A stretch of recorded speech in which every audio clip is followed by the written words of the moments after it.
Hello and welcome back everyone, we Weeb Online, and today I'm gonna start a new series, What If Fem Naruto Fell in Love with Ino? Part 1. If you enjoyed this video, please give it a big thumbs up, and to watch more videos like this, subscribe to my channel and turn that bell notification on so you never miss an upload. Now wasting no more time, let's begin.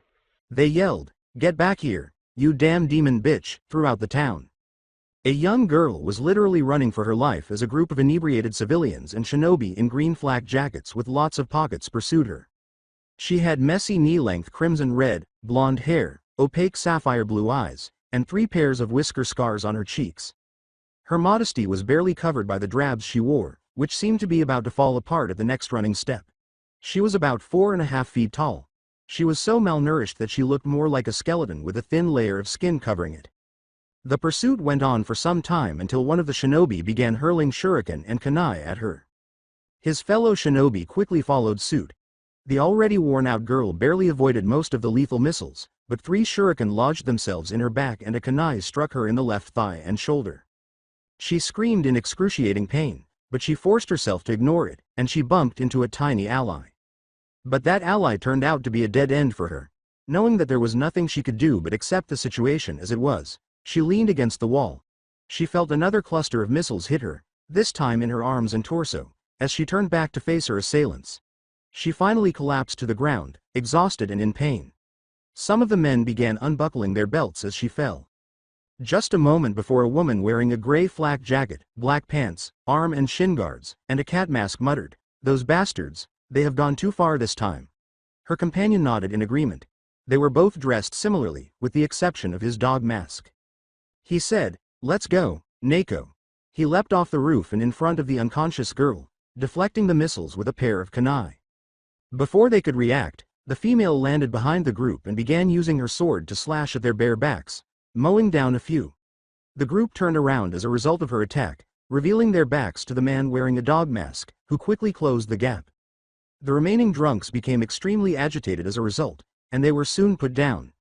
2 more figures emerged a moment later, each donning a mask of a bear or a monkey. Both the male and female were greeted with, "Inu Taiko, Neko Senpai." The man, who was identified as Inu, said, "Kuma, Saru, send word to the Hokage. Tell him, Orange Kitoon Red." After saying, "Hi," Kuma vanished. Saru half-joked sadly, "Taiko. New record. This is the 6th time this month that she is being chased." He had some affection for the 4-year-old girl. He mused, "Damn the council."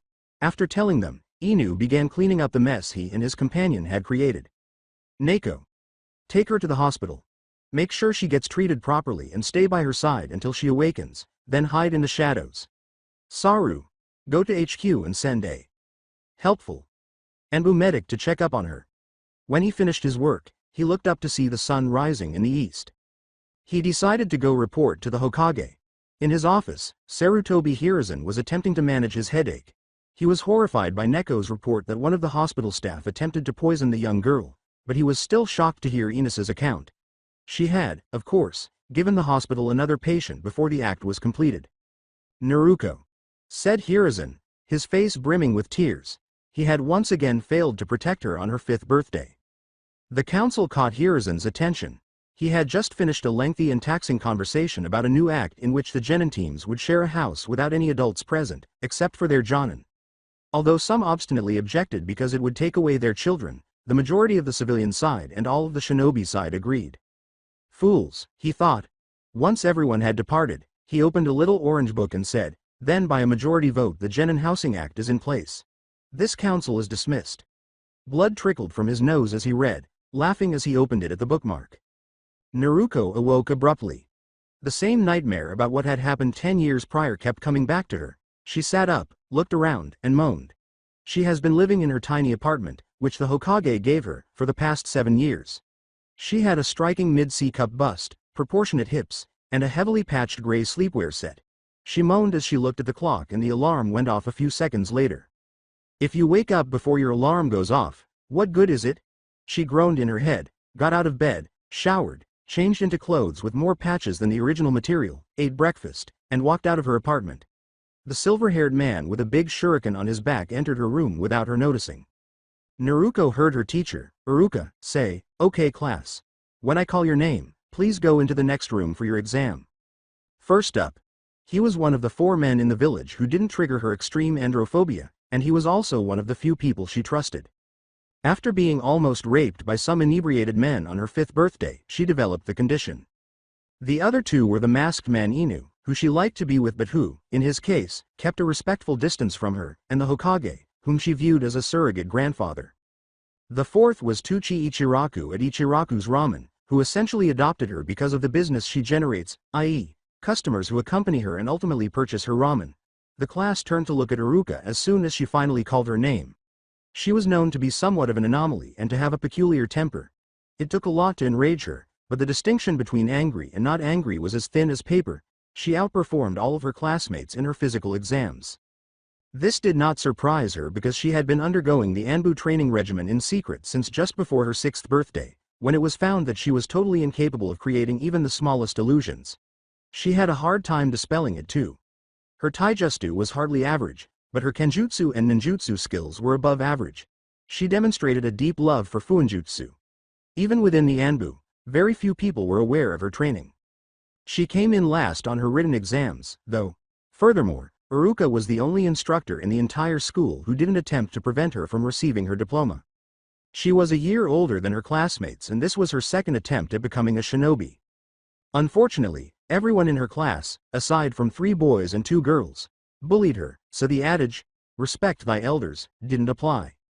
Thinking it was too troublesome to participate in the bullying, Shikamaru Nara, a lazy boy who spent most of his time sleeping or gazing at clouds, treated her the same way he treated everyone else.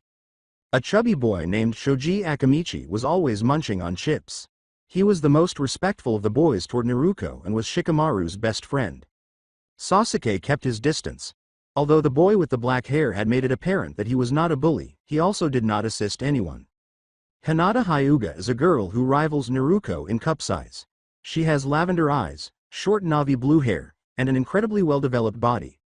"Good luck," was the silent reply from Ino Yamanaka, a girl with waist-length blonde hair and a well-defined, slim figure. Known as the Bladed Gossip Queen, because of her remarkable skill with bladed weapons and her love of talking, she was Naruko's best friend. The so-called Wailing Banshee Queen, Sakura, failed to finish after being punched in the face by an enraged Naruko. "Ha! The dead weight loser is having a go. Sensei. Just skip her and call the next person. Everyone knows that she will just fail again, she should just give up and..." Tables were flipped and chairs toppled, forming a makeshift barrier between Naruko and her classmates who were nearby.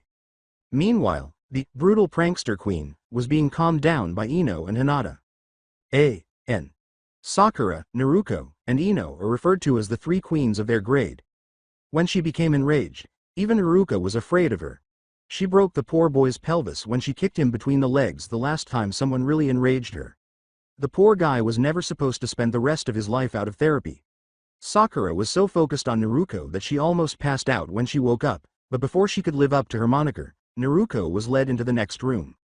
The Genin exam invigilators tested Naruko's ability to cast genjutsu the year before. Despite being well aware of this fact, Iruka assured her that it would be the usual substitution, henge, and cloning, bunshin techniques, jutsu this year. She was okay with the first 2, but despite having received advanced chakra control training from Anbu, her clones consistently produced subpar results.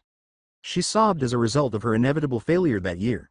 She fled the building in tears. Next was Ino, who was able to successfully transform into Naruko by substituting a log for herself and producing 2 regular clones. As she got ready to leave the classroom, she inquired. Iruka was about to respond when Masuki, the 2nd proctor, sneered, "Sensei. Do you know where Naruko is? I haven't seen her return to class." "Who cares? She failed once again. That demon bitch. Slap her." Ino interrupted him by giving him a forceful slap that sent him and his seat tumbling to the ground. Then, leaving a startled Mizuki on the ground, she went in search of her best friend. When Naruko saw the scroll on her table, she was about to jump onto her bed after running sobbing into her apartment. She read it while fighting back tears. "There is a large scroll in the Hokage's office. Bring that to the given location, and I shall teach you a bunshin that I guarantee you will work." A map indicating the location where she needed to bring the scroll and a description of it followed. She was desperate and didn't consider the message, but she wasn't stupid. Naruko was sleeping on a wet pillow on her bed when Ino entered the room a little while later.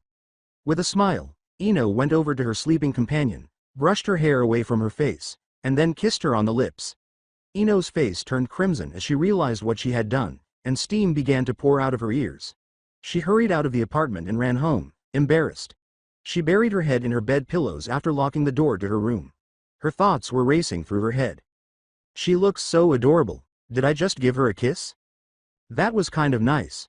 What on earth is wrong with me? I ought to apologize, but it doesn't matter because she was asleep. Why is my heart pounding, Cammy? Am I supposed to ask her out? No, that is not the kind of person she is. What if she was? Shortly before midnight she was so absorbed in her thoughts that she failed to notice the passing of time. It was only the sound of the alarms and the sight of so many Chunin and Jonin running across the rooftops that woke her. She pondered the situation. Then, with a vengeance, she started thinking about her recent action with her friend. An hour prior Naruko had sneaked into the office of the Hokage. All right. Where is the scroll now? As she looked around, she thought. She searched for 10 minutes before finding it. When she heard the voice, she jumped and asked, "And what are you doing here, Naruko?" She tried a turning kick but quickly realized it was the Hokage, who caught it in his hand with ease. She was unaware that her already tattered underwear had completely torn due to the abrupt movement, exposing her lower openings. Sadly, this was noticed by the Hokage, who blushed.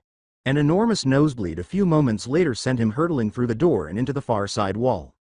Naruko didn't mind going commando. In fact, she preferred it because it was less trouble with restricting clothing, because she had lived on the streets of Konoha. She had been living on the streets and doing it for 4 years. Why the old man had a nosebleed was beyond her comprehension. She made the decision to inquire about nosebleeds and whether Ino goes commando. A cute sneeze in her room jolted Ino out of her embarrassing thoughts. Naruko began to have second thoughts about what she had done that evening by the time she arrived at the forest. She thought, fuck this. Let's see what's in this scroll. She was still a ways from the intended destination, but far enough away from the village to take the chance of opening the scroll. She groaned at the first 2 entries. Why cloning jutsu of all things, when Kage Bunshin and Taju Bunshin have no jutsu? She sobbed in her head before recalling the scroll that had said she would master a cloning jutsu that would suit her. When she tried the Kage Bunshin, she felt a mixture of all 3 emotions: surprised, happy, and confused. On her first attempt, she created not 1, but 30 clones, all of them physical replicas of herself, by successfully performing a cloning jutsu. She made the decision to keep studying the scroll for the time being. It would take her a long time to learn Taju Kage Bunshin no Jutsu. Oh well. She thought, I still have time, and then she used the scroll to learn what she could. Where on earth is Naruko? As he dashed through the forest canopy, Iruka thought. The Hokage dispatched him and numerous other shinobi to track down Naruko and retrieve the forbidden scroll of seals that she had taken.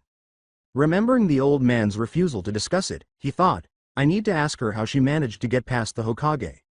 He heard someone yell, Iruka-sensei, to him. At the next branch, he paused and turned to face the girl who had called out to him. It appeared as though she had just returned from a training exercise that involved the demon cat, Tora.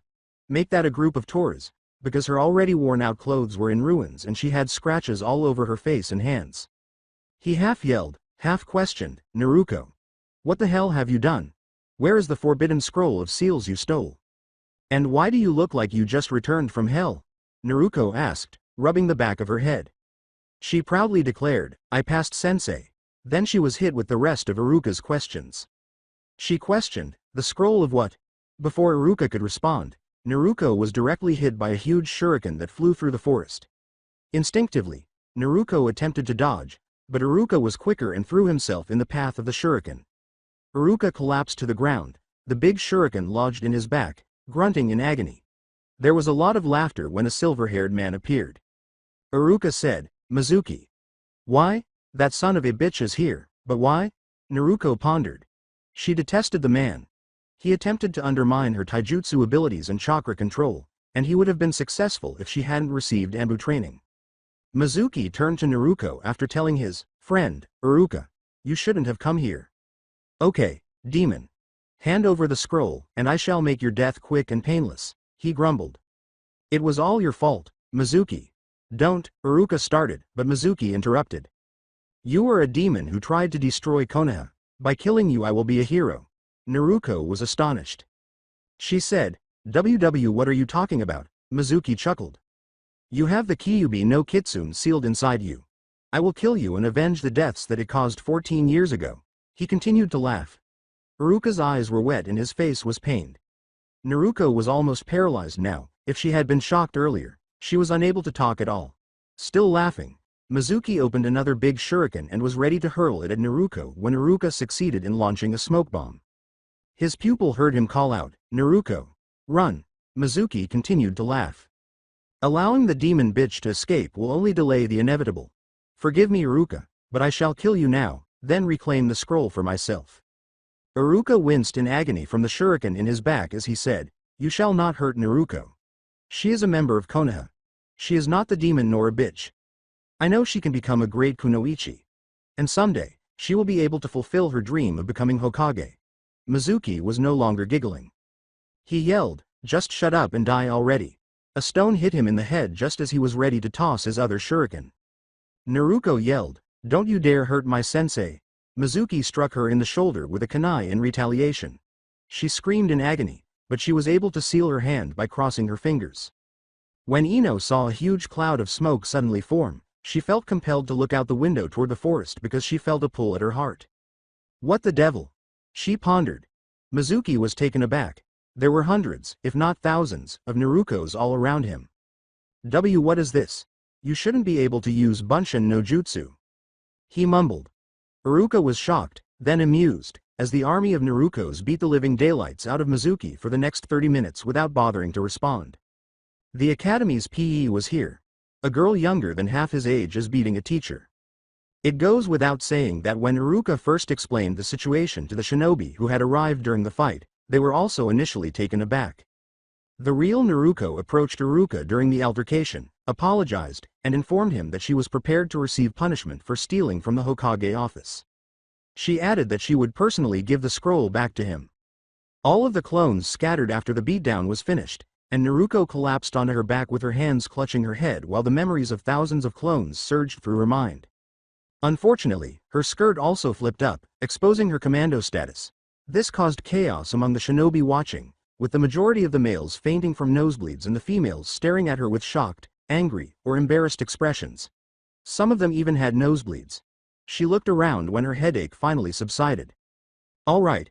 Without a doubt, I will question Ino-chan about the nosebleeds." Ino sneezed once more as she tried to go to sleep. She remarked, "I must be getting a cold."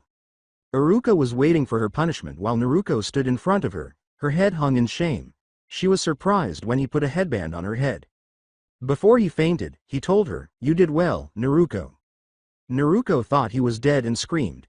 After checking his vitals, a long-haired purple jonin in an open vest over a mesh shirt reassured Naruko that her sensei was still alive but urgently needed medical attention. Naruko seemed to be escorted to the Hokage by a pair of Anbu. They got there just before sunrise. To her dismay, Hiruzen congratulated her on becoming a genin and gave her a lecture on "Be careful whom you trust," and "You shouldn't steal." At that moment, a massive explosion occurred from outside. Naruko noticed a cloud of smoke coming from the direction of her apartment and hurried to the window. "No," she cried out. The ANBU's sweat drop was bigger than their heads. "My stock of instant ramen." The Hokage ordered, "Kuma, Saru. Find out what that was."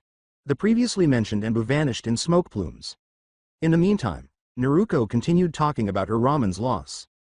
Hiruzen thought, "I think it's time to give her her graduation present." Naruko abruptly turned against him before he could get through to her. "Hokage Gigi. Is it true? Do I really have a demon inside of me?" she said. He was surprised. "Yes. The most unpredictable ninja in the world, without a doubt," he thought. Later, Naruko.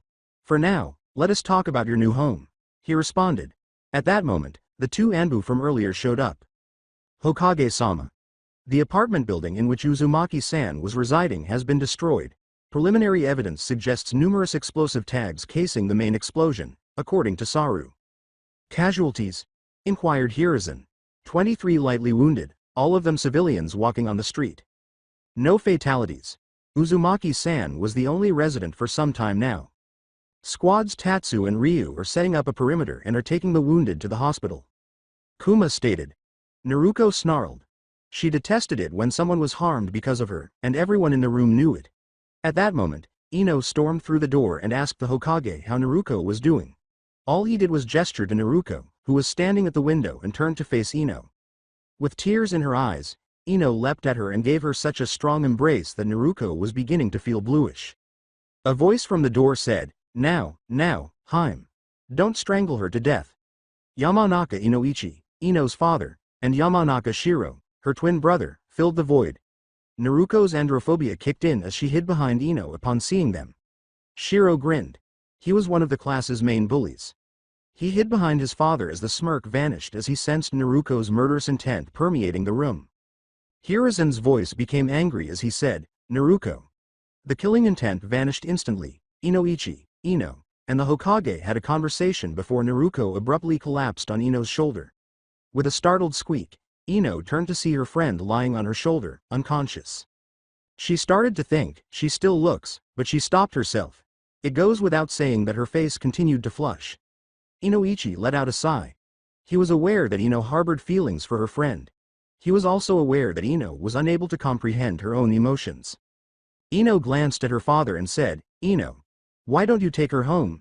She is probably tired from last night and needs a place to rest. As she picked up Naruko, she moaned and asked, what did she do this time? That is what I want to find out. Shiro, go to the academy, or you are going to be late for class. Tell the senseis that Ino is preoccupied today, but don't tell them it is about Naruko. Understand? He said to his son, who sighed, nodded to assist Ino in carrying Naruko to the Yamanaka clan estate. Hiruzen dispatched the two Anbu. Inoichi questioned the Hokage, okay, which clan did she prank this time? He recalled how Naruko had sneaked into the Hyuga estate and traded almost all of the females, aside from Hinata and her sister Hanabi, with knotted shibari rope, and all of the males with pink thongs or pink G-strings. Then there was the occasion when she sneaked into the Uchiha compound and put stink bombs, fart bags, and crackers in the shoes of the majority of the clan. That is, everyone who didn't wear sandals. The Uchiha were so furious that they chased her around Konoha, while the Hyuga clan was too ashamed to leave their estate. Inoichi was informed by Hiruzen that she didn't prank anyone. Inoichi's eyes widened as he described what transpired, with the exception of the time he attempted to prevent Naruko from leaving his office because he was too ashamed to admit that a 15-year-old had defeated him. When the explanation was complete, he said, the Anbu had better clean up that estate quickly and disable the traps. Hiruzen sent a Kage Bunshin to disable the traps after saying, agreed. Hiruzen smiled mischievously and said, however, I think that having to clean the place up is fitting punishment for her, don't you agree? Inoichi grinned despite shuddering. A shiver ran up Naruko's spine as she was in her dream world. Chapter 2 Yamanaka property. At last, Ino was able to show her friend to her room. The clothes she was wearing appeared to have been taken from a grave, so the Anbu had promised to go and try to find some that would fit her. After placing her friend on her bed, Ino shut the door. When Ino took her friend's clothes, she was startled to see that Naruko had almost no underwear and no bra. Ino hastily went to her closet and pulled out a few items of clothing that she hoped would fit her friend. Ino put on the panties first, trying not to peek at her friend's intimate area, but the elastic tore. Despite her complaints, Ino decided to leave them on and proceeded to put the shirt on her friend. When Ino noticed that her friend's bust was way bigger than hers, she became envious because the shirt fit so tightly that it hugged every curve of Naruko's body. She had to restrain herself from checking to see if her friend's breasts were real. Unaware that she wouldn't want to know, she wondered, what is she eating to get such a nice figure and such soft, pale skin? She then noticed the scars. She called her mother, whose eyes widened in surprise, and she came with the clothes that Saru and Kuma had purchased for Naruko. Because of her pale skin, Ino's mother initially failed to notice the scars, but upon closer inspection, she saw how severely scarred the young child was. Additionally, she saw that the girl was mostly wearing fake skin, but she chose not to inform Ino of this. Ino pondered, I think I now understand why she always wore those silly orange clothes. Nobody would see the scars. Even so, it only makes her seem more alluring. Did I just think that? Ino's cheeks flushed red. The clan's medic came in a few moments later. When Ino's mother told him to get her checked out, he nodded and hardly touched her when she flinched and almost punched the man. The medic appeared shocked. Ino explained, severe androphobia. Both Ino's mother and the medic appeared shocked. So, a female med nin would be preferable. Although I am unable to make an accurate diagnosis, I believe that 20 to 25% of her skin is made up of scar tissue, including the scars beneath the fake skin. I can't tell whether the wounds have healed properly, he said in a whisper to Ino's mother before saying out loud. Should I give the hospital a call? Just as Ino's mother was about to concur, Ino abruptly interrupted. No. They gazed upon her. The hospital is something Naruko despises. To say they were appalled would be an understatement. Ino told them, and in truth, I would be surprised if there is a certified medic there that didn't try to poison her at some point. After a long time, the medic said. I'll see if I can find a female med nin willing not to, he said, leaving the rest unsaid. Why is she sporting your shirt and shattered underwear? How long have you been interested in such things? She teased, causing Ino to blush violently before chasing her mother out of her room. She let out a yawn and decided to get some rest because she didn't get much sleep the night before due to sneezing and thought floods. She fell asleep minutes after lying down. When Neko landed on the roof next to Ino's room, she looked through the window and saw the adorable scene of Ino using Naruko as a body pillow. She even thought she heard Ino muttering something about soft and comfortable. Neko pulled out a camera, took a few pictures, smiled under her mask, and walked away, eager to see Naruko again. She wasn't the only kid in Konoha who played practical jokes. Academy school, same time. The demon bitch, Dobi, and dead last or what? What the hell? Uruka put his hands to his ears as the majority of the class screamed.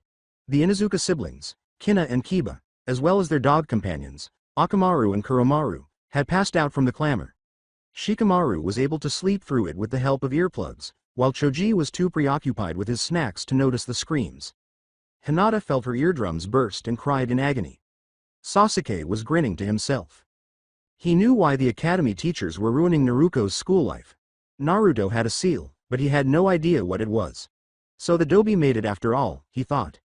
Anyway, he thought to himself, I have someone now to compete with.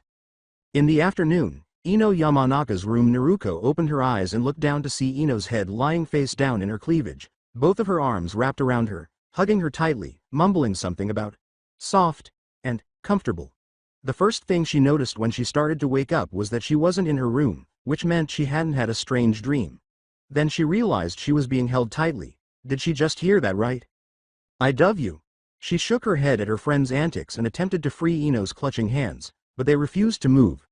Fortunately, Ino's mother came in at that precise moment, grinning mischievously and sending a shiver down Naruko's spine before asking. Good sleep. After nodding, Naruko inquired, how can I leave this place? The older woman sighed as she gestured for Ino to embrace her. No, you can't. She had just taken Naruko's clothes to be washed and was returning them when she realized that she would only release her grip on anything once she woke up. Ino's mother thought, oh ho, so this is who Ino has true feelings for. This will be a fascinating experience. After some consideration, Naruko came up with an idea. Oh great, what am I going to do now? She asked herself. If her mother doesn't know how to wake her up, how should I be able to wake her? She thought, I hope this works, and then firmly squeezed Ino's breasts. Eep. Ino awoke. While Ino was crimson red and steaming, Naruko muttered dryly, well that worked well. Ino-chan, good morning. Do you get enough sleep? It took some time for Ino to process what had happened before Naruko asked. Hiruzen was writing a report in his office when he heard a scream. Kyahhhhh, causing him to inadvertently write, kya, in kanji. Oh, for the sake of Kami. Who was that? Before he could call the Anbu, Neko stopped by and gave him a picture, saying, I just wrote an actual report, and the kanji for kya was the very last spot on the page, so I have to write the entire page again. Mirth was barely contained as he looked at the photo after she had vanished and said, this will explain the scream. With a twisted smile, he said, niece, I think I'll keep this.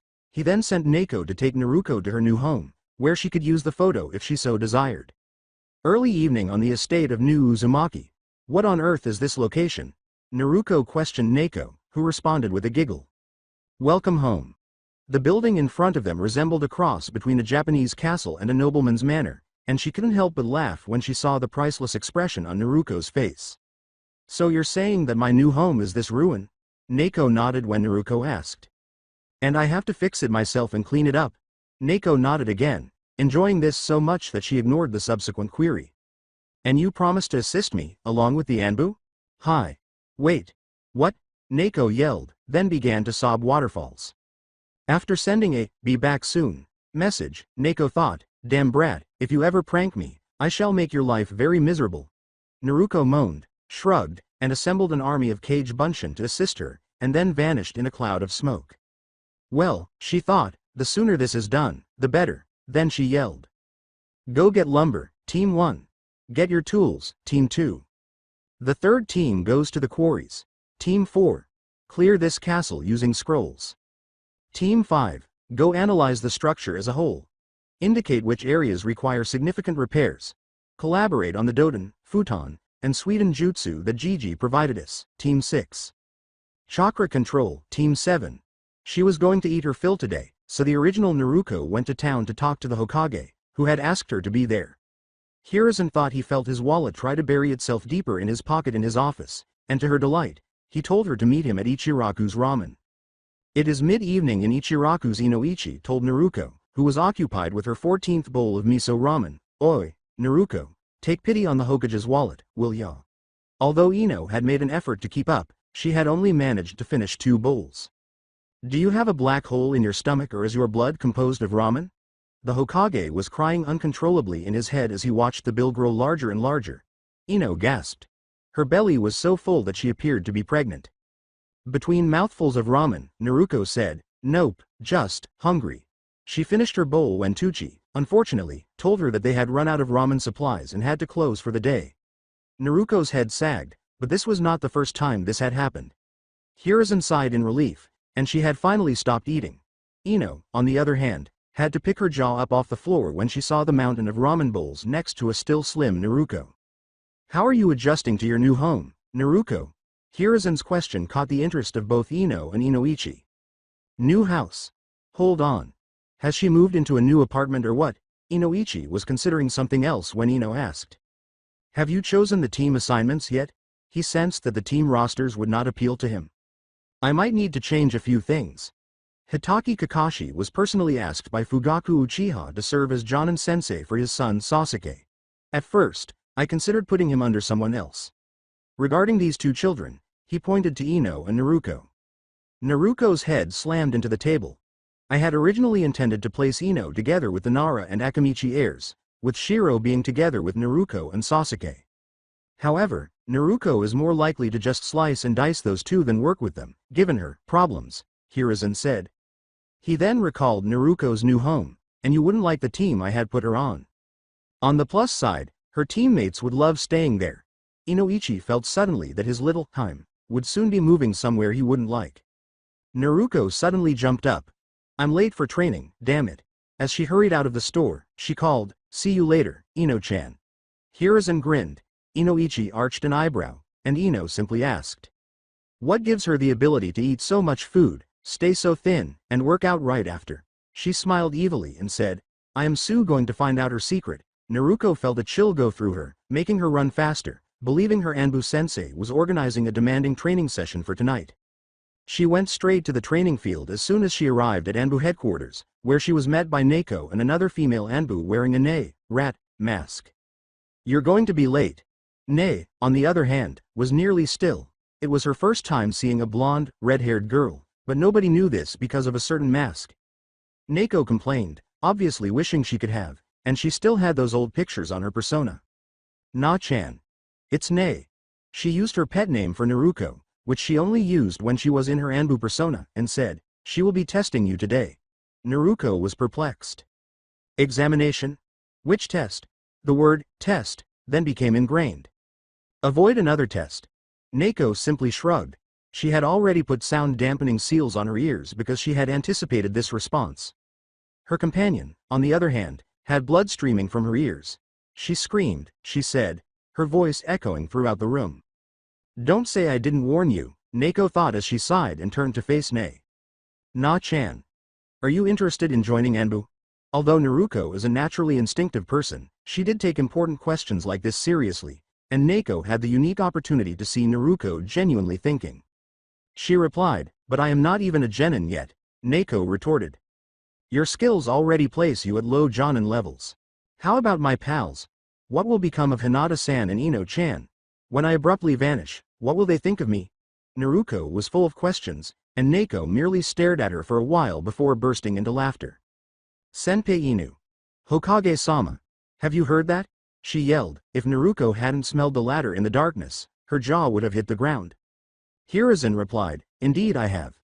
Hokage-sama had already considered this, Naruko. You will be performing the duties of both an Anbu and a Genin if you accept. You will be an Anbu when you are not on missions with your Genin team. You will be spending enough time with your friends, so don't worry, Inu said. When am I expected to respond? All of the others grinned when Naruko asked. We wouldn't have accepted you if you responded right away. The old man informed her that she had until tomorrow to reveal the Genin teams. Everyone chuckled when they heard the joke. For now, however, we need to find you a new proctor, seeing you defeated this one without lifting a finger. Naruko had, in fact, done nothing. The following morning, Naruko staggered into school, surprising Kiba. Before he could question her, he noticed her condition. She appeared to have been chased across Konoha once more, which was not far from the truth. She had been chased, but not by a group of inebriated shinobi. Because of the difficult breathing they had to do during the night, she could hardly speak between breaths. Word of advice, Kiba. Her lungs ached with each word. Never joke around with your elders, particularly if they are sober, she concluded, stumbled to her seat, and dozed off as soon as she sat down. Ino and Hinata entered, observing the mood and following everyone's eyes to Naruko. Has hell frozen over, or is it just me? They heard what Iruka had to say. More than half of the class said at once, hell probably froze. The other half responded, it's just you. Naruko-chan, san, what happened to you? Ino and Hinata asked. Kiba shared what she had told him with them. Damn it, Dad. Now, what did you do? I believe my father did something, Ino thought. Inoichi sneezed while in a flower shop. Hiruzen entered after Iruka succeeded in getting everyone to sit down. Everyone got up and bowed almost instantly, with the exception of Naruko and Shikamaru, who were both asleep, one because they were too tired, the other because they were too troublesome to stay awake. There was a cry of pain all of a sudden. Out of unconscious reflexes, Naruko grabbed his arm and threw him over her shoulder when one of the boys tried to wake her up. She then collapsed and curled into a ball on the floor, snoring lightly. Hiruzen strode over, pulling out a camera, and grinned evilly. He took a few pictures and explained, in case she refuses to clean up after her pranks. Iruka had to hold back her laughter. Ino simply gazed at the adorable face of her crush. So cuuuuuutee. She gave a mental squeal. Later, she made the decision to ask the Hokage for one of the photos. By now, the poor boy who had been thrown had awoken, but with a migraine that split his skull. The teams were announced by Iruka. Teams 1 through 6 will be omitted since they were not included in the original narrative. Team 7. Attack and Chase Sensei Jonin, Hitaki Kakashi. Members: Inazuka Kino, Haruno Sakura, and Uchiha Sasuke. Team 8. Scouting Yuhi Kurenai, Jonin Sensei members: Hyuga Hinata, Aburame Shino, and Inazuka Kiba. Team 10. Support and Combat Sensei Jonin, Sarutobi Azuma. Members: Akamichi Choji, Yamanaka Shino, and Nara Shikamaru. Team 11. Infiltration and Assault Azuki Yugo and Mitarashi Anko or the Jonin Sensei. Participants: Uzumaki Naruko and Yamanaka Ino. Sasuke questioned, wait, why does Team 11 get 2 Jonin? Hiruzen clarified. You know it is standard procedure to form teams of 4 people, correct? Sasuke grinned. Hiruzen let the sentence droop. Well, the boy Naruko just shoulder through would have been on their team, but I think that is not going to end well. Everyone witnessed the recent event. Naruko's androphobia was well known. However, few were aware of how serious it was. Besides, said Hiruzen, that last statement made the majority of the class go pale. Mitarashi Anko is from Konoha's T&I. She is a little bit of a sadist, yet has never crippled or killed anyone she wasn't supposed to, at least not to my knowledge. Anyway, who is volunteering to awaken the brutal prankster queen? Asked the man. Even Sasuke did not raise his hand. The Hokage let out a sigh. He said, how little you know about her. He then opened a thermos flask and a cup of instant ramen. He instructed the class to observe and learn while he gave the ramen some time to cook. This technique of rousing Naruko had a 99% success rate. Then he turned to yell at Naruko. Naruko woke up with a scream, some cursing, and a rumbling stomach. Naruko. Wake up. Your instant ramen is getting cold. While a smiling Naruko was contentedly consuming her ramen, the majority of the class, including Ino, were face-planting on their tables. How to awaken Naruko during class was one of the class's greatest riddles, and the solution was found in a thermo flask and a large plastic cup. So, let me get this straight. I just sent our ex-teammate flying. The Banshee was teamed up with the bitch and the emo, ouch. Hinata-san is with Mr. Insects and the Mutt. Your moron of a brother is with Shikamaru-san and Choji-san. Team 7 has to wait for 3 hours for their scarecrow of a sensei to arrive. Team 8 is with Red Eye Sensei. Team 10 is with Smoker Sensei, and we get Yugo-san and the Snake Dancer. Naruko inquired. Because the term, bitch, was widely used in her clan to refer to their canine counterparts, Kino didn't mind being called that. Kuromaru was settling into her lap comfortably. Sasuke didn't hear what Naruko called him over Sakura's yapping because Sakura was too preoccupied ogling him. Shino didn't care about his nickname. Although Kiba reacted angrily, he maintained his position, and Akamaru was curled up on his head. Shiro, whose temper was even shorter than Naruko's, reacted the most violently. He yelled, "Oi, demon bitch! What did you just call me, you?" He was stopped when a sword was placed to his neck and a huge killing intent, A.N. I'll refer to killing intent as Ki from now on, filled the room. He shrieked in agony as a snake stung him in the crotch, causing him to collapse to the ground. A cheerful voice by the door assured them, "Don't worry. The poison she injected into you isn't deadly. It will just cause severe pains for the next week." When everyone turned, they saw a tall, plump woman wearing a skirt, an armor mesh shirt, and an open flak jacket that showed off her cleavage. She was occupied with her dangos.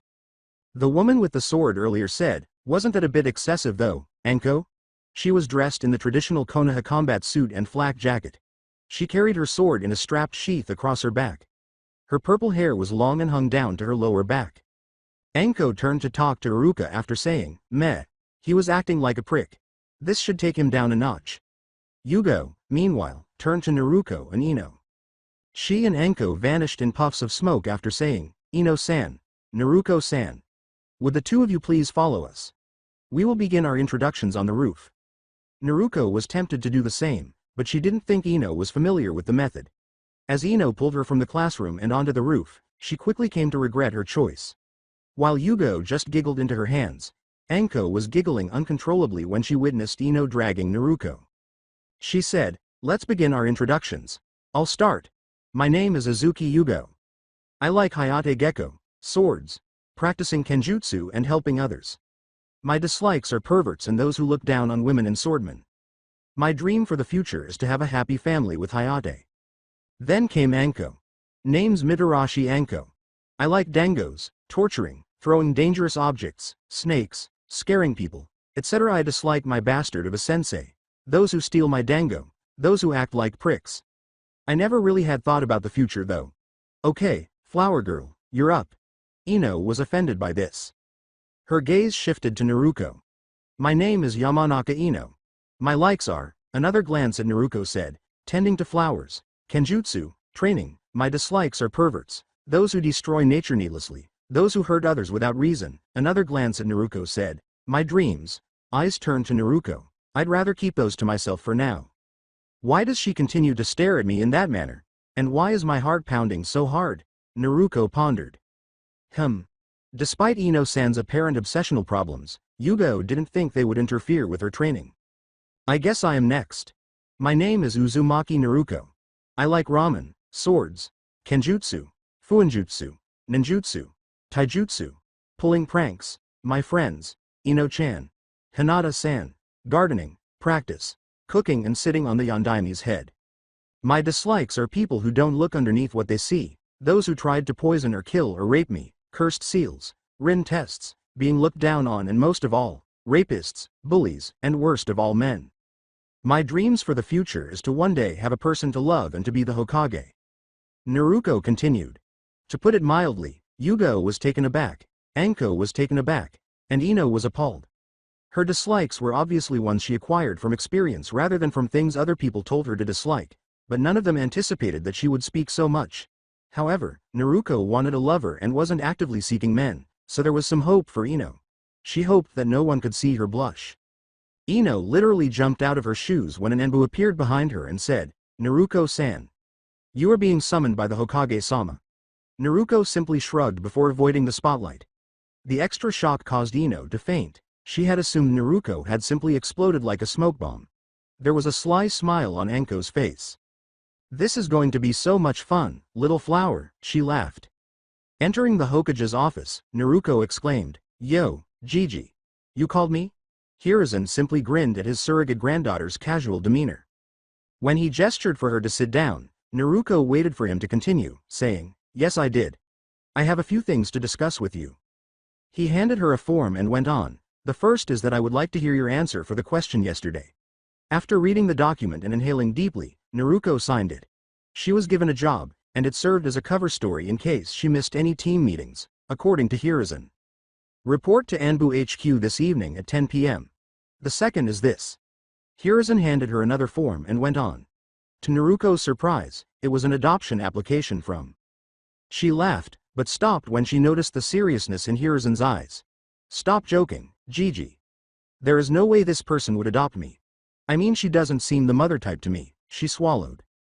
She stumbled and said, I'll think about it, then give her an answer later. At that, Hiruzen nodded, completely concurring with her. He gave her a stack of big boxes and said, Next is this.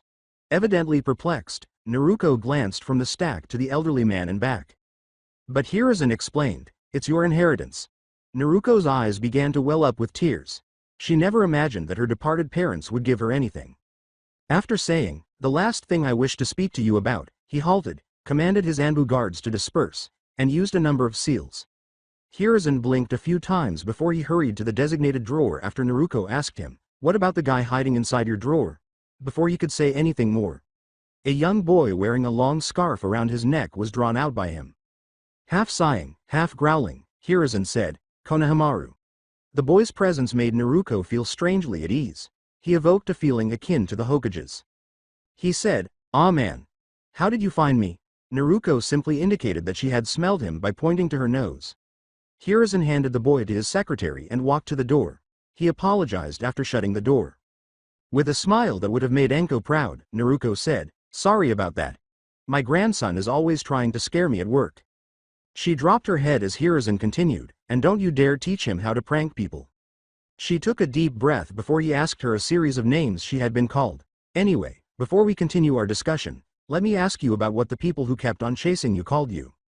Demon, demon bitch, demon whore, lift skirt demon, she thought, whatever that is. Murderer. A weeping Hiruzen embraced her before she could say anything more. The last two affected him, but he was aware of the first three. Naruko. I didn't want to tell you this, but I have no choice. Do you remember what Mizuki told you that night? He inquired. She was perplexed when Naruko continued. Well, that was half true and half lie, after he nodded. A demon is not imprisoned within you. Additionally, you weren't accountable for the Kyuubi's attack on our village 14 years ago. He noticed her relax a little. He sensed her becoming tense and said, However, you are not human. I'm not human. What do you mean? After a moment of silence, Hiruzen sighed in response to her question. Naruko was shocked when he forced himself to say, The demon who attacked Konoha was your mother. She could already feel his tears soaking the fabric on her shoulder. All this time, she had been a demon? All the times she was chased, it was because of her mother? All this time, Hiruzen interrupted her train of thought by pleading with her for forgiveness for keeping the truth from her, telling her that it was for both her own and the village's safety. He felt her arms suddenly encircle him. If any of the other villages found out, they would have sent agents to trick you into joining them. Don't worry, Gigi. She gave him a forceful knee to the crotch after saying, I understand. She continued, That is for keeping the truth from me. As he rolled around on the floor, his head happened to land in such a way that he could see Naruko's womanhood up to her knee-length skirt. To her dismay, he passed out with a perverted smile and a bleeding nose. A combination she chose to call a happy knockout. She shook her head and left the office after sealing the boxes she had received inside a scroll, then returned to her new home to see what her clones had accomplished thus far. Chapter 3 The New Castle, Estate of Uzumaki. When she decided to dispel her clones, she walked through the front door when she got a terrible headache as the memories of several hundred clones rushed to her. She let out a whistle and looked at the progress, finding that only the roof needed repairs and that most of the building needed new flooring. Okay. What the hell? She thought as the headache subsided, and she continued walking to the master bedroom, not finding it strange that she didn't get lost, as if she had the entire layout ingrained in her memory. She unpacked the boxes and was about to open one when she noticed a seal on the wall light up. It took her a long time to realize that the seal was alerting her that someone was at the gate, so she quickly hid the boxes and ran through the building, where she saw her friend Ino and their senseis, Anko and Yugo, who both gave a wolf whistle once they passed the barrier. Naruko knew that the building appeared entirely different from the outside. Ino couldn't help but agree with her when she said, "I didn't know you had a place like this." Yugo pretended to be surprised so she wouldn't reveal that she already knew. "Ino-chan, Yugo-sensei, and Anko-sensei, what can I do for you?" She surprised them by asking nicely. "Is it a long or short story?" Yugo inquired. "Short," was the response. "Well, Ino is moving in with you." Ino, who hadn't been informed of this, buried her face in the cobblestones. "What?" Naruko said. "She already has a house, right? If 1,000 words could describe a picture, then 100 emotions could describe Ino's face, as Anko explained the Genin Housing Act, or GHA for short. When her mind could no longer process the information, she passed out. "I am going to live with Naruko-chan under the same roof." Yugo exclaimed, perspiring, "We should take her back to her parents and get her stuff tomorrow." Naruko arrived at Anbu headquarters at 9:55 and was waiting at the recruitment table when a man in a tatsu dragon mask handed her a tray containing her gear at precisely 10 p.m. The gear fit her well, and the chest plate fit her like a T. She was greeted by Neko and, to her surprise, Anko when she arrived at the armory. Anko then gave her a white ceremometallic mask, A.N. "I made that up. It means a mixture or a cross between ceramic and metal that resembled a kitsune, fox."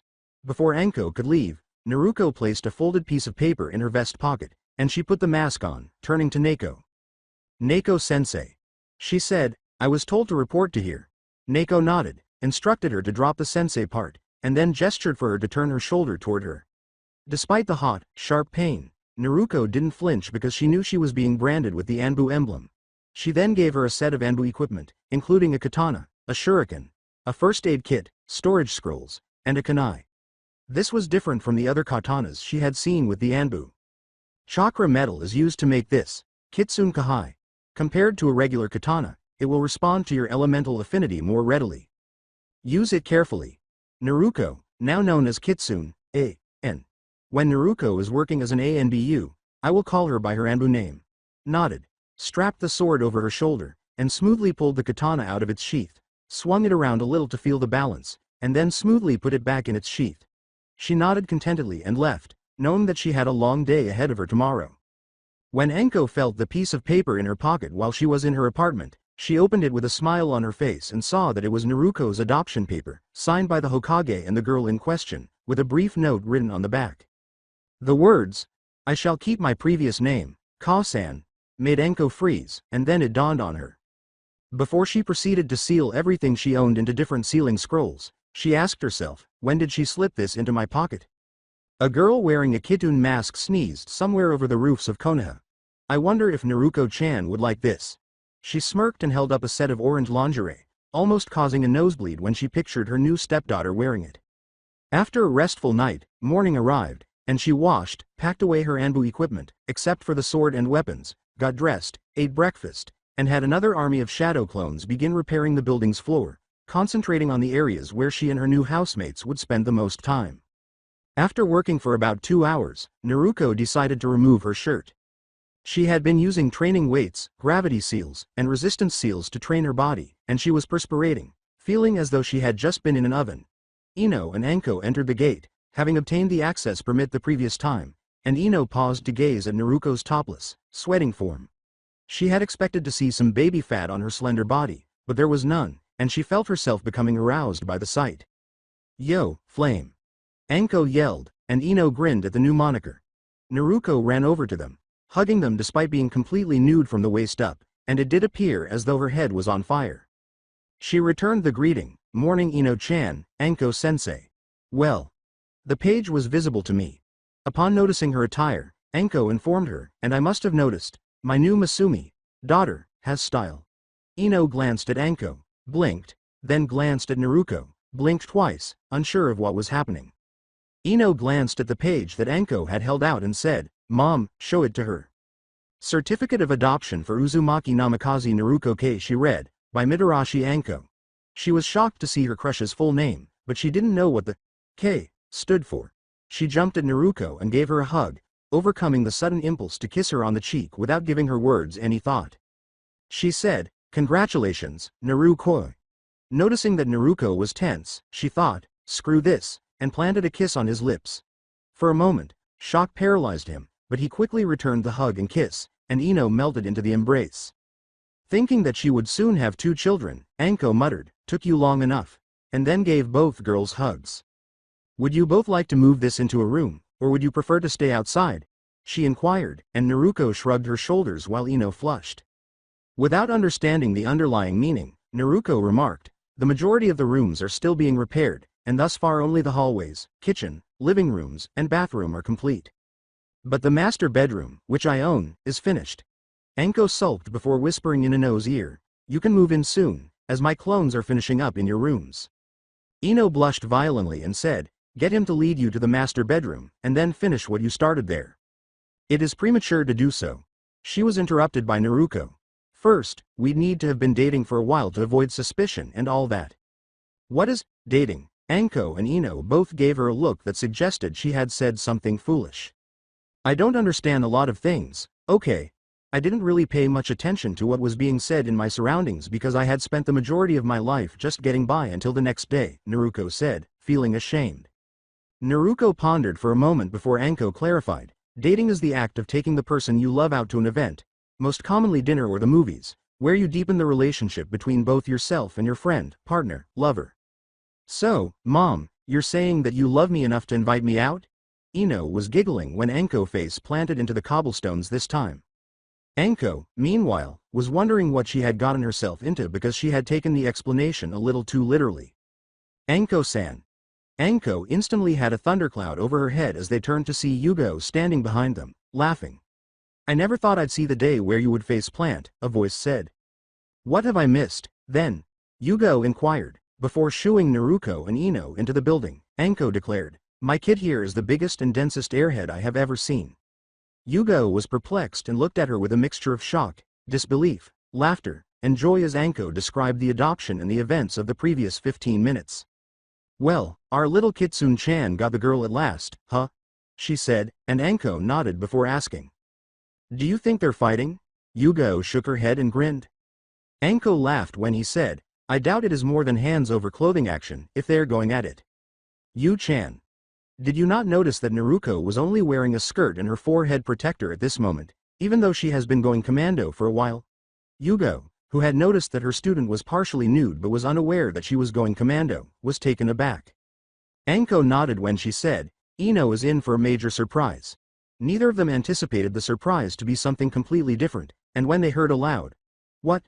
originating from the castle. "N. I will now just call Naruko's house, the castle. May I ask you a question, Ino?" While guiding her girlfriend around the castle, Naruko inquired. "Yes, Naruko. What is it?" The response came. "What causes nosebleeds in humans?" Ino almost made a fool of himself. Where did this suddenly come from?" Her face flushed as she stammered.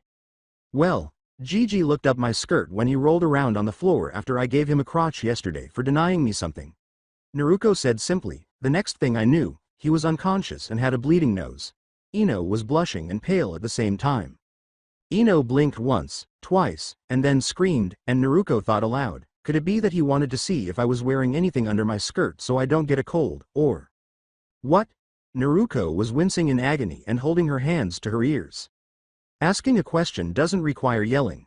I've spent the majority of my life without the constricting garment known as panties, and the last one I owned ripped when I did a spin kick. I actually prefer going without them." By that point, Ino had passed out, had a crush on someone who lacked common sense, was totally unaware of a lot of things, and occasionally focused on the strangest things. "Ino-chan?" Naruko inquired. After thinking, "Oh well, better put her into a bed or onto a couch," she picked Ino up in a bridal manner and carried her to one of the rooms where her clones had just finished. Next, she placed Ino on the futon that her clones had set up before departing. She was going to shut the door when she heard Ino whisper, "Perhaps I ought to have kissed her instead of asking her about the nosebleeds."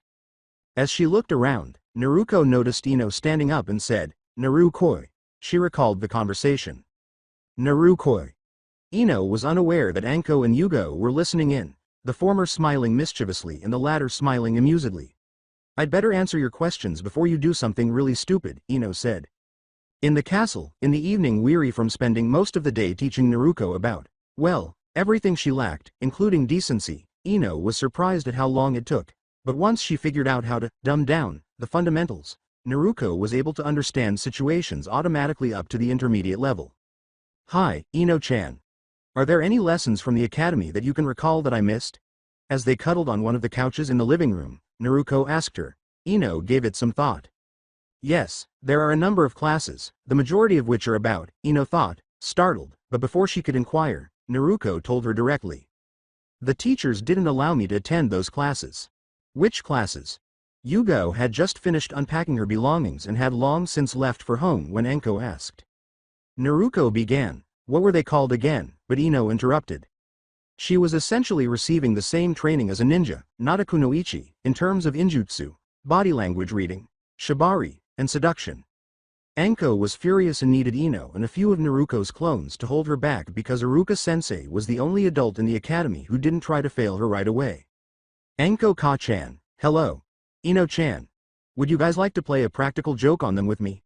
With a sly smile that sent chills up Anko's spine, Naruko asked, and Ino was terrified because she knew Naruko had specific standards for who she would prank. The targets had to have done something that she didn't like. She had many limitations that she put on herself as well. A. The targets of her pranks might not be able to handle them, both mentally and physically. B. The targets may not sustain any physical harm. The prank's intensity must be commensurate with the seriousness of the crime that was committed earlier. D. Shinobi pull more practical jokes than civilians. E. You cannot pull the same prank on the same target or targets twice. Anko laughed and said, "I'm in, but I think Ino shouldn't accompany us." She was fortunate not to have been tricked by her adopted daughter, but she had always wondered how she was able to enter some of Konoha's most secure compounds. "Why?" Ino nearly yelled, causing her girlfriend to hold her ears. Ino kissed her cheek and said, Sorry. There are 2 reasons," Naruko informed her. "The first is that you must be able to blend in with the background. You can actually participate in the second one. I will create 2 clones and transform one of them into Anko-ka-chan. After that, you have some ramen at Ichiraku's with the 2 clones. In this manner, you can confidently respond that you were eating ramen with Anko and me when people inquire where we were. And have at least 2 witnesses." Ino considered that. She didn't like lying, but after giving it some thought, she saw that Naruko had given her a chance to help her friend by not lying. Well, she wouldn't be lying actually. After giving it some more thought, she turned to Naruko. She said, "Okay, I'll do it, on one condition." Anko and Naruko raised an eyebrow, and Ino felt embarrassed at once, but her hormones took over without her conscious thought. She said, "I'd like T to M move into the MMOS master bedroom and sleep with you from now on." Her face was the color of a tomato, and she spoke so quickly that it sounded like a single mixed word. "Repeat the loss," Anko started, but Naruko interrupted with a smile. "Yes. Do you need assistance moving your belongings?" she asked, and Ino, who appeared to be operating on autopilot, nodded robotically, surprised that she could understand her question. Little did she know how much she would unconsciously enjoy having sex with her girlfriend. The castle's master bedroom the following morning. Slowly, Ino awoke from her deep sleep. The previous night had passed without incident, but with a slight change to the original plan. Anko decided to send her own shadow clone rather than have Naruko transform a clone onto her, and they would begin training in earnest today, with a sadistic smirk on Anko's side. She rolled over in bed, unwilling to open her eyes, and her face touched a warm, cozy surface. As her hands moved to touch the soft mounds she was contemplating, she heard a soft moan and her eyes snapped open to reveal 2 large breasts being cupped by her hands.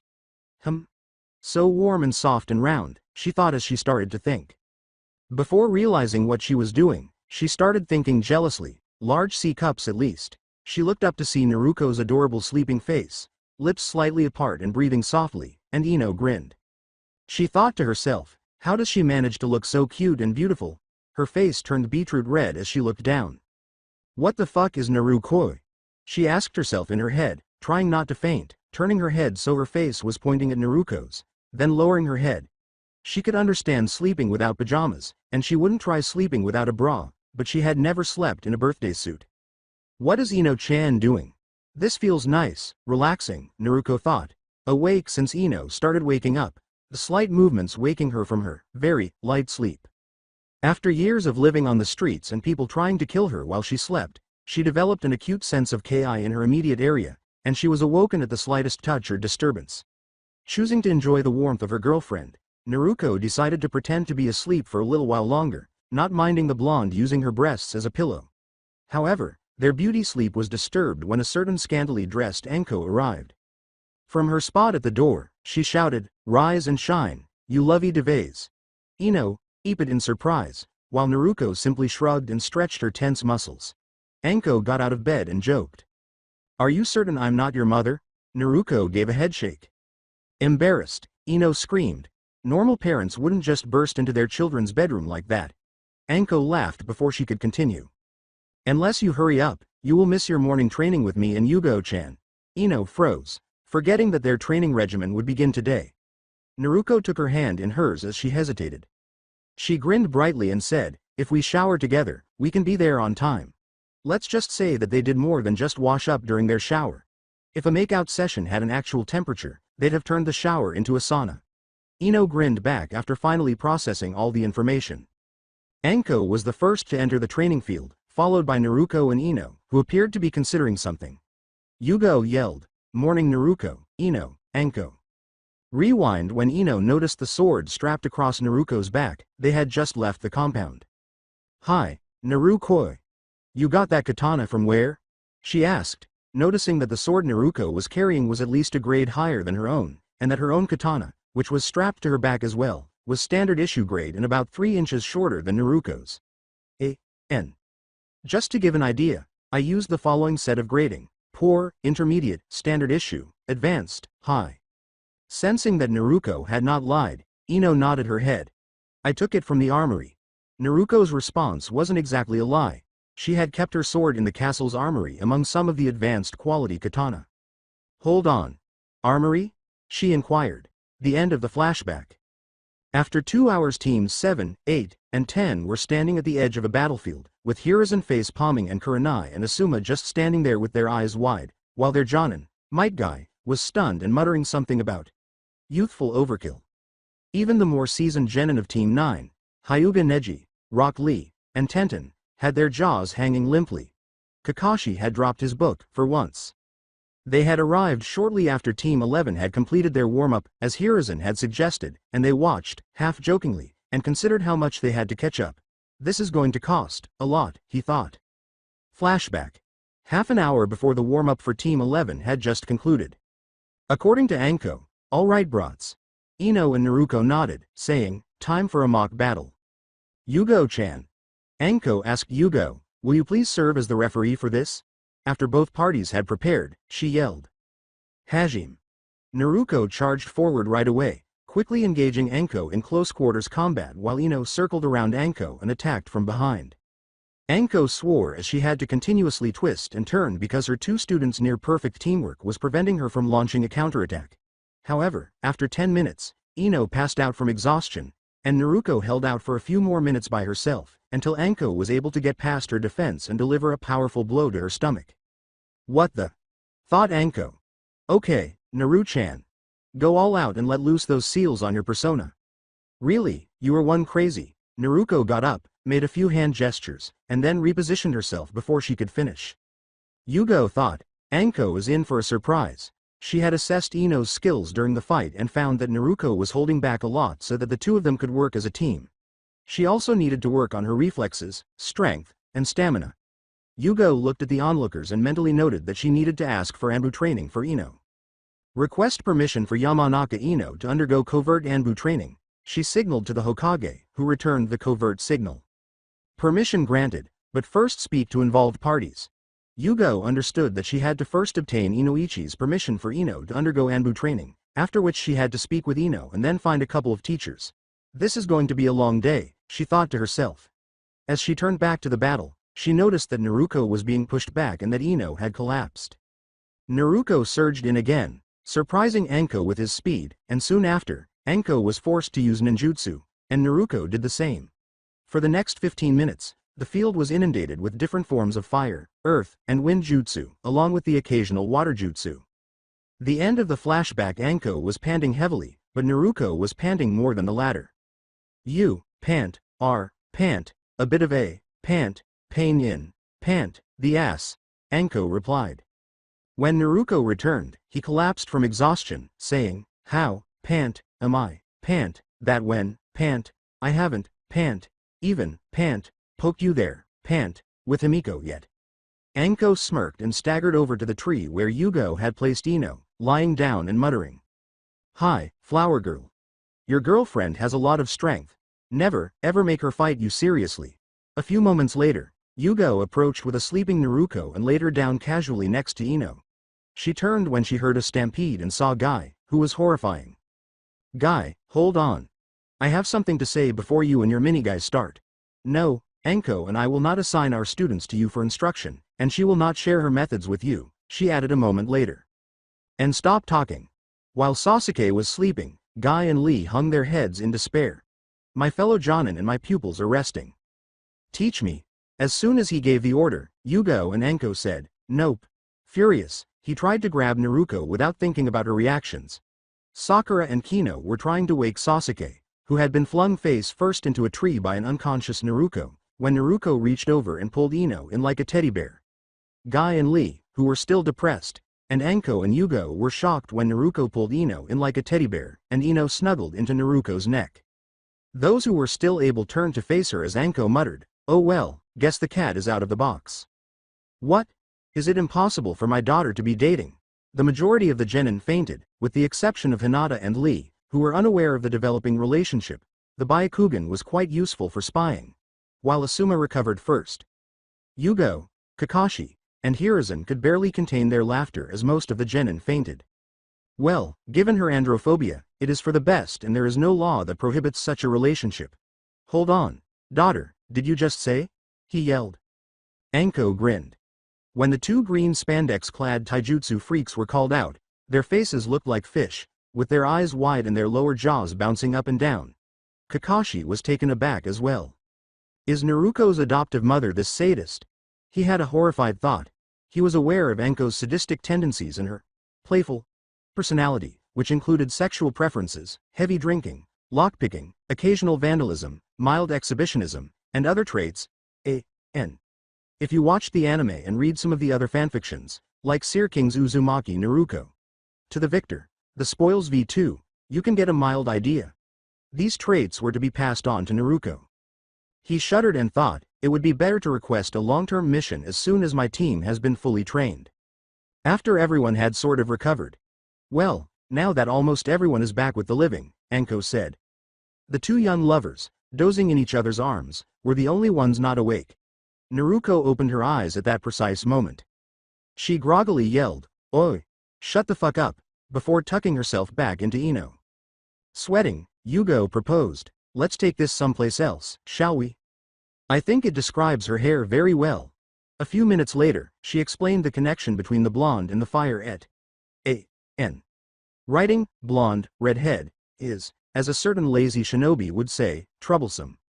Anko went on to describe her new relationship with Naruto and how, legally, she was now her mother. She even produced a copy of the paperwork. Hiruzen clarified that he had given the GHA a new place to live because Naruto's apartment had been blown up and Anko's apartment was too small for a family. Hinata, who surprised many by not stuttering, asked, Anyo, would it be possible to see their new home? Yugo, Anko, and Hiruzen gazed at her.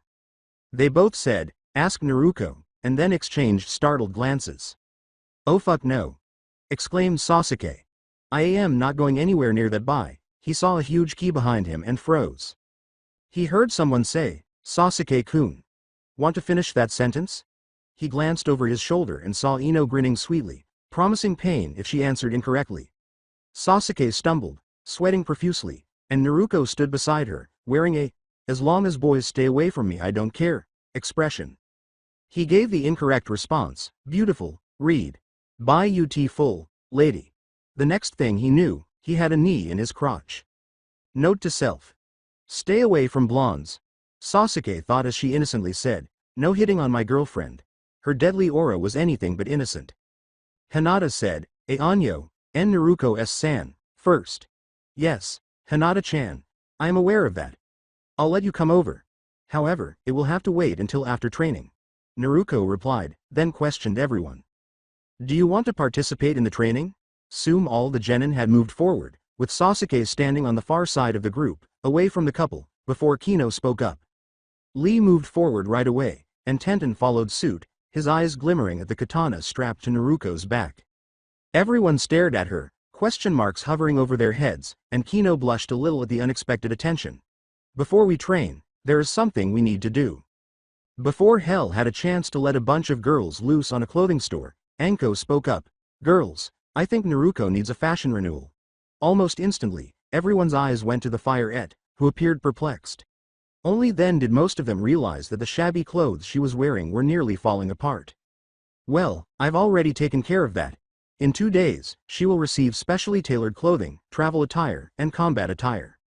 But no underwear, she thought evilly. Several store owners in Konoha shivered at first, then exhaled in relief for unknown reasons. 2 hours later, in the training field, the Jonin looked down at the group of genin, minus Lee, lying on the floor at their feet. Anko had sent them through what Anko called her boot camp Mark I. It involved each of them running laps around Konoha with resistance and gravity seals on their bodies. Everyone except for Lee and Naruko were at stage 1 seals. Lee had his usual set of weights and Naruko had upped her seals to stage 3. Deciding that enough was enough, Yugo interrupted the training, and everyone made their way to a seemingly unimportant gate outside of Konoha. Naruko opened the gate slowly, she didn't remove the seals on her body, and ushered everyone through. The moment they were through the gate, every guest, except for Yugo, gasped in surprise. On either side of the path in front of them were large flower beds. Beyond one side there was a larger with freshly cut grass, where 10 clones were meditating and an additional 40 clones were practicing fuinjutsu, and on the other side there was a mid-sized training field, where around 50 of Naruko's clones were running through various stances with a katana. Kakashi blanched as he recognized the style. It was a style used by Kushina Uzumaki when she wielded a sword. Kakashi remembered Kushina dubbing it the Uzuken.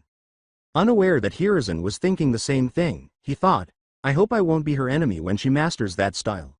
Fortunately, Naruko had only recently begun using the basic form of the Uzuken, and Tenten was conversing with Naruko regarding her sword. The others were staring at the mansion castle building at the end of the path, and when Naruko saw their faces, she unconsciously gave a vulpine smile, stepped forward, turned around, bowed, and formally said, her name is Himiko. Naruko explained and gave the cover story about where she had gotten it. Tenten asked if she could see the armory right away, and she unconsciously pulled out a storage scroll. When she saw the scroll, Naruko declined with her own version of a sickly sweet smile. Imagine a sickly sweet smile with a lot of cuteness, and Tenten couldn't contain her resentment. She smiled again and said, welcome to the new Uzumaki clan estate, otherwise known as the castle. Just as she was ready to show them the structure, a group of clones with masonry and lumber entered the gate. Boss, the renovations on the castle are mostly complete, however the main wall has started to crumble when we cut back the vines there. The person who said it. You have been training with only about 1/100th of your full power, Anko said, staring at Naruko as she said, carry on guys, but dispel soon before you use up too much chakra. No, just about half of my strength. I had left a clone here. Naruko returned bluntly, as if it didn't matter, and began to walk, with the others, with the exception of Ino, too stunned to do anything but follow. She had also been at the training field at half her full power, making a shadow clone. Yeah. I had Naruko tech Ino the shadow clones during one of their earlier training sessions, but gave her current a limit as 1. If you don't like it, think about how far you'd go for someone you love, who was in the library looking for a taijutsu style that would work for her. Naturally, that would take time, as she had to comb through thousands of scrolls, all related to taijutsu. After the tour, everyone gathered outside on the grass where Naruko's clones brought them something to eat, and Sasuke, initially dubious because of the Dobi's cooking, entered an eating competition with Choji after they had tasted the food. Naruko purposefully avoided the area with the library and the armory, stating that they were still renovating and that she was still busy archiving the majority of the scrolls. How can you bite, cook, crunch, and gulp? Is this good? Many, if not all, of the heads turned to face the Fire-ette as Kiba asked, and she shrank slightly from the intensity of their stares. I'm an orphan, you know. A.N. The Uchiha massacre didn't take place in this storyline, so he didn't turn into a complete ass. I had to learn to provide and look out for myself with what I had. The inquisitive looks changed to sad ones, and even Sasuke felt pity. What's in here? Everyone blanched when Naruto listed the ingredients, a variety of bugs, fish, several herbs, worms, and vegetables. But she stopped when she saw the half-sick looks. It is so good, he said, not realizing that he would regret asking. As everyone stared at her in astonishment, she said, Anyo, this is the most nutritious and tasty food I could prepare on such short notice. They all thought, she has an even creepier and tastier recipe. And compared to what I had to eat during my time living on the streets, Naruto instantly hung her head in sorrow, and almost everyone could sense her feelings at that moment. Ino reached over and tried to console her girlfriend by giving her a hug, and Sasuke returned to eating after making an unsuccessful attempt to imagine what Naruto's life must have been like. Now, many people were staring at him as though he was insane. What's in it doesn't matter because the food is good. Her response suggests that Naruto was raised on far less appetizing food. Who are we to voice our complaints? After saying that, he inquired. By the way, what precisely did you eat as a child? Kakashi responded on her behalf. Rotten meat, spoiled vegetables, bugs, basically anything she could get her hands on. He explained, his voice sorrowful. Back in my Anbu days I was the leader of the group assigned to guard over her, or rather, step in when the villagers went too far. Yugo recalled the day that it happened and recalled how angry she had been. From what I heard, the civilian council prevented a more active role by the Anbu, therefore they couldn't help Naruto in her everyday life. In the meantime, Ino had mostly succeeded in rescuing Naruto from her sadness and was busy French kissing her, much to the embarrassment of the other genin, one of whom fainted with a bleeding nose and a nearly perverted smile. Unbeknownst to everyone present, Sasuke was fighting off a nosebleed while attempting to remain conscious and avoid blushing. Naruto was back to her normal self after the couple stopped kissing, cheerfully chatting with the others while Ino did the same. When asked how they were able to act so casually, Naruto replied that only Lee, Sasuke, Neji, and Tenten did not have nosebleeds from the genin. We made the decision to appear friendly in public. When asked who she was referring to, Naruto responded, but we are all friends here, and besides, we are not the only ones who have feelings for another person. As evidenced by her aura's attraction to Neji and the way she sits next to him, Tenten is clearly attracted to him. The majority of those mentioned were appalled, Tenten, because she wanted her feelings to stay a secret. Neji, because he hadn't realized his team mated feelings for him. Sakura, because she hadn't realized how obvious her feelings were. Sasuke, because he didn't know the depth of Sakura's feelings. Kiba, because he realized that she was right, and Hinata, because she was still unconscious. Sakura, as everyone knows, is head over heels with Sasuke, and Kiba, judging by his aura, is unconsciously enjoying the pheromones that Hinata gives off. The Jonin gave her a funny look, and Enko burst out laughing as Naruto continued. I don't know about Hinata though, because she almost always blushes and falls unconscious when I am near her. The teams soon left to go on missions, leaving Team 11 behind. Yugo was quietly conversing with Ino outside while Enko was training with Naruto. Ino. I've requested permission from the Hokage to subject you to the Anbu training regimen. He consented, but only if you are the one who decides whether you want it. Personally, I think you should, because as you are now, you will find it difficult to keep up with Naruto. Ino was taken aback, as she had to admit that she was far behind Naruto in terms of strength and endurance, and she had never anticipated being offered the Anbu training, in part because she believed one had to be at least a high chunin, and in part because she didn't think she had the aptitude for it. I suppose. I'm on board. I would like to know who will train me. Yugo responded to Ino's question. A decision has not yet been made on that. I'll try to find you a laid-back Anbu to train you with. Are you unable to teach me? You and Kakashi used to be Anbu, right? Yugo shook her head when Ino asked. Then they went off to practice their kenjutsu, saying, as your Jonin sensei I'm not permitted to be your Anbu sensei. The following evening, Ino's training with Anbu started. Yugo escorted her to the Anbu headquarters and then instructed her on how to get to the training room. A few minutes later, Ino entered a large room that was occupied by only 4 Anbu. The first was a large man, easily towering over Ino, and wore a tatsu mask. The second was a female, wearing a green-striped saru mask, with her hair wrapped in black cloth. The third person didn't need a mask because anyone would have recognized Kakashi by his gravity-defying silver hair.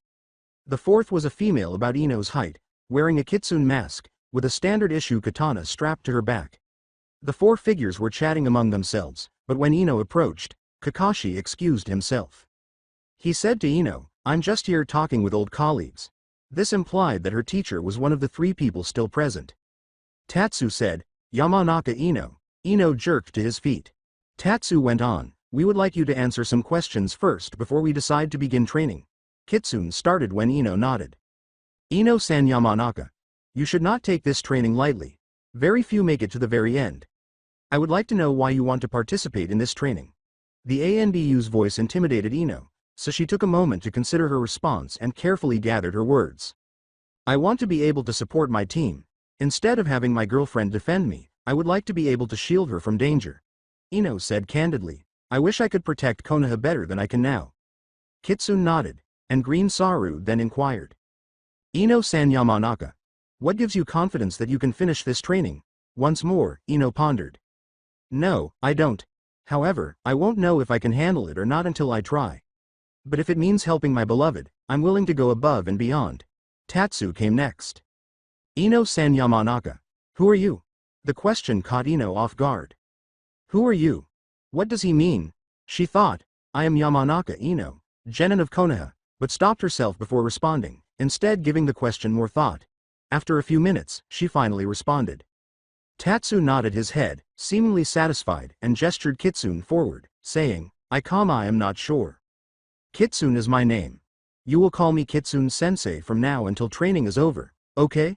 Kitsune questioned Ino. Yes sir, ma'am, Kitsune-sensei. Kitsune nodded, trying not to giggle. 6 hours later she finished training.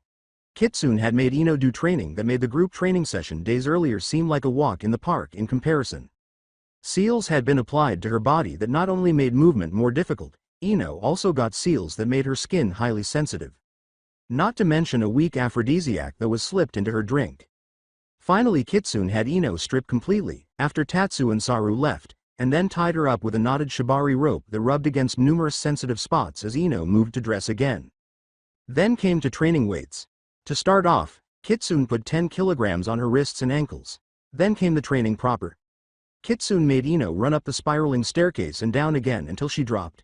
After running, Ino was panting and blushing heavily. She felt like a dog in heat and found it difficult to concentrate.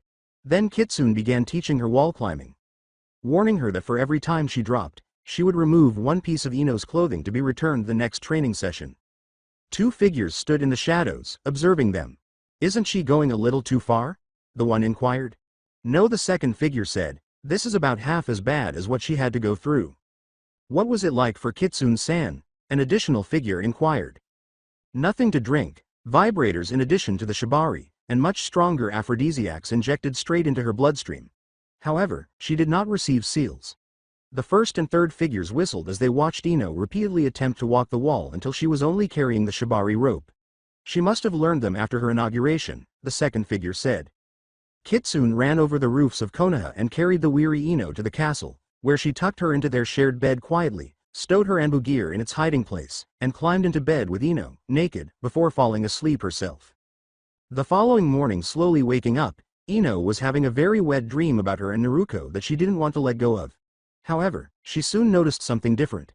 Glancing around, she saw that Naruto had already gotten out of bed and was moving around the room, completely nude, just like the day she was born. Then Ino felt it. With a huge wet stain on the mattress, she removed the blanket and blushed angrily, not realizing that Naruto was speaking to her. Ino-chan. Act quickly. This had better not become a habit. You're going to be late for our mission today, she moaned. 2 weeks later, Hokage Tower Hiruzen looked at the 4 figures in front of him and said, Team 11, I am sending you as backup for Team 7 in Nami no Kuni. Anko and Yugo had not changed much in the past few weeks, but Ino had grown significantly since she started training with Kitsune, and her body had matured as well, losing all of her baby fat and developing more distinct curves. She also held a lot more muscle, and her stamina and chakra reserves were greatly increased. Her former B-cup bust was now a mid-C cup, and a sword Naruto had selected for her from the armory was resting on her back. Naruto had the most change.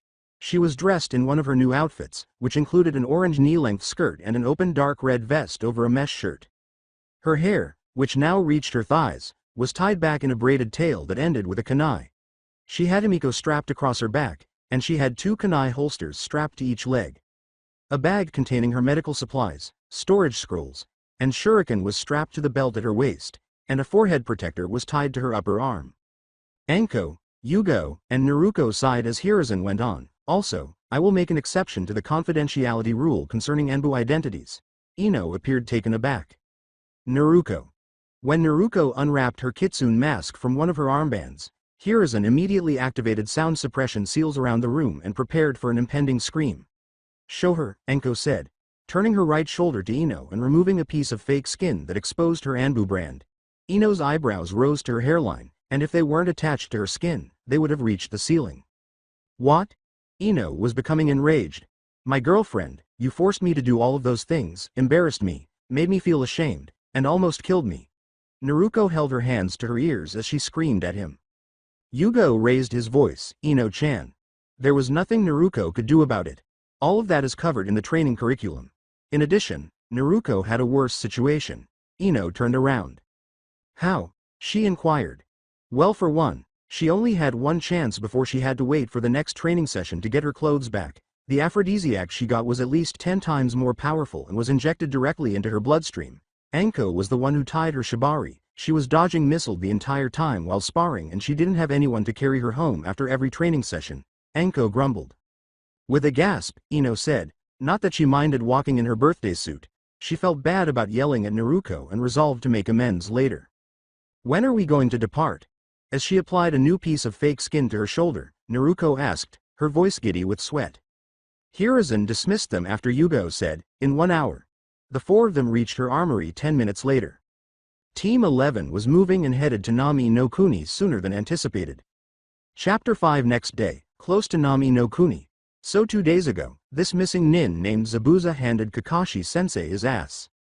Perhaps he is becoming rusty. He doesn't sound like the Inu who taught me all those years ago, muttered Naruko.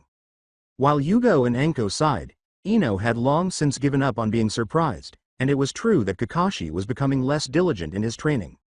They had arrived at the shore opposite Nami no Kuni, and although Ino hadn't mastered the art of walking on water, she had started to learn how to do it.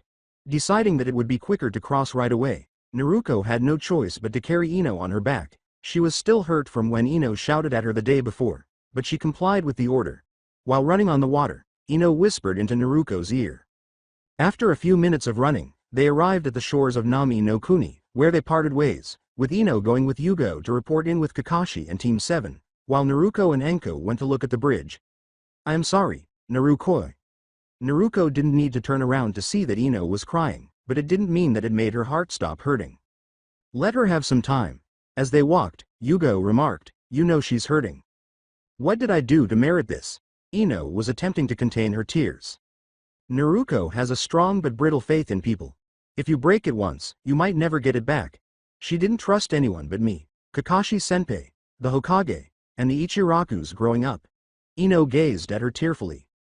When Naruko was younger, I was a member of the team tasked with keeping her safe. During her Anbu training, I was one of her teachers as well. I therefore have first-hand experience with this. Show her that she can still rely on you as a friend, if not as a lover.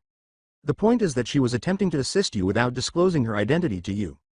Yugo told her sternly, yes, I agree that your accusations were valid, but compared to what she had gone through, being shouted at for something that small. Ino was now sobbing uncontrollably, and her heart felt like it was breaking, but she kept walking.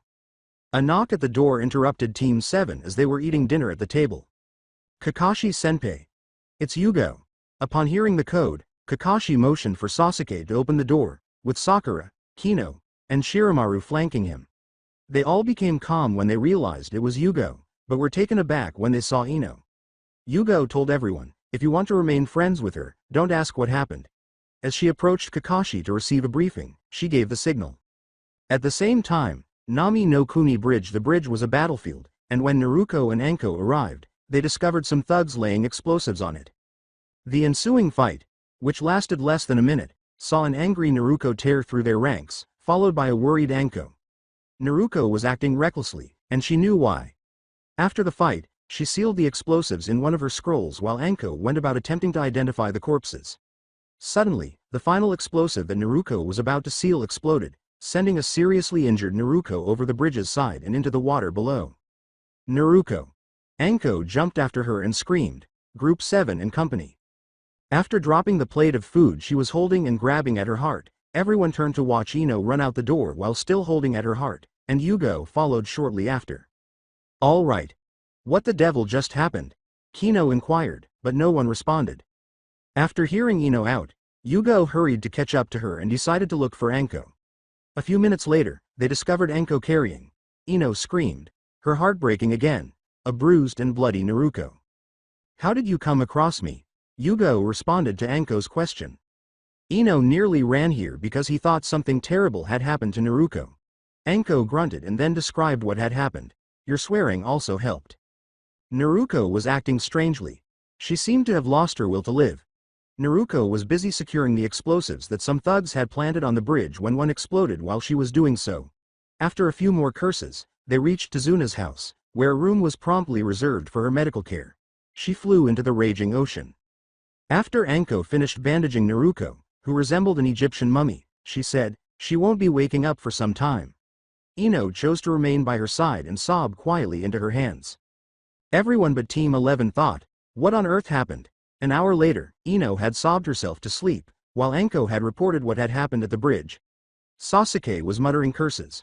Sakura was pale, and Kino and Shiramaru were both silent, and they all vowed to exact revenge on Gato for what had transpired. After 3 days the final standoff between Zabuza's team and Teams 7 and 11 was scheduled for today, but Sasuke was displaying concern for his fellow Konoha shinobi, and the only person not there was Naruto, who was still recovering, much to Ino's chagrin, as the past week had been hell for her. Flashback. The day before Ino had had enough of Inari's constant tantrums about Gato's invincibility and approached him, slapping him across the face. Inari. Although I acknowledge that you had a difficult life, do you genuinely think that you are the only one who experienced hardship? She gave him a yell. Yes. My father was taken from me by Gato. Inari shot back, he had him killed for opposing him. Anko then said. Hello, Inari Gaki. You're ignorant. Inari became enraged and turned against her. But let's place a wager.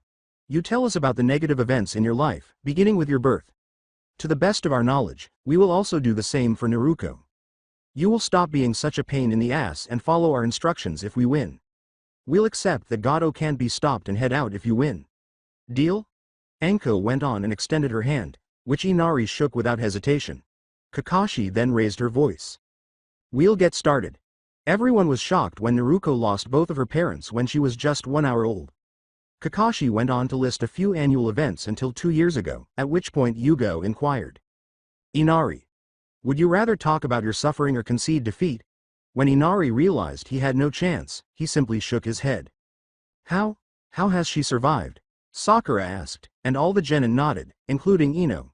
Anko responded. Kakashi overlooked the fact that Naruto fared better than she had during all of the events he listed, with the exception of the first one. Hope, in response to Pinky's query. In addition to being Hokage, she wishes for her clan's name to live on forever. She will not give up as long as she is alive. She can fight as long as she doesn't give up. She has hope as long as she is able to fight. Anko stopped and inhaled. I may just be her adoptive mother, but in the short time I had known her, I can tell with all certainty that she follows her own creed, not what we refer to the will of fire. Ino went on for Anko. She shared her creed with me during one of our training sessions. Never betray a promise, no matter how painful it may be. Trust is not given freely, it must be earned. Never give up. When you do, it's done. Never give up. There is no life without hope. The deeper significance of her creed is still beyond my comprehension. Everyone rushed into Naruto's room after hearing a loud crash, only to discover that Naruto had left, leaving the window open and the bed empty. The end of the flashback. Naruto meadow by the bridge. Naruto was sitting in the meadow, thinking carefully about what the boy had told her. A flashback to 12 hours ago. The boy found Naruto in this state. She didn't notice him at first, but as he continued to gather plants from the meadow, she gradually became aware of his presence, and strangely, she didn't mind his presence. It was as if she felt a connection of some sort between them. Naruto was crying, and when the Jonin were telling the others about her, she remembered the times she didn't want to remember, so she had exploded out of the window and ran into the forest. She didn't know how long she cried, but she didn't care. Sob. Who are you? She recognized that the boy in front of her, despite his girlish appearance, was telling the truth when she smelled the pheromones he gave off. My name is Haku, and before you ask, I am a boy, Naruto said. Don't be alarmed. My name is Naruto. Haku raised an eyebrow in response to her statement, I am not into boys. Have you and your boyfriend broken up? Are you a lesbian instead? He inquired, and Naruto sobbed once more. The second choice. And the people I trusted the most have just broken my trust in them. She started crying once more, and Haku understood. He approached her and put his hand on her shoulder, but she was surprised that she didn't react. Instead, she felt the boy's understanding. I can relate to your suffering. I have experienced similar circumstances. As a result, I can say with certainty that if you keep going in this direction, you will only end up dead and destroyed.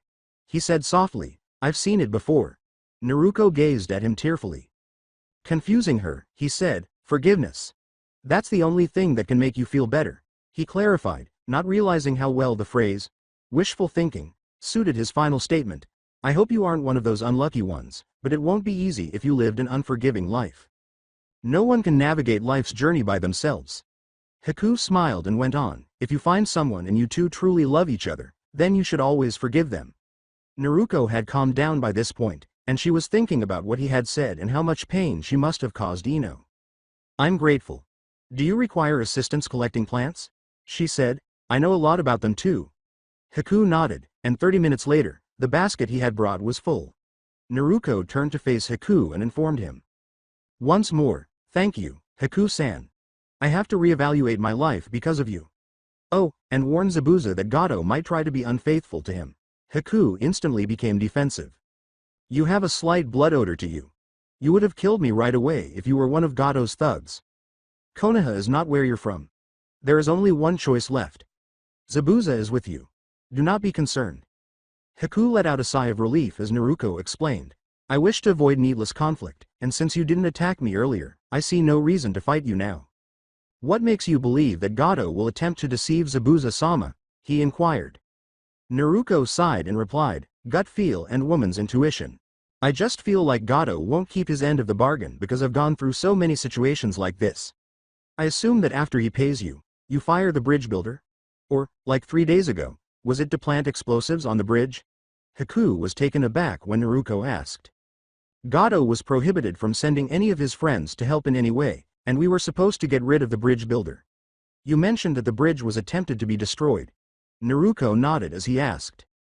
Haku remarked, Zabuza is not going to like this. Well, Naruto-san, it was good to meet you. I'm hoping that tomorrow won't be a fight. She came back and said, likewise, Haku-san. He departed, leaving her to consider what he had said. The end of the flashback, she muttered to herself, forgiveness and second chances. Feeling prepared to apologize to Ino, she headed to the house, but as she was running, she heard a woman scream and arrived just in time to witness a boy using a sword to box a man in the crotch while another man attempted to rape a woman. Gato's thugs, Naruto thought confidently, and as the other man turned to face the boy, he was about to strike him with his sword when Naruto knocked him unconscious with a powerful punch to the head. After checking on the boy and the woman, who turned out to be Tsunami and Inari, she tied the thugs up and had her clones carry them to the bridge, where they thanked her for saving them and asked her to assist the other Konoha members. Naruto nodded and departed. After 5 minutes, Nami no Kuni Bridge Ino was breathing heavily, and she and the other 3 genin were battling the 2 demon brothers and getting kicked in the ass, just as they were about to fight again, when a short, fat man appeared through the mist. Zabuza. You don't seem to live up to your reputation, he said with a laugh. A few hundred figures materialized behind him as he snapped his fingers. It was accurate to say, my friends here will help you enjoy yourselves, seeing as all of you look worn out. The shinobi from Zabuza's group and Konoha both appeared exhausted. Zabuza addressed a masked figure next to him, saying, well, kid, seems you were right. Hello, Kakashi. Let's stop fighting and see if we can make it through this. Gato cackled once more as he called to Kakashi. You cannot all survive even if you fight together right now. Gato yelled, go get them boys. Ino screamed, and a second group of thugs had come up behind them, grabbing her. As the thug holding her was about to lick her, Ino kicked him in the crotch, and as he tried to flee, one of the thugs' katana stabbed Ino in the stomach, causing her to scream in agony and fall to the ground. Suddenly, there was a roar, and Naruko had arrived, ki overflowing. Kino then rushed into the group with Shiramaru in a Gatsuga Jutsu, and grabbed Ino. Naruko. She yelled, I leave them to you. At the same time, Sakura was carrying an injured Sasuke away while telling the two Chunin Nuke Nin to back off. The thugs couldn't stand a chance, so Naruko killed them all and turned to face Ino. When she saw her wound, Naruko became extremely angry, and everyone's eyes widened as a bushy tail that matched her hair color and cute fox ears grew from her head. Her shackling abruptly stopped, and everyone felt a huge wave of ki. Naruko appeared between the Jonin and the advancing thugs with a sudden burst of speed. The thugs were engulfed in a huge stream of blue flames as she roared, Kitsune fire. The flames were so fierce that they turned to ash in a matter of seconds, but they persisted, and less than a minute later, only Gato was left. He is yours, Zabuza-san, Haku-san. Naruko sank to the ground, saying. Anko was the first to move, running towards Naruko, and after gently picking her up, she carried her over to the other genin, where she placed her daughter down next to Ino. Yugo then appeared next to her, already going over the hand signs for a diagnostic jutsu. At first, nobody moved. What? As Anko performed the same jutsu on Ino, she exhaled in relief and exclaimed, Naruko is completely healed from her previous injuries. Ino just sustained a deep wound to his flesh. The blade missed her internal organs, she said, before switching to a medical ninjutsu. As she held her hands over the wound, which was gradually closing, green light covered them. The genin, and the demon brothers, in secret, sighed in relief, while Zabuza was transforming Gato into fish food. Just before midnight on the same day, Tazuna's house. With a moan, Naruko awoke and turned to see Ino lying beside her, her stomach wrapped in bandages. After thinking, right, we had that battle earlier, Naruko reached over and gave Ino a gentle pat on the cheek. Ino's eyes opened abruptly. Naruko? She muttered, and Naruko gave her a sorrowful smile. Hanakoi, I apologize for my aloof demeanor. With her new pet name for Ino, she said, I wasn't thinking straight. Ino's eyes welled up with tears, and her heart leapt in her chest. It meant flower love. Naruko went on, I swear to tell you the truth when we get home. Ino's eyes began to well up with tears. Naruko said solemnly, then we shall see if I am still worthy of the name Narukoi. She was taken aback when Ino reached out and brought her head close to hers, kissing her firmly before she was momentarily stunned and eventually kissing him back. After they parted ways, Naruko moved her body to match Ino's, and the two wrapped their arms around each other gently before falling asleep. The following morning when Naruko woke up, she heard giggling and unintentionally woke Ino as well. When both Ino and Naruko unleashed their full ki, the giggling and all other activities in the building and within a kilometer stopped. As they were getting up, Ino saw that Naruko was only wearing her skirt, with her vest and mesh shirt folded neatly together, her sword, armbands, and kunai and shuriken holsters to the side. She was dressed similarly, with her bandages forming a pseudo-sports bra. When Ino saw her own equipment next to Naruko's neatly folded and ready, she thought, at least my modesty is intact. Then, as Naruko opened the door, she heard Sakura and Kino scream, her facial expression making them lose control of their bladder, but that wasn't all they saw. Ino was shocked to see her girlfriend covered in a lot of scars she had never seen before, along with a cute bushy tail and equally cute fox ears. Naruko stopped releasing her ki and shut the door after she felt she had sufficiently intimidated the two peeping girls. As she turned back to Ino, she noticed her girlfriend's eyes widen even more, and she looked down to see that all of the fake skin she had used to cover her scars was gone. She sighed and told Ino this. As I mentioned, back home, I'll explain everything. Ino was appalled. Even Naruko's breasts, which appeared to have grown again, had scars on them. To what extent does she use fake skin? Realizing that Naruko had been using it to hide her scars since the beginning, Ino pondered. She walked over and gave her girlfriend a hug. Tears were streaming down her cheeks and she was powerless to stop them. She didn't want to believe the Jonin after speaking with Inari. The fact that Naruko had endured all of those things and more astounded her. Her heart wouldn't have been able to take it in its current condition, so she couldn't believe it. But now that she could see some of the scars, she reluctantly came to terms with the reality. Ino gave Naruko a long kiss, giving in to her emotions. Thud. An unconscious Sasuke with a bleeding nose broke their kiss. He felt the blood rush into his face as he opened the door, right as the two girls began kissing. Naruko and Ino noticed a flush on the boy's cheeks as they looked down at him, but they knew it was a non-perverted type. Naruko said in a vulpine voice, Sasuke-kun, You are by far too innocent. She then held her stomach in laughter. The Jonin had heard the thud and had emerged just before the comment. The comment elicited a range of responses. As Anko laughed, Yugo blushed and giggled simultaneously, recalling how Hayate had been when they first started dating. In the meantime, Kakashi was trying to contain a nosebleed while blushing intensely. He had just read a passage in his Icha Icha Paradise book that was almost exactly like what had just transpired. A ton of KI, followed by the male protagonist entering a lesbian makeout session, passing out, and concluding with a female saying the same word in a way that was nearly identical to Naruko's. The only distinction was that both women were fully clothed in the book. Anko said that they would stay in Nami no Kuni until the bridge was finished, cutting off her laughter. Zabuza and his group had made the decision to join Nami no Kuni in order to reform the shinobi corps that Gato had destroyed, not as its leaders. Naruko grinned. I'm relieved that Hiku-san survived, she reflected. Mistaking her smile, Anko said. The sadistic smile on Anko's face made both Ino and Naruko shudder. Don't get your hopes up yet, kiddo. There is still training to catch up on. The bridge was making good progress as the days went by. According to Naruko, some of her clans even applied seals to the building, which would enable it to endure hurricane-force storms. They should be able to withstand even a tsunami, no pun intended. She was joking. Since Tsunami, Tazuna's daughter, was also present, many people laughed at that. The 5 genin were being sent through hell in a meadow where, ironically, Haku had rescued Naruko from hell when they weren't assisting the bridge builders. Zabuza and Haku visited during these sessions to participate in the training. Despite becoming weaker during her recuperation, Naruko recovered in a matter of days thanks to the resistance seals, gravity seals, and training weights, as well as her new advanced healing factor. Ino's Anbu training went on at night without the awkward parts, and Yugo thought that since Naruko was teaching her, she would be prepared to join Anbu by the time they were Chunin. In the meantime, Kino was teasing Sasuke and inspiring him to train harder. Everyone was aware by now that Sasuke was much too naive for his age.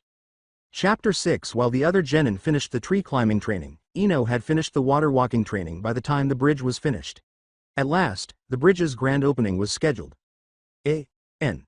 Since it's one of those incredibly lengthy, thank you, speeches that I'm sure everyone is familiar with, I'm going to skip it.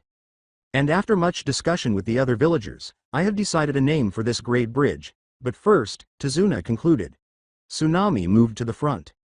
Although most here do not know her or her actions, Uzumaki Naruko saved more than just the village, but also brought my son out of his depression, she spoke and then continued. The crowd erupted in applause as the speaker declared, let it be known that the doors of my family home will always be open to our young hero. Everyone was aware of Inari's depression. Tsunami's speech startled Naruko, who burst into tears of joy. Meanwhile, her tail. Ino whispered into Naruko's ear, Narukoi, rein in your tail. It's hitting my legs with each swing. Naruko was powerless to stop it. She was simply too joyful. Then Zabuza moved forward. Naruko-san. The evening you and Haku met you gave him a warning about Gato. You gave a warning to the ones who should have been your enemy. Yet I ignored the warning until it was nearly too late for us all. That day, I learned valuable lessons. If your enemy is the type who doesn't attack unless attacked, they're trustworthy. And, trust you teammates. This most certainly thanks to you, he continued. Another round of applause. Then a middle-aged woman who had just been elected mayor of Nami no Kuni came forward.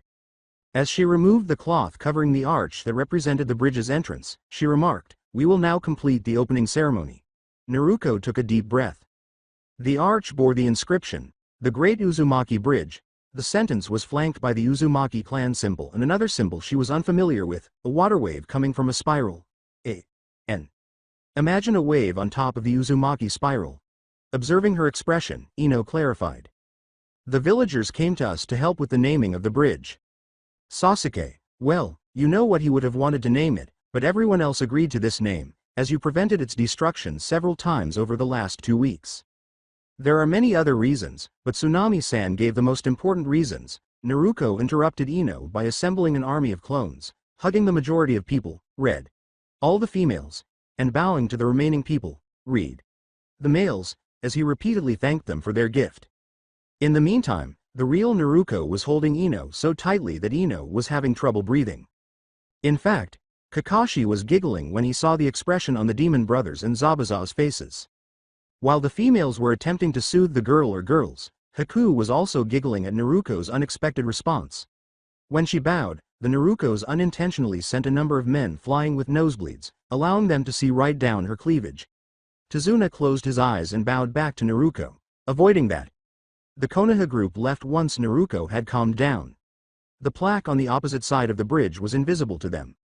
Uzumaki Naruko is honored by this bridge, the second Nami no Kuni hero. I hope her name is never forgotten. After 3 days. At last, the Konoha group returned home. They had made the decision to go more slowly.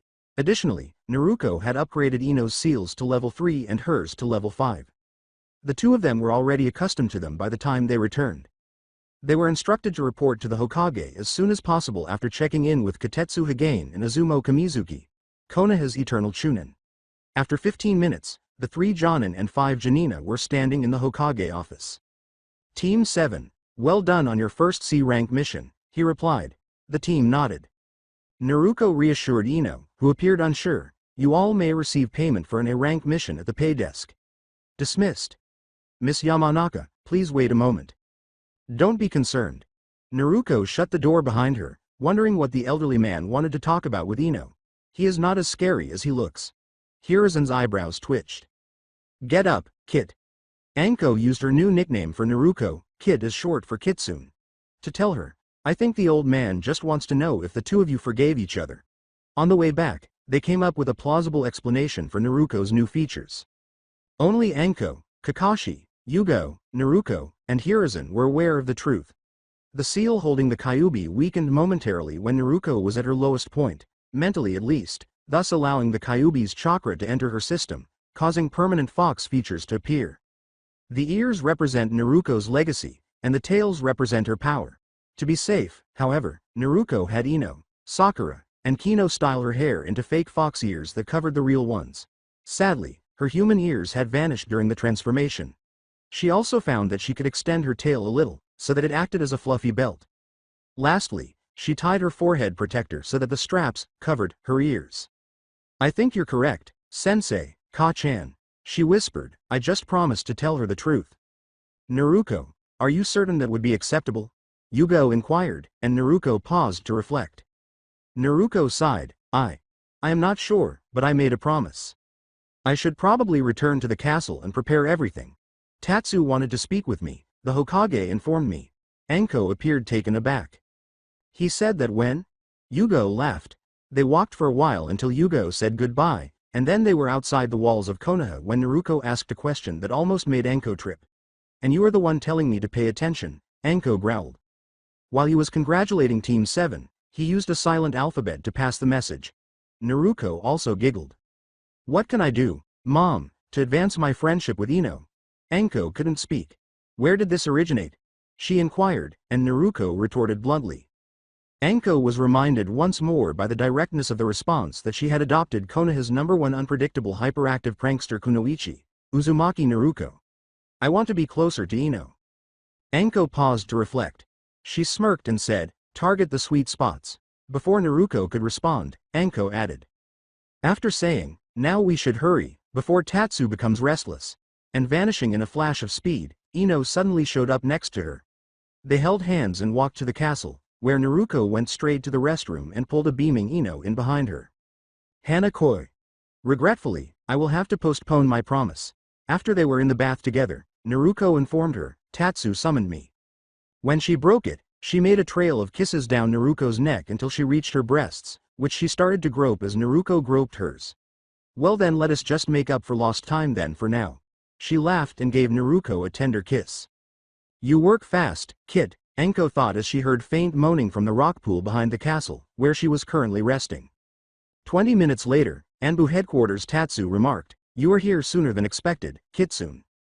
Honestly, you could have spent some more quality time with Yamanaka Ojou-san, he replied. All right, Tatsu-senpai. I can go home sooner if the mission is completed sooner, Kitsune said. Kahai, it's not a mission. I brought you here to hear your thoughts on Yamanaka Ino's Anbu membership, Kitsune pondered for a while. Although she has made great strides, I don't believe she will be prepared for a while.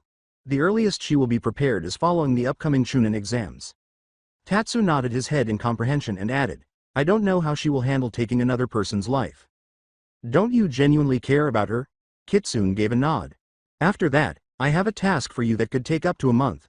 Only you have the option to complete this mission. It won't be given to anyone else. Kitsune twisted her head in confusion as Tatsu said, find the Kitsune summoning contract. The hell? She asked herself. Unknown place, concurrently. The rumors are real, mistress. A voice said, a new heir has arisen. I was just informed that she has advanced to the initial phase, but we don't know where she is right now. A second figure paused to reflect. Deploy our agents to every significant hidden village. Locate her, but don't approach her unless her life is in jeopardy. The voice, which was obviously female, said, find out if she is worthy.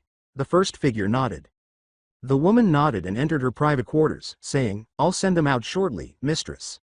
She thought sorrowfully, no matter what, we will not permit anything to happen to Haim-sama this time.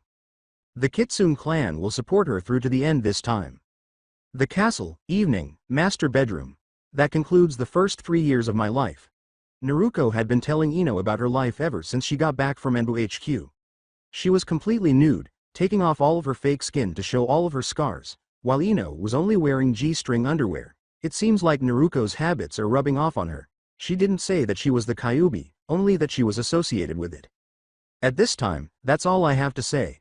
I have to go on an Enbu mission. Ino sulked as she continued, but I should be back in time for the exams.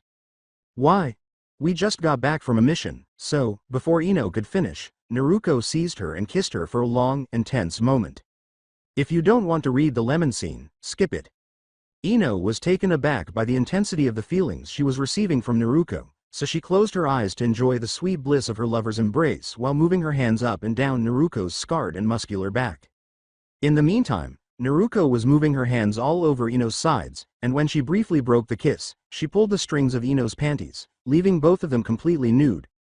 Naruko resumed the kiss, cupped one of Ino's small C-cup breasts in her right hand and gave gentle squeezes, while her left hand moved along the inside of Ino's thighs.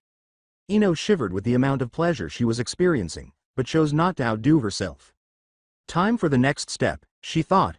She broke the kiss again and proceeded to kiss her way down Ino's stomach, pausing to nibble on her nipples. When she got to Ino's lower lips, she chose to tease her a little, breathing lightly on the folds, causing Ino to shiver in ecstasy. Ino screamed out as Naruko pushed one of her fingers into her, and she pulled it out and licked it. As Naruko lightly licked her folds, Ino abruptly shifted their positions, and her face changed from one of mock horror to one of pure bliss. Delicious, she said with a mischievous smile. With their heads pointing in different directions and each having a clear view of the other's lower lips, Ino was lying above Naruko, and she teased, time for payback, Naruko-I. Naruko shivered when she felt Ino playing with her. They managed to climax together. In reality, Ino had already climaxed once, and then resumed kissing, pressing their breasts against each other. After a final climax, in which they ground their lower lips against each other's thighs, both girls slumped down, exhausted, and their adrenaline gave out. However, soon after, they were kissing, licking, and fingering each other, enjoying the love juices. The scene with the lemon is over. Naruko, gasping for air, said. That was incredible. Ino nodded, taking a deep breath. Her lips found Naruko's and she said, I agree, we should sew this more often. She added, Aishiteru, Narukoi. Naruko gave a sorrowful smile. Hanakoi, Koishiteru. However, we have to wait until my mission is over. She kissed Ino for a long time and then slowly stood up, saying, I swear I'll be back to you. As she dressed, Ino asked. Do you go commando all the time? You have no underwear, do you? Do you want to own any at all? Naruko turned to her girlfriend and grinned while feigning anger. Yes, no, and no, they usually leave me after no more than a week. In any case, try it. With a playful tone, Naruko responded, it feels less restricting without them. She had already completed putting on her Anbu attire. She thought, I think I need a bigger chest plate soon. Ino ran up to Naruko as she was moving down the main hallway. My Anbu training will be continued by whom? She inquired. The same individuals who handled me. Get ready. The response was, my training was much easier than theirs. In any case, are you planning to train in the yard like this or will you remain that way all day? Still wearing her birthday suit, Ino blushed and responded, Naruko asked. She gave Naruko another tender kiss and said, I'm giving your advice a try. She whispered, for luck. Naruto grinned. 3 days later, High no Kuni's southeast border. All three of Kitsune's teammates were young female recruits who had recently joined the ranks of Anbu. The first was a brunette wearing a Kuma mask, the second was raven-haired and wearing a Habi mask, and the third was a short-haired blonde wearing an Inu mask. Kitsune had been running for 3 days in a row with her newly assigned squad. Kitsune Taiko, shall we have a rest? Habi inquired. After witnessing her teach Ino her first Anbu taining lesson, the three girls wanted to be on the same Anbu squad and were assigned to her at the last minute. They were the ones who were talking in the shadows. Needless to say that Hinata wasn't the only one with a crush on Naruto. One of our border posts is almost here. Kitsune replied, we will spend the night there and then continue tomorrow. They heard a scream and immediately hid in the trees when they saw a young woman with ripped clothing running past them, or rather, underneath them, and Kitsune and the others took a sharp breath. The woman had fluffy sky blue foxtails and matching ears, and a group of bandits with a wide range of weapons followed her. Your orders, senpai? Inu gestured. The straightforward response was, center point triangle. Kitsune just walked off the branch into thin air, landing in the center of the bandit group, drew Himiko right away, and began slaying the bandits. Inu, Habi, and Kuma then formed a triangle around the bandit groups, with Inu standing between them and the young fox woman. The four of them quickly dispatched the dozen or so bandits. Naruto first focused on the woman they had saved after the fight, giving her a quick checkup and giving her some sugar water to help with her shock before turning to her three allies, Inu trying to console them while Kuma and Habi shivered because this was their first time killing. Hey, ladies. You performed admirably. I understand that taking a life is difficult, Inu began, but Kitsune interrupted. This is the approach I take to handling it. Consider how many people you have rescued. Holding Kuma and Habi's heads on her breasts, she said calmingly, if we'd let them live, then the poor woman over there would have been subjected to a fate worse than death. Inu felt a little envious, as most women do when they see another woman with larger breasts. How did you get breasts like that? When Naruto gave her a list of foods she had to eat as a child, Inu muttered under her breath, but she quickly regretted her question. The fox woman looked up at N. To give an idea, think of the food Naruto ate when he was undergoing his sage training with the toads. Just take away any liquids, you get the idea. Growing up in and around Konohagakure, that is a remarkable amount of food. But what's wrong with them? That stuff is great, she said in a vulpine but terrified voice, feeling a sense of familiarity and power from the person wearing a kitsune mask that was many times greater than her own. Kuma and Habi, who had recovered from Kitsune's administrations, joined Inu in a stunned expression, unsure whether to be horrified by the fact that insects and worms were such delicious food or to be turned on by the vulpine voice. I didn't really have a choice, girls. I couldn't afford to be picky because I was hungry. And you, she said, turning to the foxwoman hybrid, who instantly hid behind a tree.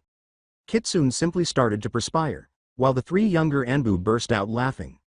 Am I really that frightening?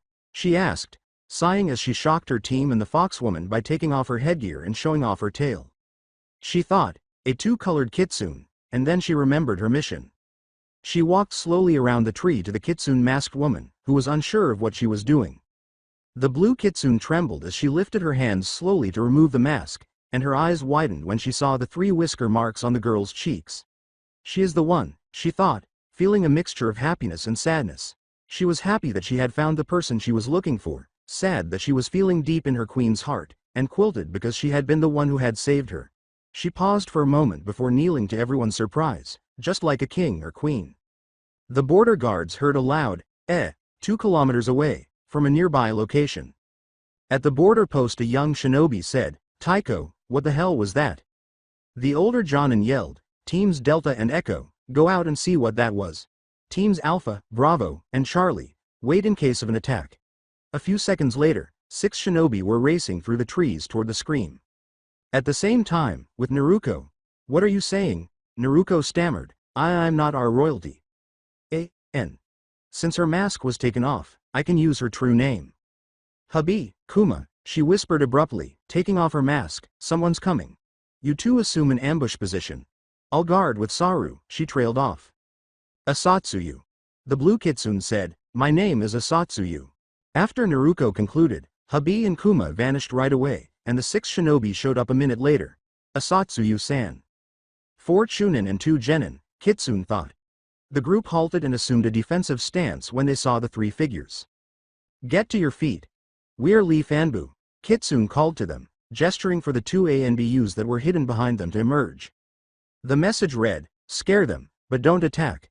The two Anbu silently descended behind the 6 shinobi, and even from a distance of 30 meters, Kitsune could sense their playful intent, and she couldn't help but smirk under her mask. Telling them to wait, Kitsune moved slowly toward the group until she was just under halfway between them when she noticed a Chunin approaching. "How can you be identified as Lee Fanbu?" he said. "We weren't informed of any Anbu operation in the area." Kitsune responded by opening a scroll and giving it to him. When he saw the official Hokage seal on it, his eyes widened, and he apologized before returning it. The Chunin in front of her was stunned when he saw the blue Kitsune leaning against the tree. "You were only doing your job," Kitsune started to say, but the other 5 shinobi abruptly gave a loud shout of surprise. But they sure aren't paying attention to their surroundings. As he attempted to push Kitsune aside, he yelled, "Demon." The crucial word here is, tried. She grabbed him by the wrist and threw him into a nearby tree, shocking the other 5 shinobi. "Pardon our leader, please. She's not a demon, and she has anorexia." Saru called over. "Go pay the civilian council a visit if you want to see demons," she added in jest. The majority of the Konoha shinobi laughed at that, knowing that the civilian council had been trying to meddle in shinobi affairs for years. Kitsune was the only one who did not laugh. They would have needed a change of underwear if they could have seen the expression on her face behind the mask. Unlike Kitsune, they were unaware that the civilian council was largely to blame for her grief. "Asatsuyu is not a demon," as Saru stated, "and pardon me, Chunin-san, for my response. I was just reacting instinctively." She bowed to the man she had thrown earlier, who nodded his head, still a little stunned. "Return to your post," Kitsune said. "We will be following shortly." After the border guards had departed, Team Kitsune returned their focus to Asatsuyu. Naruko took off her mask and said, "All right. What does it mean that I am your queen?" She revealed her other features, which she had concealed during the run-in with the border guards. "I'm just a seeker." "That question can only be answered by the Kitsune tribe's elders," the blue Kitsune remarked. "Asatsuyu-san, I'm afraid I can't take a detour to your tribe. We're on a mission right now," Naruko informed her. Asatsuyu grinned vulpinely and said, "Let me guess, finding the Kitsune summoning contract." The 4 Anbu were taken aback. "How?" Inu inquired. "It was a lucky guess. In addition, I simply have to inform my elders that I have located you. You don't have to look for us. We'll track you down. Where can we get together in, say, a week?" Asatsuyu inquired, and Naruko provided her with her estate's coordinates while observing her fellow Kitsune give her another bow before vanishing in a cloud of smoke. Saru remarked, "Well, she was kinda hot." Hubby teased, "Well, no, you never told me you were into such things." Saru gave her arm a light punch, and the joke was laughed at by all. "Hubby-chan, admit it." She blushed when Inu joined in the teasing, saying, "You have the hots for people like Asatsuyu-chan." Saru laughed and said, "As do you, Inu-chan." Naruko became a little hot under the cover of the implied meaning. To the mock horror of her teammates, she said bluntly, "Sorry, but I'm taken." She then made a shadow clone, gave it the scroll, sent it to the outpost, and replaced her mask. "You'll need to ask my girlfriend if you want me, however, I should caution you that she might not be the kind to divulge," she said. "Is that a proposal?" Hubby made fun of it. "Well, you probably already know that I'm a lesbian." The other 3 paled as Kitsune said, "And there is little I can hide from the one I love." Kitsune assumed a contemplative pose and said, I wonder what would happen if I told Enko Ka-chan about you 3, aloud." "Please don't. They started at the same time, we don't want to be sent to." Kitsune merely chuckled. Kitsune laughed and said, "She will probably just lay you first to see if you were good enough for me." The other 3 followed her, groaning, not realizing they were going to have a difficult time. After a week, the castle ever since Naruko returned from her mission, she barely had a moment's rest. Between training with Anko and Yugo, as well as the Anbu training for Ino, she was almost constantly spending time with Ino, either in bed or at the sparring field. Fortunately, she could make shadow clones, which she sent to study and practice her clan's fighting styles as well as learning about other things, such as tactics and higher calligraphy. Soon she had also upped the seals on her body to the next level. Ino had, in addition to upping her own seals, started training the same way Naruko is, nude from the waist up. It was during one of these half-naked sparring matches that the Kitsune arrived. She had a voluptuous body with wide hips and large E-cup breasts. She was using her brown five tails as clothes, wrapping them around her like a bandage. She was also carrying a large scroll. Behind her came 3 other kitsune, each of them with a single tail and all of them identical, except for their color. The one had bright silver gray hair and the second had crimson hair. Naruko recognized Asatsuyu as the 3rd kitsune. What surprised her, though, was that her, now official, Anbu squad members were with them, each one of them happily chatting with one of the young kitsune. The elder kitsune smiled warmly when she saw Naruko. Enko had arrived, though she didn't bother hiding anything. She had been tanning on the grass when the group arrived. She and Ino were surprised when the 4 kitsune bowed to Naruko while the Anbu merely giggled. Naruko meanwhile had steam coming from her ears due to her blush. "Hello there, Naruko-sama. I am Yusashi Chikyu, the kitsune summoning contracts carrier and defender," said the brown 5-tailed kitsune. The silver-gray kitsune said, "I greet you, Naruko-sama. I am Meigetsu, the messenger." The crimson kitsune said, "I greet you, Naruko-sama. I am Guren, the healer." The sky-blue-haired kitsune started, "Once again I greet you, Naruko-sama. I am," but Naruko finished for her. Naruko grinned and turned to face the other 3. "Asatsuyu, the seeker. May every morning bring new adventures to your life. It is good to see you again. I greet you, Yusashi Chikyu-san. May the earth stay strong under your feet and support you during your travels. I greet you, Meigetsu-san. May the moon light your path during your travels. I greet you, Guren-san. May the crimson flower guide your path to helping those in need." She said goodbye to the other kitsunes. Something that could only be described as joy filled their faces. At that moment, Hiruzen entered the gate and instantly passed out from a nosebleed. Everyone laughed when Naruko joked, "Ji-chan. Either you are a pervert or you are far too innocent to be Hokage.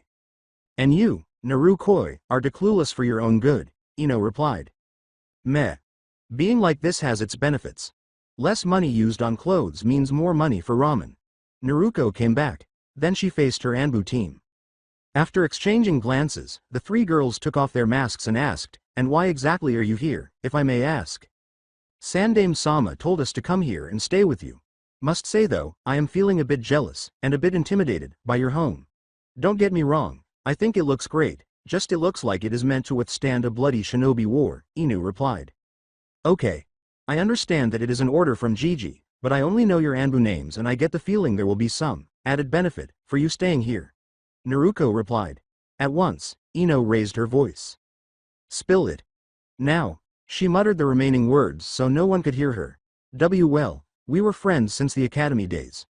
One of the things that we bonded over was our." The 3 girls literally had a red glow.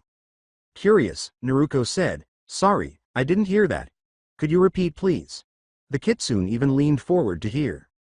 The embarrassed Inu stammered, "We are, terraphiliacs," and passed out. A.N. For those who are unaware, terraphiliacs are individuals who are aroused or turned on by monsters. If you don't believe me, look up terraphilia online. Kuma stutteringly added, "And so I, is your lover." Due to insufficient oxygen reaching her head, Ino became pale and passed out. Naruko let out a sigh. A.N. I am simply abbreviating the name of the 5-tailed kitsune. We will continue this discussion later. For now, make yourselves comfortable. Yusashi-san, I'll meet you after in about 10 minutes. She then picked Ino up and carried her to their room. While traveling, she became aware that the 5-tailed kitsune was pursuing her. "My queen, there is something I need to discuss with you and with your mate. It is about the contract and your status." Yusashi responded. They were spared a long wait. Naruko woke Ino up with a technique she hadn't employed on her since the day she'd first woken her in her room at the Yamanaka estate. "Thank Kami. I thought I'd never wake up from that nightmare," Ino replied. Naruko gave her a questioning glance. Then she said, "Nightmare?" Ino's expression changed to one of horror. She half begged, "Don't ask. Please just don't ask." Naruko gave a sympathetic nod. Yusashi chuckled before becoming serious, saying, "Well now. That was an interesting method of waking up a mate." She snarled, "Just never do it to anyone else." "Meh. I just use that method when time is short and only on Ino Koi," Naruko replied. Ino gave her a mocking glare. Yusashi emphasized the final sentence, saying, "Well now that the 3 of us are awake," Naruko and Ino became excited when he said, "We can discuss the kitsune contract." The old man who keeps cursing all the paperwork has agreed to let you sign the Kitsune summoning contract. And when I say you, I mean both of you. Ino and Naruko were staring at her. Then the big scroll on her back was opened by Yasashi. Naruko and Ino were required to fill in a lot of tabs. Anyo, Yasashi-san. Are we the first people to form a contract with the Kitsune tribe? Naruko inquired. She recalled that Enko had explained to her about summoning contracts and that, typically, multiple parties had previously signed the agreement. No, only one couple can sign the contract per generation, and the terms of the contract change depending on the summoners. Yasashi clarified. We Kitsune don't just let anyone sign the contract as well. There are numerous conditions that need to be met by a person in order for them to sign the contract. First and foremost, they need to be of royal blood. Second, they must have someone they love and they must have copulated at least twice with them. Ino and Naruko were both blushing. They had, in fact, copulated just over twice, and they hadn't been quiet about it either. Yasashi went on. Third, both of them need to be as loyal as an Uzumaki. Both lovers grinned. They don't get more loyal than the Uzumaki, they knew. As they recalled their relationship during the mission to Nami no Kuni, Ino and Naruko winced at the statement. Lastly, both sides need to have known the pain of losing their heart. Since Naruko-sama here is of royal blood and has even started awakening her true powers, the first condition has been met. Also, judging by your reaction when I mentioned the second condition, I am assuming you also meet those requirements. Both girls raised their eyebrows. Ino paled slightly, not because of what had been said, but because, well, the alternative mentioned was true. Next, as Naruko-sama is an Uzumaki by birth and Ino-sama would rather wallow in a pile of manure and then run through Konoha naked than become disloyal to her heart, the third condition has been met. Yasashi started. I must ask you about the last condition though, but was cut off by Ino and Naruko, who both described their emotions during the mission to Nami no Kuni. Yasashi's eyebrow went up. She then explained summoning to them and taught them the hand signals for the jutsu. The fact that you kept your sanity at your age for going through all that speaks volumes of your mental strength. Impressive. Most impressive. Oh, and I forgot to mention. You only get one summon each. That will be your personal summon. Yasashi replied. She trailed off. Also, some of the new summons tend to be. Ino inquired, tend to be what? Yasashi laughed. Following an explanation, the contract was fairly easy to sign. Ino and Naruko only needed to use their blood as ink to fill in a few spots. Names. Yamanaka Ino, Uzumaki Naruko race. Kitsune Ninja no Kyuubi. Allies. Sato Konohagakure gender. Female. Ino said, simpler than I thought. Naruko gave a nod. With the exception of the section about allies, they had placed their responses in tabs adjacent to the questions. Together, they imprinted their handprints on the contract, which subsequently started to glow. Yasashi grinned and said, congratulations. The two of you can now summon a Kitsune. Unable to control her excitement, Naruko rushed outside right away, followed by an equally ecstatic Ino. Yasashi showed up as they were going through the hand signals. Using a puff of smoke, Ino conjured up a three-tailed platinum blonde Kitsune, who held her tail similarly to Yasashi. This made Ino blush a little, but she was pleased because she remembered Yasashi's justification. Rewind. There are three main types of Kitsune: playful, seductive and combat. The playful and seductive types all wear clothes. The former wears what is referred to as casual clothes amongst you humans. Seductive types wear kimonos of varying lengths. The longer the kimono, the more seductive the personality. Combat types are easily mistaken for seductive types due to their appearance. Simply, the more tails and the bigger the bust, the stronger the Kitsune. The reason why they don't wear clothing is rather simple and embarrassing. Yasashi stopped and blushed on her cheeks. Our chakra is so potent that it would affect our clothes the instant we put them on. Those with a fire affinity would have their clothes burst into flames. Those with a wind affinity would have theirs shredded instantly. Those with an earth affinity would find their clothes harden and crumble. Those with a lightning affinity would have their clothes contract, making it hard to breathe. Finally, those with a water affinity would find their clothes soaked to such an extent that their movements would get sluggish, if the clothes don't fall apart due to their weight. The end of the flashback. Yasashi acknowledged the Kitsune that had been called and nodded. Well done, Yamanaka-sama. Your summon is a combat Kitsune who specializes in defensive combat. Yasashi replied. In order to show Ino her low D-cup bust, the blonde Kitsune turned to face her and bowed. Envious, Ino bit her bottom lip. Yasashi nodded and laughed as she said, Greetings, Yamanaka-chan. My name is Kosa. So I am contracted to this brat? A tick mark appeared on Ino. She also likes to act informally and holds those who are smaller than her in slightly less regard. She is very friendly once you get to know her though, and loyal to a fault to those she cares about. She likes to cook and is very helpful. You should be honored to have her. Ino's eyebrows began to twitch. Well, Kosa-san, if you don't like to address me formally, I will make it simple for you. I'll let you call me by my given name if I can simply call you Kosa. Less talking for everyone. Deal? Replied she. Kitsune smirked after raising an eyebrow. Ino blushed as Kosa said, Girl, I like you. If you weren't already taken by Her Majesty, I'd kidnap you and make you my woman, Ino-chan. Suddenly, the Kitsune jumped forward and embraced Ino, squeezing her between Kosa's breasts. Kosa remarked, Ah, you are so cute when you blush. Ino now understood what Tora, the demon cat, must be feeling. Yasashi and Naruko laughed at the two. Oh, I forgot to mention. Kosa act like a small child to those she considers friends. Now, Naruko-sama, it's your turn. Yasashi responded. Naruko slapped the ground and made the hand signals. Kachiyose no jutsu, she yelled. A massive cloud of smoke rose from the ground. After the smoke cleared, Naruko was in front of a young girl whose 7 tails didn't bother to cover her lower lips and mid-D cup breasts. While Kosa was hiding behind Ino, terrified, Yasashi was taken aback. At around 5 feet 6 inches, the young Kitsune was as tall as Naruko. Her hair was so long and silky white that it was dragging a little on the floor behind her. The Kitsune grinned at Naruko and released pheromones that caused her to warm up a little but had no effect on her. When the white Kitsune saw that her pheromones had no effect on Naruko or Ino, the smile grew wide and friendly. She knelt down in front of Naruko. Naruko-ju-sama. It is my greatest honor to have been summoned by one such as yourself. I am called Shirayuri. The Kitsune replied. Yasashi was taken aback. Shirayuri-san. I never thought I'd see the day that you would show respect to anyone you have just met. She responded. Shirayuri gave her a fierce look. Oba-sama would have my tails if I were to be disrespectful to the queen. And besides, I like these two. Being able to resist my pheromones shows they have a large amount of potential. Shirayuri replied. Naruko's face was bewildered. Shirayuri-san is one of the rarest types of Kitsune in existence. She is the embodiment of all 3 main types of Kitsune, showing large potential in all fields even at an early age. As I mentioned, she is usually completely disrespectful to those she just meets. But like Kosa, she is fiercely loyal and devoted to those she likes. Being a combat Kitsune, she cannot wear clothes. When she is playful, she can adapt to any age group and have fun with them.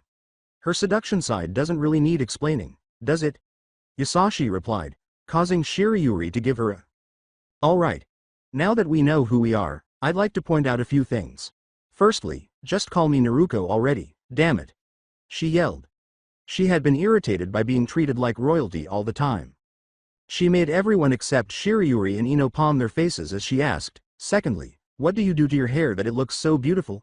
The 3 had a lengthy conversation after that. Kosa questioned, has she always been so talkative? Yasashi replied, then turned to look around, only if it is about a topic she enjoys talking about.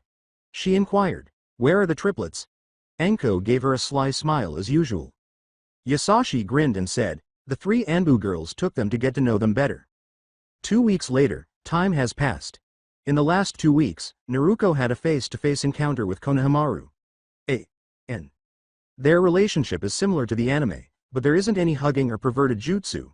What he had to say about his training with a jonin named Ebisu appalled her. Lectures, lectures, lectures. He wasn't given any physical workouts, chakra training, or even shinobi-related exercises. By this point, Naruko had already devised a scheme to send Ebisu to hell. She had gone out to Ichiraku's with Ino that night. Early on in their relationship, or rather, Ino, discovered that most restaurants, if not all of them, did not accept Naruko, with the exception of her favorite ramen temple. A.N. Yes. She calls it a ramen temple. This time, however, Naruko paid for her 3 bowls of miso ramen and even started to pay her tab. They later enjoyed a romantic moment while sitting on the 4th Hokage's head in each other's arms. They both smiled when they heard the newest residents of the castle squealing and laughing. Since the 3 Kitsunes and the 3 Anbu moved in, things have become much livelier. Rewind, the brunette said, my real name is Suzume. She said, I like, as she turned to face Meigetsu, who blushed in return.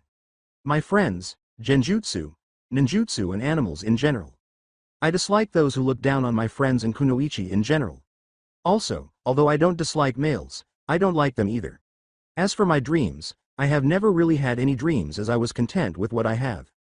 Following her introduction, the Ravenette said, my real name is Kuroka. I like Gurren-chan, my friends, taijutsu, botany, hot springs, and exploring. I dislike rapists, bullies, bandits, people who can't tell the difference between the scroll and the Kanayid seals, and males. I also haven't given much thought about my future. She placed a tender hand on a blushing Gurren's thigh. The blonde finally gave her introduction.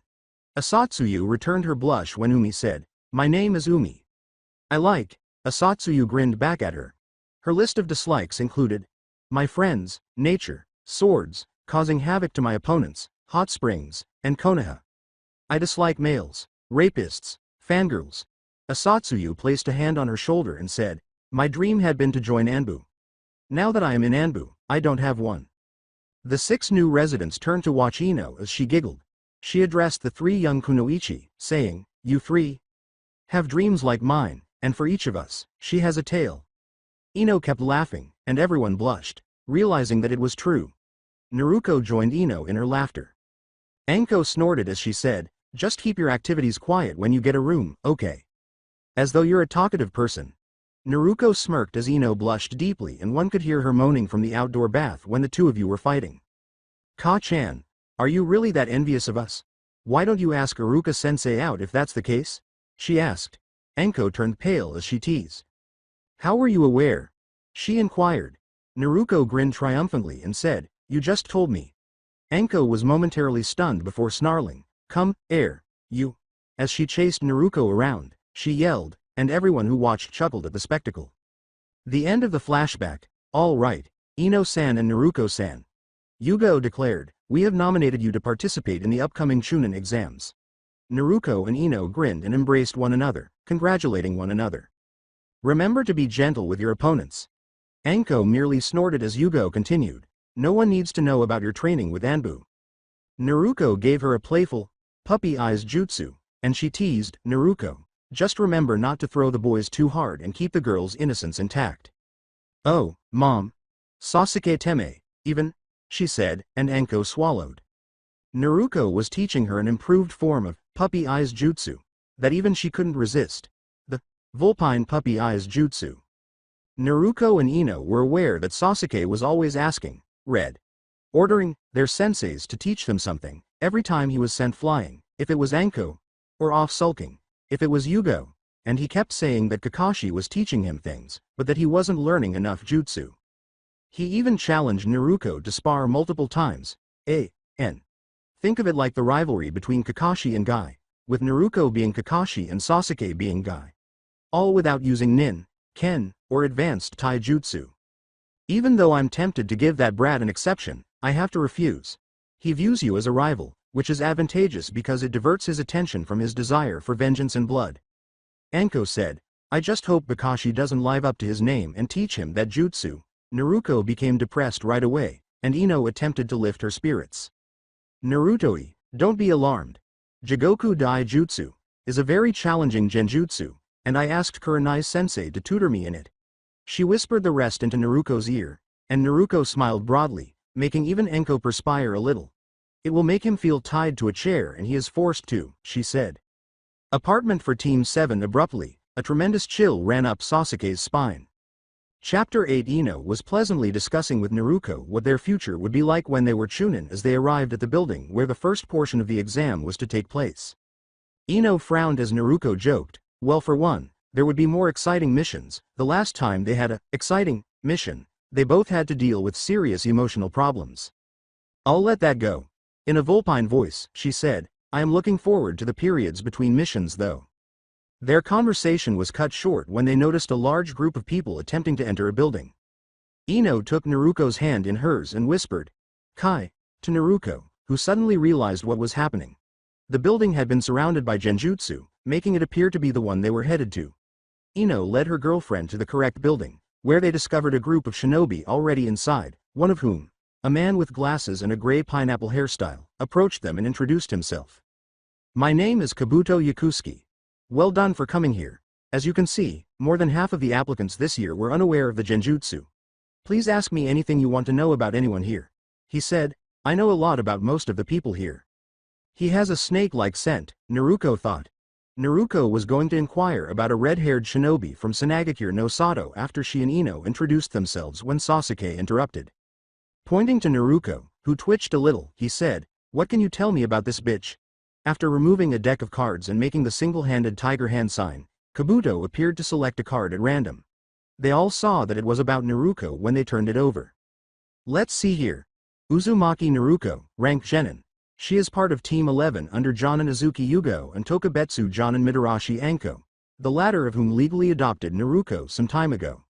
She has completed 38 D rank missions, 6 C rank missions and 1 B rank mission. Her favorite jutsu is the Kage Bunshin no Jutsu and she has immense chakra reserves. She also suffers from a severe case of androphobia. Kabuto was taken aback. Aside from her reputation as a master of Kenjutsu and Fuinjutsu, not much is actually known about her. Naruto's mind began to race. Kabuto was aware of her talent in Fuinjutsu, even though it was an A-class secret. She noted that she would bring it up with the Hokage. Kabuto told Naruto, Now young lady, you had someone you wished to know about. Recalling the moment she first met the group from Suna, she replied, a Suna shinobi named Gaara. Rewind. As Naruto was teaching Konohamaru how to control his chakras, the boy ran into a boy wearing black clothing and purple face paint. A blonde girl with a big folded fan was standing next to him. With a growl, the boy grabbed Konohamaru by the scruff of his neck and said, Watch where you are going, brat. Naruto told him, Put him down, Suna shinobi-san. The boy grinned. He started to say, I don't think so. This brat needs to apologize for, but stopped when he noticed the fire-et's lethal aura. That, brat, is the Hokage's grandson. Now unless you want to turn this into an international incident, I'd suggest you put him down now. She barked. The girl with the blonde hair went pale. She told him, Kankura, put the brat down now. He began to say, but changed his mind after observing the girl's expression. He hissed, letting Konohamaru fall. What was that about, Tamari-ne-san? You nearly ruined my chance to finally become a chunin, you idiot. She snapped back. But there was something different in her eyes. At that moment, a boy with red hair showed up in a sand shunshin. His voice was colder than ice as he said, Tamari, Kankuro, what were you doing? Tamari nodded as Kankuro remarked, Nothing much, Gaara. Just having a conversation with the lass here. They were both extremely afraid. What is the great hatred I sense from him? Naruto kept a straight face while thinking. She turned to the 3 Suna shinobi and sent Konohamaru home to complete the practice she had assigned him. She gave a courteous greeting, saying, My name is Uzumaki Naruto. My name is Sabaku no Tamari. The idiot with the makeup is called Kankuro and the one with the red hair is Gaara. We're siblings. Tamari replied. She noticed Kankuro grinning a little. Not to be impolite or anything, Tamari-san, but Kankuro-san isn't wearing makeup but war paint. He nearly yelled, but held himself to a low voice, finally, someone who sees the markings for what they are. Which has been applied to make it look like he is gay. Naruto concluded, causing Kankuro to stop grinning broadly. Naruto witnessed a great deal of hatred rising in its stead. However, I can give you several styles you can have a look at that are easy to apply, make you look intimidating to more than just straight males and will not make you look gay, unless you keep using that girly pink paint. Naruto stated to him, removing a scroll from as she opened it and started painting some pictures, which were really simple to apply. When Tamari thought of Kankuro wearing some of the styles, she shuddered a little. With a clear intention on his face, he stepped forward a little and said, I'll take that offer, but what would you like in return, Naruto-chan? After hearing this, Kankuro almost fell to the ground. For one, I'd like you to stay away from me. I am an androphobic lesbian and already have someone I wish to spend the rest of my life with. Second, I'd like you to try to not cause any more problems than you already have. If you put on one of these war paint styles, most people would stay out of your way. Third, I'd like Gaara-san to stop staring at me, please. She nearly begged for the final time. Gaara's gaze was fixed on her, but not on her face. She whispered as she made her way slowly in Tamari's direction, passing the scroll to Kankuro. Is that how Gaara-san always looks at girls? I can feel his eyes on my tits. Tamari smiled sadly at her. Unfortunately, he doesn't have many friends back home, and none of them are female. Yes. I made a less dark Gaara. Not to worry though, he still has Shukaku sealed in a shoddy seal. Be surprised by the events. His utter lack of emotions tends to scare them away. Don't worry though. He isn't a pervert. He just doesn't have the social skills to make us females notice him. Tamari replied. In a whisper, she added, I am just glad you are here now, because he now has his eyes on someone else's tits. As she slipped a note into Tamari's pocket, Naruko deadpanned, that just makes this situation awkward. Naruko sensed the attention shift from her breasts to her butt and thighs as she was leaving. My ass is not a pervert, she pondered. The end of the flashback. Here we go. Kabuto, holding out a card, jolted her out of her reverie. Sabaku no Gaara, the youngest son of the K's Cage. Unknown number of D and C rank missions, a couple of B ranks and even an A rank mission whilst being a genin. Like his teammates are his two siblings, Sabaku no Tamari and Sabaku no Konkuro. Other than that, nothing is really known about him, except for one puzzling rumor. He apparently completed all his missions without receiving even a single scratch on him. Kabuto spoke with a low tone so that only those who were nearby could hear him.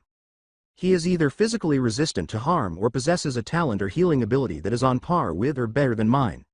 However, he didn't appear to have any of those, Naruko thought. A.N.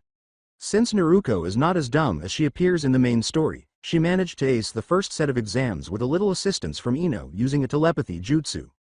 In any case, the second portion of the exam was still in Training Ground 44. Naruko gathered everyone from teams 7, 8, 9, and 10 after leaving the room. They traveled together to the next exam site. Neji inquired as to the nature of this, and Naruko responded. Everybody gave her, "Are you stupid?" looks when she said, "Stay away from the Suna shinobi." Look, I know they seem to be weak, but trust me when I say this. Stay away from them. Especially Gaara. The one with the red hair and the giant gourd on his back. The guy reeks of blood and death. His siblings do too, but nowhere near the intensity of him. Also, he is socially awkward. She went on. At least they were thinking about what she had said, even though she could still see doubts in their eyes. Hinata inquired.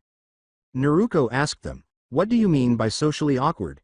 in reference to her previous encounter with the Sand siblings.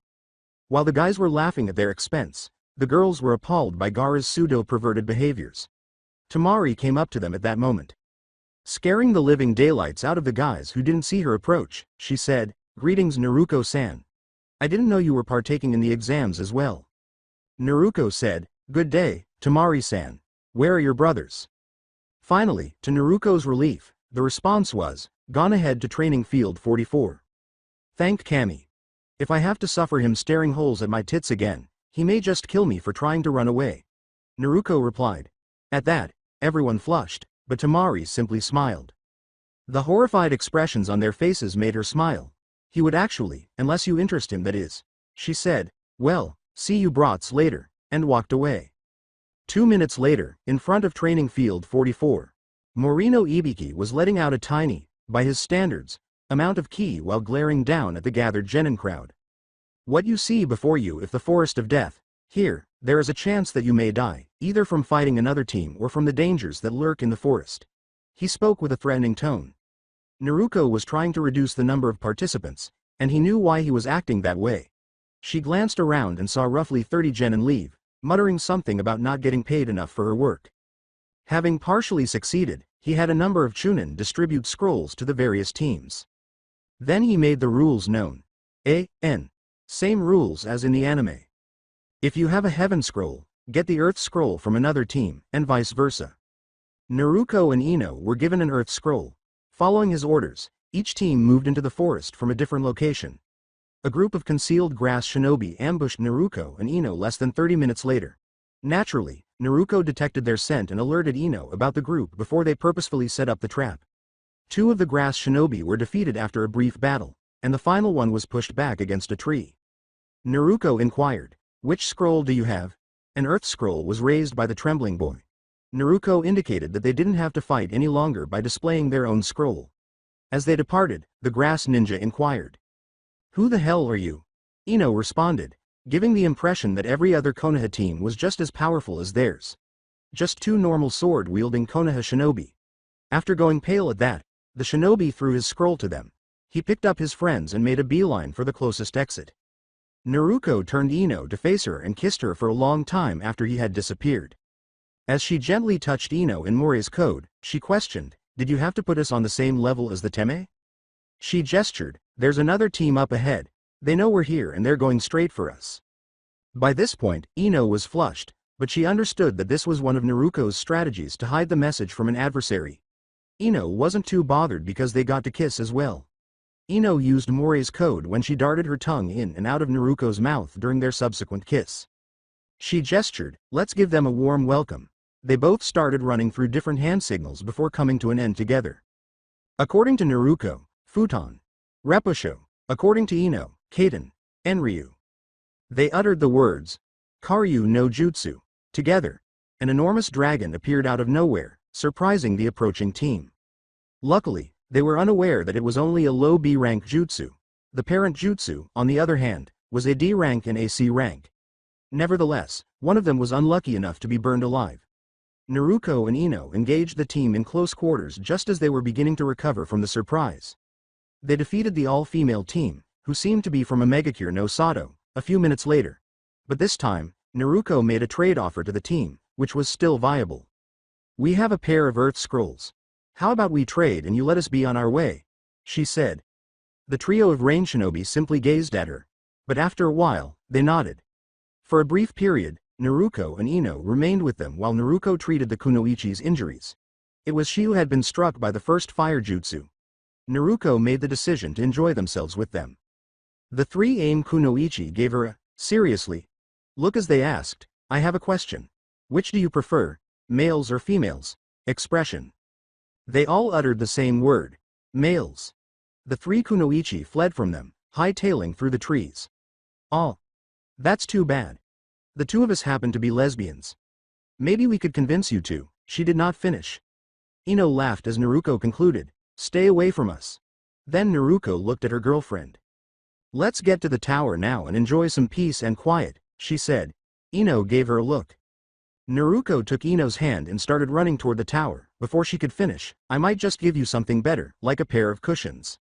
And that moment, "Aim Shinobi. I vote we stay away from those two. If we face them again, they may just have their way with us," one of them replied. The other two agreed with a nod. A loud boom abruptly knocked them off their feet. The bandaged kunoichi exclaimed, "The fuck? I didn't know the Otogakure teams were nearby." They looked around and discovered that they had completely forgotten their location. Together, the three said, "Oh shit," alongside Team 11. Ino whispered into Naruko's ear, "Narukoi. I think we just passed the AIM team from earlier." Naruko was pushing a lot of chakra into her legs, which allowed her to move at almost sonic speeds. She had also taken off all of her training seals. Naruko yelled, "What?" But Ino was unable to hear. Their voices didn't carry because of the speed, she realized. She grabbed Naruko's breasts and squeezed them, signifying the earlier message. Naruko squeezed Ino's buttocks in response, causing her to squeak. Knowing that her feelings would be satisfied later, Ino was attempting to repress them as they rose from her heart. "Did we? I did not notice." Instead, as they sped along, she raised her head slightly and relished the breeze blowing through her hair. Skip ahead 2 hours. Anko's gaze was fixed on her two students. About an hour and a half ago, they had arrived. Since then, Ino had been combed and taking care of Naruko's hair while she slept with her head resting on her lap. Ino was busy braiding it in 3 separate braids, each with a kunai at the end, as it had gotten longer since their mission to Nami no Kuni. Anko and Yugo were not as surprised as the other Jonin senseis that they had arrived 10 minutes after the Suna team. The two genin chose to remain in the gathering hall for the time being, even though they had been given a room. It would take until late evening for Naruko to send a shadow clone to install some privacy seals in their room. The team from Suna approached them as Ino was completing Naruko's second braid and getting ready to begin the third. With a tone akin to that of a mischievous pet, Ino drew out the final word in a commanding voice. "Naruko. Sit. Stay." When Gaara had come closer, she had sensed Naruko twitching, staring at him piercingly. Kankuro chuckled and said, "And I thought Tamari-ne-san's hair was a pain to take care of." Tamari gave him a fierce look but refrained from striking him. It was Naruko herself who did that. She drew her sword faster than anyone could see and repeatedly slashed at Kankuro. Kankuro felt cold all of a sudden. He looked down and saw that his only clothing was his underpants. Along with some hair, the rest was on the floor in shredded form. Hair? He pondered. He was horrified to discover that all that was left of him when he raised his hands to his head was a thick strip of hair that extended from his forehead to the back of his neck. Mumbled, "Sand exhibitionist." She didn't appear to have moved at all. Ino continued to braid her hair gently.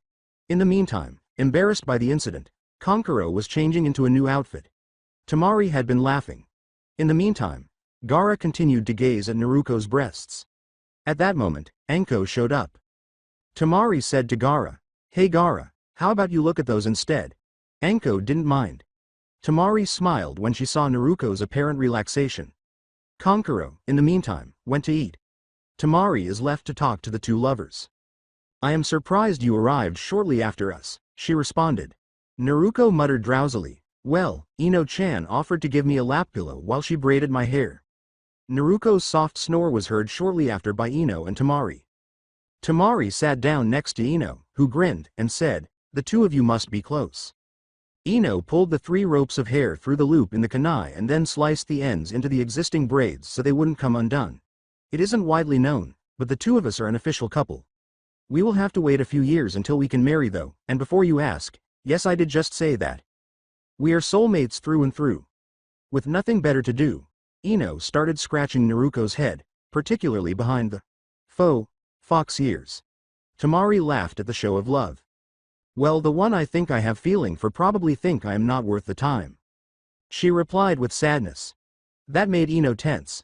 "I am horrible at doing chores at home. I see almost every problem from a military point of view and I have little to no experience with talking to males outside of my family and the military." Temari clarified. Choosing to leave the two alone, she went to check on Gaara's activities.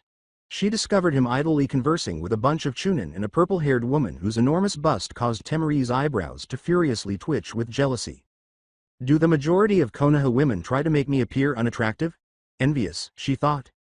Anko yelled, "Oi, Naruko-chan, Ino-chan. Get her asses over here." By pressing his face directly into her cleavage, she was able to stop the redhead from staring at her breasts. He didn't have a nosebleed, but he did faint.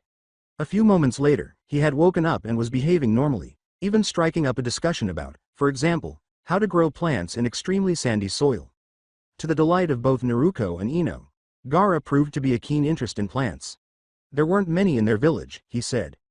Evening, the room where Naruko and Ino are located in the middle of Training Ground 44. If you don't want to read Lemon Alert, skip it. Ino carried Naruko into their room while she was still asleep. As she gazed at her lover's sleeping face, Ino made the decision to give in to her raging emotions. With a sly smile, she folded and laid everything neatly on one of the 2 beds, along with all of her clothes and equipment. Then, without realizing that Naruko had been up for a while and was merely feigning to sleep, she cautiously started to remove her clothes. Just as she was folding Naruko's clothes, Naruko abruptly grabbed her from behind and started kneading her breasts. When Ino felt something fluffy shift between her legs, her moan turned into a gasp.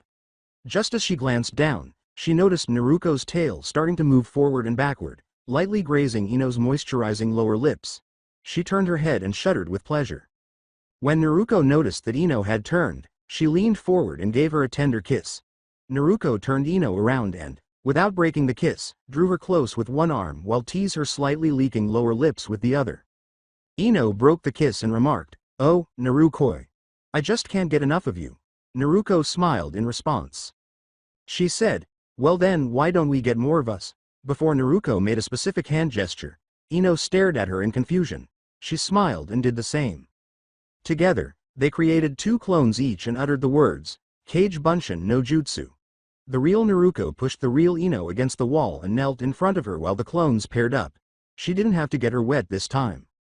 As her breath hit Ino's folds, she said in a seductive voice, "You are such a bad girl, Ino Koi." With the same seductive voice as Naruko, Ino shuddered and said, "Then give me my punishment, you equally naughty girl." Ino gasped and turned to face their clones as Naruko started to lick, kiss, and suck the dripping lips. While the other pair was touching each other's breasts and rubbing their lower lips together, the first pair was occupied with sucking at each other's breasts. Ino pushed Naruko onto the bed after climaxing with a gasp. Naruko fell, and Ino rushed forward. It was Naruko's turn now, and she groaned as Ino's fingers went inside her. When Ino touched a certain sensitive area, she arched her back. Ino felt another person's tongue enter her as she was still fingering Naruko. Glancing back, she noticed that one of her clones had ambled up behind her and was licking her lower lips contentedly. She turned to look farther back and saw a Naruko clone lying on its back, slurping up the fluids with her face between clone Ino's thighs. The final pair of clones popped because they had climaxed themselves just as the two originals were about to do so. This led to a hard climax for both the originals and the clones. Both Naruko and Ino fainted momentarily from pleasure as the clones dispersed. Naruko kissed Ino and said, "Round 2? They created more shadow clones, grinning. However, they all participated in a single, sizable orgy this time.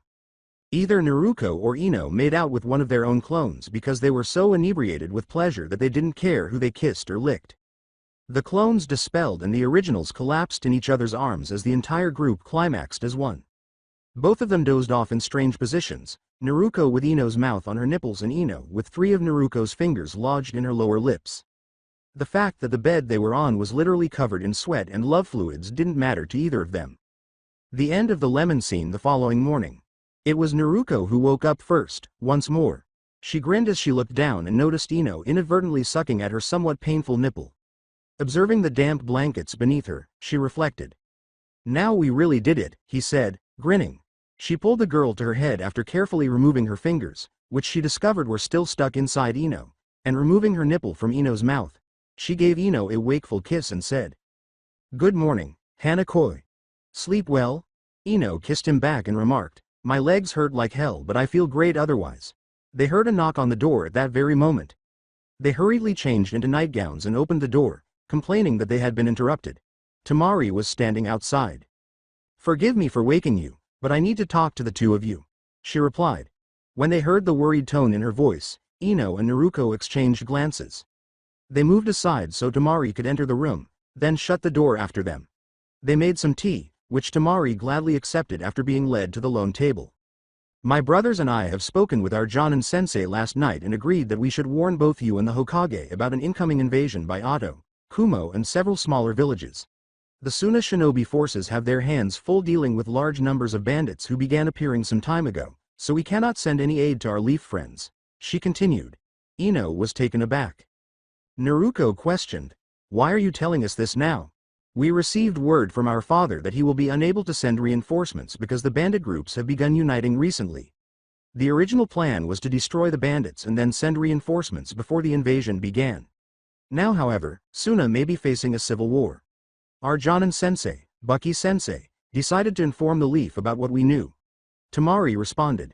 After letting the words sink in, she inquired. "What do you mean with being able to help Gaara with his seal?" she inquired. "Oh that? I am a prodigy at Fuinjutsu. I can tell that your youngest brother has something sealed inside him. I could have a look at it and possibly either remove the seal or strengthen it," Naruko replied. She caught Tamari's attention. "How do you know that he has a seal on him?" she inquired. The response was almost immediate. "The way he expresses his emotions seem abnormal, even for someone who has been trained to utterly suppress them. I have gone through several situations and the only one that made sense was that he had a shoddy seal somewhere on him that is interfering with his everyday life. Also the rings around his eyes seem to indicate he isn't sleeping well," Naruko continued. "You will have to speak to Baki-sensei about that then. I don't have the clearance to discuss something like that." Tamari exhaled.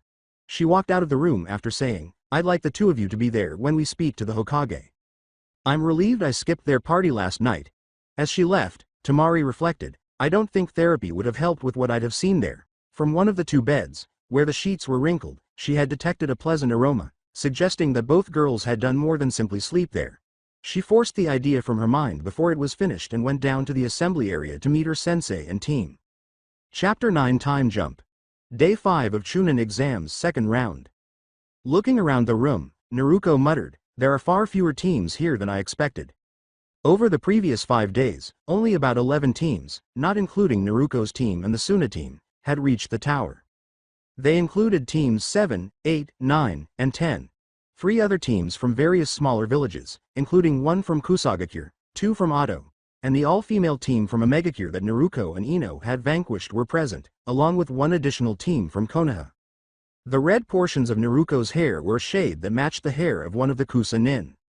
Neji and Hinata both remarked that the girl possessed a great deal of chakra, at least on a Jonin level. In addition, she wore glasses over her red, pupilless eyes. N. From this point on, it largely follows the original timeline, with the exception of the fact that there are more fights. However, the fights between Kabuto and Hyugas, Choji, Tenten vs Tamari, Kankuro, Sasuke, and Shino are all canon and don't need to be repeated. Shikamaru vs Kuso Shinobi in battle number 7. When his opponent charged in, Shikamaru caught him in his shadow bind technique. Sakura vs Karen from Kusagakure in battle number 8. When Karen insulted her teammates, Sakura rushed in mindlessly, leaving her vulnerable to a counterattack, which Karen took advantage of. Karen won the match with ease after delivering a quick and vicious taijutsu combo. Battle number 9. Aim Kunoichi vs Kiba with lightning speed. Kiba got closer to his opponent. Following a brief but fierce taijutsu battle, Kiba took the initiative and employed a jutsu from one of his clans, shredding the Kunoichi's clothing as she attempted to avoid it. Naturally, in an attempt to hide her modesty, the Kunoichi quickly gave up. When Naruko came up next to her and wrapped a blanket around her shoulders, she was appalled. Battle 10. Tsuchi Kin vs Naruko. As Naruko charged at him, Kin started the fight by throwing multiple senbon at her. To the surprise of everyone but Anko, Yugo, and Ino, Naruko stopped when she was well beyond hand-to-hand combat range. Naruko twisted and threw her kunai braids at Kin, striking the Kunoichi with them. Kin passed out from the agony of the kunai's deep penetration into her flesh. In a menacing tone, she informed Kin that Naruko had been proclaimed the winner. Naruko departed after saying, "You are fortunate that I did not target your critical areas. Word of advice, do not trust Orochimaru." Lee vs Kusa Genin. In Battle 11, Lee was forced to concede defeat after being caught in the Kusa Genin's wide-area genjutsu. To the horror of those around him, Guy attempted to console him in his own way. Battle 12. Yamanaka Shiro vs Kino. Kino beat the living daylights out of Shiro while Naruko cheered loudly. I don't want to turn this into a gore, so I won't add the details because they're too graphic. Ino, meanwhile, wasn't very pleased. On the one hand, she was glad he was beaten because he had harassed Naruko when they were younger. But he was still her brother on the other side. She chose to take no sides in the conflict between her brother and her lover. Ino vs an unidentified genin. In Battle 13, Ino's opponent was pushing her back. He was trying to hit her with a pair of tiger claws, which he was sweeping viciously in front of him. They only tore her clothes when they finally touched down. Luckily, she didn't feel too ashamed about it because Naruko was rubbing off on her. But when the boy saw her breasts up close, he was sent flying with a nosebleed. The man realized what he had said when the referee, stunned, declared, "Winner by nosebleed, Yamanaka Ino." By that time, Ino had returned with Naruko, who gave her jacket while Naruko was wearing a body-hugging, thick mesh shirt. The majority of the Kunoichi blushed as they asked, "How are you not embarrassed by that?" They were all curious about her secret. Ino gestured to them with her finger, saying. They pouted and walked away, saying, "Talk to me again after the exams." Battle 14. Unknown Genin vs Gaara. When Gaara poured ki into the room, the Genin passed out. Gaara had been leaking ki since the start of the preliminary tournament, so this didn't come as a huge surprise. I am skipping the battles and the speech that follows because I will not endure all of them. Many were taken aback when the proctors informed them that all of the competitors had a month to prepare for the competition and that the final tournament roster would only be made public at the event. At the hot springs the following morning, while strolling past the hot springs with Konohamaru, Naruko noticed Ebisu glancing at the woman. Naruko attracted Konohamaru's attention by whispering instructions into his ear for a method that Kakashi liked to employ. Konohamaru followed instructions and slipped up behind Ebisu. Konoha Hiden Taijutsu Ougi. Senengarashi, he yelled, launching Ebisu over the wall and into a hot spring teeming with Kurenai and Anko, among other Jonin-class Kunoichi. As Kurenai and several other Kunoichi applied layer after layer of high-level genjutsu to Ebisu, who was reportedly muttering something out gay strip clubs, Guy, and Mini-Guy, Naruko and Konohamaru later found out that Ebisu was admitted to the hospital after Anko sent her snakes to bite him in his family jewels. After they had finished laughing, Naruko began teaching Konohamaru how to climb trees. Office of the Hokage. From the window, a white-haired man said, "Joe-sensei. Long time no see." Seeing that the man had been conversing with his shadow clone, Hiruzen raised his head from the couch he was sitting on. Jiraiya was startled when he said, I am here, Jiraiya. He told him about his earlier conversation with Naruto, laughing at the precious expression on his former student's face. In exchange for his permission to train Konohamaru, she had promised to advise him on paperwork. I am now regretting agreeing to her offer. She had taught him the henge jutsu. Hiruzen stated to him. Jiraiya remarked, that doesn't sound too bad. Hiruzen gave him a look that conveyed everything about him. Jiraiya's eyes widened as he heard his former teacher explain the effects of the jutsu. She also demonstrated a variation of the henge that he can use against Ebisu. The jutsu is the harem jutsu. Jiraiya had a twisted smile on her face and was bleeding from both nostrils by the end of the explanation. Because of the look on his face, Hiruzen chastised him, saying, don't even think about it. No matter what, you are still her godfather. Jiraiya was brought back to reality by this. Formally, he said, asking for permission to study, to train her, Hokage-sama. Hiruzen let out a sigh. You are going to train her, no matter what my answer is going to be, aren't you? Asked the man. Jiraiya gave a nod. Hiruzen went on, fine. Just be careful with her. When Jiraiya vanished, he had a sinister thought. He pulled out his vision crystal and set it to follow his perverted pupil, saying, better not tell him about Naruto's sexual preference or her androphobia. This was going to be fun for him. Later on, the castle, Naruto-sama, there is someone at the gate to see you. He says he said something about the Hokage sending him to train you. Meigetsu replied. Naruto glanced up from her study of the scroll. Naruto made a number of shadow clones to examine the scrolls she had on the table after telling her to let him in. She put on one of her training clothes as she entered her room and then headed for the main door. She picked up Himiko, her bags, and several scrolls along the way. The fire caught Jiraiya's attention. She was unlike anyone he had ever seen. He just stared at her, gaping like a fish out of water. But he didn't recognize her. Meigetsu laughed. Naruto remarked, Gigi sent this old fart to train me. He acts just as bad as Ebisu. The man said, wait, so you are Naruto? No, I am Tsunade of the Sannin. Of course I am Naruto. Jiraiya of the Sannin. He replied. And although I don't mind people staring at my tits, I'd like you to restrain yourself during training, keeping a minimum distance of 3 feet away from me. At this, his face changed from a twisted smile to complete bewilderment, but he didn't inquire. Later, a random place outside of Konoha. So you have already mastered water walking. Could you tell me what else you know, please? Jiraiya replied. He was given a list of jutsu that Naruto knew. Jiraiya assumed an introspective look when she spoke of her proficiency with the kunai fastened to her braids. Then, he reasoned, I could teach her the Hari Jizo. Well, Naruto-chan, I believe I have the perfect jutsu for you, one you can use to supplement your abilities with your kunai braids. He responded. With a startled look on her face, Naruto lifted one eyebrow and then the other as she watched Jiraiya envelop himself in a tangle of his hair. The hair withdrew a few moments later. Unknowingly using chakra in her voice, Naruto exclaimed, sweet, and Jiraiya was launched into the air along with the ensuing sonic shockwave. Alongside Ino. Well, Ino. We are going to work you hard and complete your training as soon as possible. Anko laughed. Ino nodded, but she had a hunch that she would soon come to regret this decision. After a month, the Chunin tournament arena restless was Naruto's feeling. She had come early that morning because she wanted to get the show on the road. Ino was standing beside her, holding her hand. It had been a whole month since they had last seen one another. However, they limited their greeting to a long, tearful embrace and a simple kiss. Civilians and guests were beginning to fill the seats. It was time to start at last. Hiruzen's voice could be heard clearly by everyone in the arena as he said, ladies and gentlemen, fellow shinobi. In the name of Konoha, I welcome you all here to this year's Chunin exam finals. The audience let out loud cheers when the speaker said, this year we have an unusually high number of participants, meaning there is definitively some potential in this year's participants. Hiruzen took a seat in his seat. The matches were shown a few moments later. First match, Uzumaki Naruto vs Hyuga Neji. Inazuka Kiba vs Inazuka Kino in Match 2. Match 3, Aburame Shino vs Sabaku no Kankuro. Match 4. Sabaku no Gara vs Uchiha Sasuke. Match 5. Sabaku no Tamari vs Nara Shikamaru. Match 6. Omegacure's Kasumi vs Yamanaka Ino. Match 7. Kuroka of Takigakure vs Ichigo of Kusagakure. Match 8. Sentaro of Hishigakure vs Karen of Odogakure.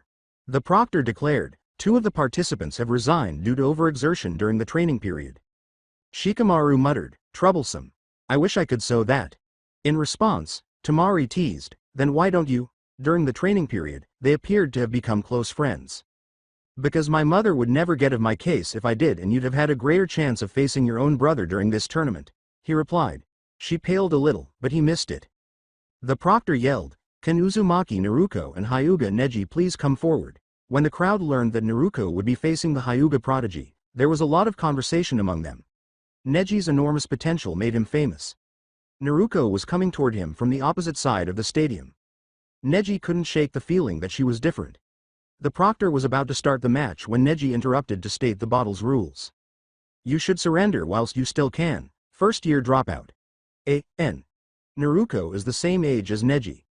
Neji just calls her that because he believes that Naruko failed the first year at the academy. It will save you a lot of trouble, Neji stated. This from the guy who has a stick up his ass and is incapable of moving on from his past. Naruko responded with a spit. The proctor, feeling the tension in the air, yelled, Hajime. Shortly after, Naruko and Neji engaged in a fierce battle. They both rushed forward and collided in the center. Neji was using both hands to fully defend himself against Naruko's sword, which was merely a blur of metal in front of her, so the two fighters were on equal footing. Because of Neji's two kunai, his increased flexibility, and his superior combat experience, Naruko was unable to land any hits. The general consensus among the audience was, he is actually holding his own against Hyuga Neji. Meanwhile, with the contestants, Neji must be holding back. There is no way the Dobi could stand on equal ground with him. He should just go ahead and finish it. Sasuke replied. Tenten concurred with him, but she did come to admire the fire for enduring Neji in this way. Meanwhile, Ino thought her heart was going to burst from her chest. She said, Naru-koi, you are awesome. One voice said in a whisper among the onlookers, Naruko-kun. The fighters suddenly jumped apart. Neji paused to turn on his Byakugan. Meanwhile, Naruko. Taju Kage Bunshin no Jutsu, she yelled, causing smoke to fill the arena. Several voices yelled from the smoke. The ninja art. Ninpo. Harage no aim no jutsu. Needlehair rain jutsu. Hundreds of thousands of tiny needles suddenly filled the air, all of them aimed directly at Neji. Kaden. He shouted, spinning quickly and forming a chakra dome. Kaden. Neji yelled, quickly turning. Naruko and her clones were shooting hair needles at him, but most of them were deflected by a dome of chakra that materialized around him. There was silence when both methods ceased. Neji was looking incredulously at the needles protruding from his skin, while Naruko was grinning. Neji growled when she remarked, it seems your Kaden is incomplete. Abruptly, he brought them closer together. He roared, Hake. Roku Juyan Sho, and hit Naruko 64 times, closing her chakra points in the process. The technique's cumulative force flung Naruko against the arena wall. Naruko coughed up blood and attempted to stand up. Neji said, give up, drop out. I have closed your. Then Naruko interrupted, shut the fuck up. She was slowly getting to her feet, and Neji scowled. In the bleachers many people, primarily Hyugas, exclaimed, the heck? She took the full force of that technique and is still standing? Sitting there with his mouth open was Hyuga Haishi, the head of the Hyuga. Can Neji employ those two methods? Shocked, he thought. Hyuga Hanabi, his youngest daughter, sat next to him and gave him a perplexed look. Returning to the arena when Neji sensed a huge chakra buildup from the girl in front of him, he abruptly jumped back. He was startled to see the chakra pathways he had blocked being pushed open through his Byakugan. As he watched her wounds literally heal before his eyes, his astonishment gave way to fear. Naruko smirked and said, I commend you for forcing me to resort to my trump card. She went on, pulling Himiko from its sheath and revealing a brand new sword that astounded everyone involved in the most recent shinobi war. But now it is over for you. One of the most feared kunoichi in history wielded the second sword that Naruko drew. Both friends and foes feared her for her fighting skills. The blade was called Arashi no Ken, Storm Sword, or just Arashi, and her name was Kushina Uzumaki. Yugo, Enko, and even Ino were taken aback.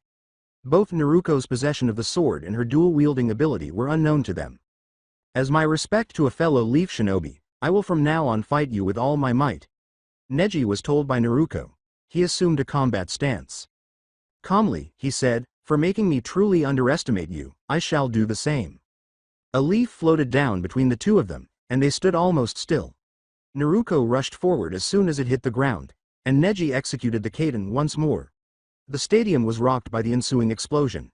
After the dust had settled, Naruko was lying at the bottom of a crater, and Neji was standing at its edge, panting heavily. And Naruko suddenly erupted from the earth beneath him, giving Neji's jaw a forceful uppercut. In a puff of smoke, the Naruko in the crater exploded. Neji started, "How?" and then he saw Naruko's ripped nails and filthy clothes. "She excavated through the ground?" he thought incredulously. "You truly are strong, you know that."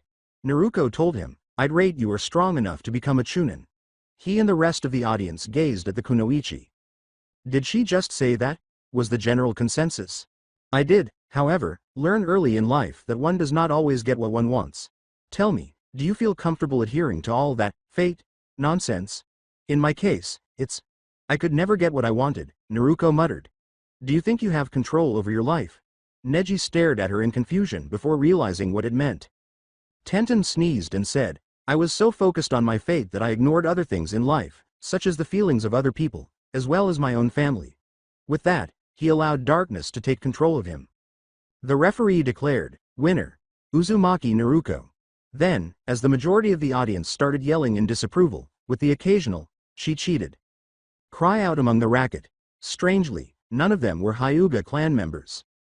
The yelling ceased when a number of Hyuga clan members, including the clan head, entered the arena. Naruko took a nervous step back, remembering the prank she had played on the clan when she was younger. She was sweating profusely when the group stopped in front of her, and she turned pale when she saw several of them smile. A.N. What would you think when you were smiled at by people who almost always had an expression that said, "I'll kill you"? Heishi grinned at the scene as Naruko lost her balance and fell into the crater with a cute Q. As Naruko stood up, his eyes wide, he said, "Showing respect to your opponent during and after a battle is an ability that few shinobi have these days." He then addressed the audience, saying, "And she didn't cheat in any way. You stood your ground proudly. The Hyuga shinobi would have seen it if she had." Many of the shinobi couldn't fault what Heishi had said, and reluctantly started to show some respect. Shortly after, there was a huge explosion from the main gate. She simply thought on the fly and improvised against a person who had greater experience than her. This stunned both the civilians and Naruko, who fainted from not being able to process what Heishi had said. A few minutes prior, a shinobi from Otogakure whispered, "Hurry up with the summoning." A few moments later, there was a huge smoke explosion as a number of hideous snakes emerged, smashing the walls surrounding Konoha. Before him, a number of other shinobi were seated around a large seal. Returning to the arena, they were in for a shock as hundreds of Oto and Kumo shinobi seemingly appeared out of nowhere, expecting to have the element of surprise. The few seconds following the explosion were chaos. Flashback. Office of the Hokage. While Naruko and Ino stood to the side, Baki and his group were kneeling in front of Hiruzen. "Are you positive that this is the reality?" Naruko was asked by Hiruzen. Naruko told him, "I felt no ill intent from them whilst they were reporting." Hiruzen paused to reflect. He yelled, "Anbu!" 4 masked figures entered the room. He said, "Tell all of our shinobi of high Chunin class and higher to quietly get ready for an invasion and to mobilize what Anbu we have." "I don't think I could state how glad I am for the alliance between the sand and the leaf," he stated to Baki. As he complained, Naruko and Ino covered their mouths to keep from laughing. "And stand up, please. I have enough experience looking down due to all the paperwork," he said. The 2 young kunoichi caught the Suna nin's attention. "I'd rather have my subordinates laughing at my jokes and misery than rule them by fear. It eases tension between the various ranks," Hiruzen stated to the Suna shinobi. Tamari grinned and gave the Hokage a scroll, saying, "Speaking of paperwork," when Naruko saw the horror on the Hokage's face, she was rolling on the ground and said, "The Kazekage has requested permission to attend the Chunin finals." With her hand, Ino was laughing. After reading the scroll and muttering that he wanted to outlaw paperwork, the Hokage signed and sealed the document. The end of the flashback. The defenders were winning the battle between Konoha and the invaders. The enemy's assault formation had been destroyed by their successful counterattack. By using shadow binding techniques to capture several of the invaders, the Nara clan in particular played a significant role in the battle, allowing their team members to approach and eliminate the invaders. Konoha was only experiencing issues in one location, which was the arena. In this instance, the invaders greatly outnumbered the Leaf Shinobi, who were fighting metaphorically with their backs to the wall. There was a big opaque barrier over the cage booth. The Hokage and Kazekage engaged Orochimaru and his Edo Tensei in combat inside the barrier. In the meantime, Gaara's seal had become unstable due to the battle, so Temari and Kankuro had to carry him as far away as they could, with Naruto and Ino following closely behind. For once, however, Sasuke swallowed his pride and joined his teammates in the battle to protect a group of civilians. Along with Sasuke's brother, Uchiha Itachi, and another Uchiha Shisui, they were receiving support from the other Konoha rookies, teams 8 and 10. Alongside Gaara's voice was strained as she said, "Temari, Kankuro, get away from me. I cannot hold it back for much longer." His siblings stared at him in horror and kept walking away from Konoha. "Gaara, hold on for a little while longer. We are still too close to Konoha," Kankuro begged. "And to Shikamaru," Temari pondered. Gaara abruptly threw Temari and Kankuro away when his arms abruptly changed to a spiky sand appendage. The siblings heard someone yell, "Fuck." They turned to see Naruto and Ino and said, "I am too late." They shouted, "Naruto, get away from there." Gaara leapt straight at them, snatched Ino, and slammed her against a tree. Even after Naruto severed the limb, the hold gradually became more firm. Gaara was mostly covered in spiky sand by this point. A.N. Consider his appearance right before he fully transformed into Shukaku in the original series. He roared as he started to get bigger, "Curse you." As Naruto continued to struggle to break Ino's hold on the sand, she heard the creature behind her utter the words, "Naruto. If you want to save her, you must defeat me. Please, hurry," were interrupted by a laugh that sounded like a maniac. Finally free after all these years. Behold the mighty glory of Shukaku. A strong outburst of wind-enhanced flames smashed into the beast, stopping the eerie laugh. Did a fly just try to bite the mighty Biju, Shukaku?" asked Shukaku. Temari and Kankuro perspired as Naruto roared, "Shut the fuck up, you oversized tanuki. Is she attempting suicide?" They all deadpanned simultaneously. With a roar, Kachiyose no Jutsu called forth Shirayuri, who, to Naruto's surprise, actually covered herself with her tails. "You called for me, Naruto-sama?" she inquired. Yes, I did. There, I need assistance taking down that overgrown tanuki." Shirayuri grinned as Naruto remarked, "I believe its name was Shikaku." "Insect. What the devil did you call me?" Shukaku let out a roar. A huge tick mark appeared on the sand demon's face as Shirayuri remarked, "I think she called you by a more suitable name, Shitkaku." Shukaku started, "You and that bitch dared to," but was instantly hit by a huge stream of Kitsune fire from both Kitsune. "Overized freak, what did you call us?" At this point, Shukaku appeared half molten. N. Thing Shukaku after Naruto blew up a paper bomb in its ass, just 100 times larger, and the two of them screamed, slowly turning Shukaku into a mass of molten glass. Temari and Kankuro were perspiring, and they still believed that Naruto was going too far.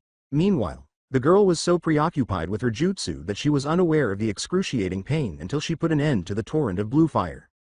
Shirayuri yelled, "Naruto-sama." The other three conscious participants, Temari, Kankuro, and Shukaku, just started to perspire at the strange incident.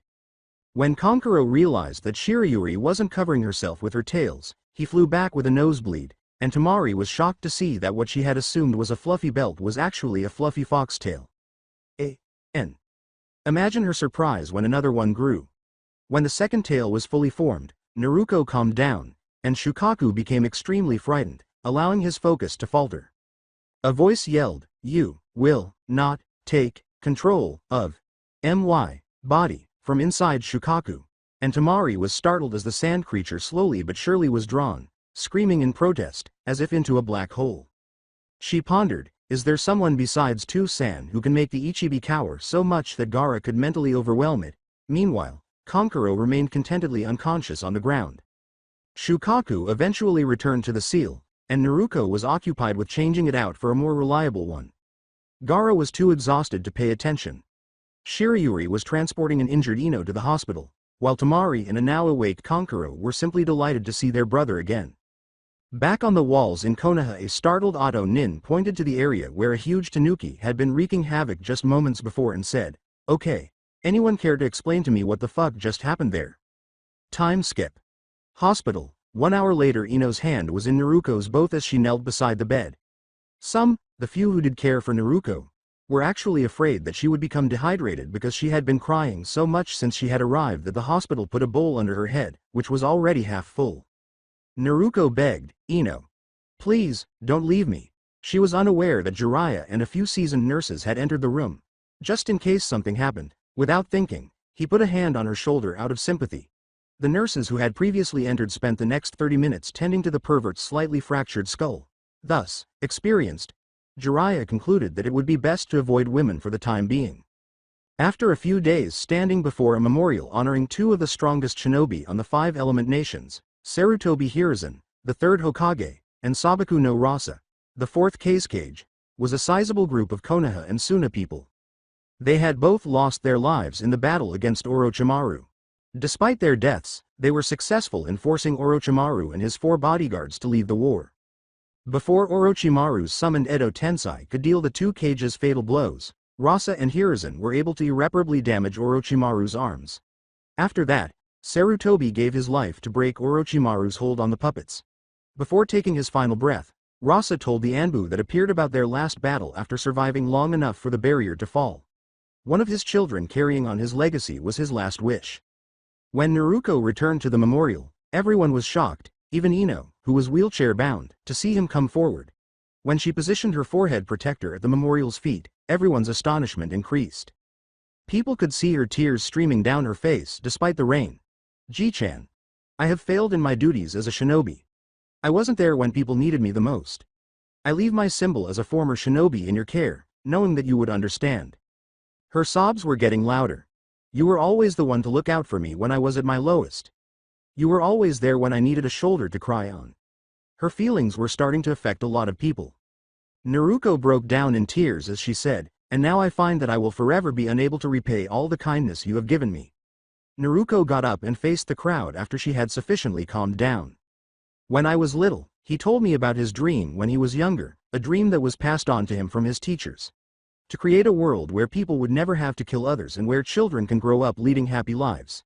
He told me that people who have shared similar experiences find it easiest to get along with each other." She took a moment to digest her words. There was a murmur as both shinobi and civilians realized the truth of her statement. Both the leaf and the sand have lost someone close to the heart of the people. Until now, there has always been some tension between our villages. Yet look at each other now, standing intermingled amongst each other, not in separated groups.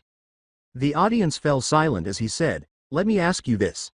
Naruko mentioned the two prominent villages present and asked, "Do you wish to continue his dream as well as the will of fire and the will of wind?" Before long, a number of voices joined in the chanting. Before Asuna Jonin came forward, the majority of the group was chanting in agreement with her statements. He was identified by Naruko as Baki, the Jonin sensei of the Sand siblings. "Uzumaki Naruko, I believe that whilst you spoke the truth about not being able to return the Hokage's kindness, there is something you have done that would have made him proud. You have protected this village and its population from a threat far greater than any army from Otogakure." Everyone was aware of Naruko's battle with the Ichibi this point. Added to that, if you end your career as a shinobi, you would only be bringing dishonor to the village. I have never heard of a leaf shinobi retiring from military service. Many people in the audience agreed. Then Baki faced the audience. "Uzumaki Naruko has light the fire that will burn brightly in the darkest of times inside many leaf and sand shinobi for years to come. If there is anyone who could become the rope that binds us together, then it is her," he yelled. As the rain stopped and the day became noticeably brighter, many people gave affirmative answers. Naruko picked up her forehead protector while still crying, but she hadn't tied it to her forehead yet. At first, she merely stood there and gazed at her surrogate grandfather's photo. She tied it to her forehead and then went back to her place in the crowd, standing next to Ino, who took her hand in hers. One day following the funeral, as she stood at the door of the Hokage's office, Naruko reflected on her interactions with the elderly man. Helping a few shinobi move their personal belongings from the office to the Sarutobi clan estate has taken up the last hour. A picture that Naruko was familiar with, she had a copy in her apartment, was among the many items. It depicted her wearing the Hokage hat and mantle, standing in front of Hiruzen with a big smile on her face, while Hiruzen stood behind her, also grinning. The following day, the castle, the loud voice that their bosses had just used made the clones outside the training field flinch. "You what?" Jiraiya was occupied with getting over the loud yell. Rewind Jiraiya arrived while Yugo was watching Naruto and Anko as they engaged in a taijutsu spar. Luckily for him, this time Naruto and Ino were completely dressed. Anko and Yugo both giggled when Naruto called over, "Joe, Arrow Senin." Ino appeared perplexed. "Naruto, how many times do I have to tell you not to call me that?" Jiraiya gasped. Yugo laughed once more.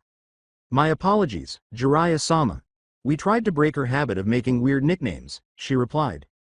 Ino spoke up. "Before, the author of those pointless smut novels that Kakashi-sensei reads all the time broke the ice." Jiraiya's face lit up with joy as she asked, "Jiraiya? As in Jiraiya the Sannin?" He yelled at Ino, "Young lady, you obviously have no idea just what masterpieces those are."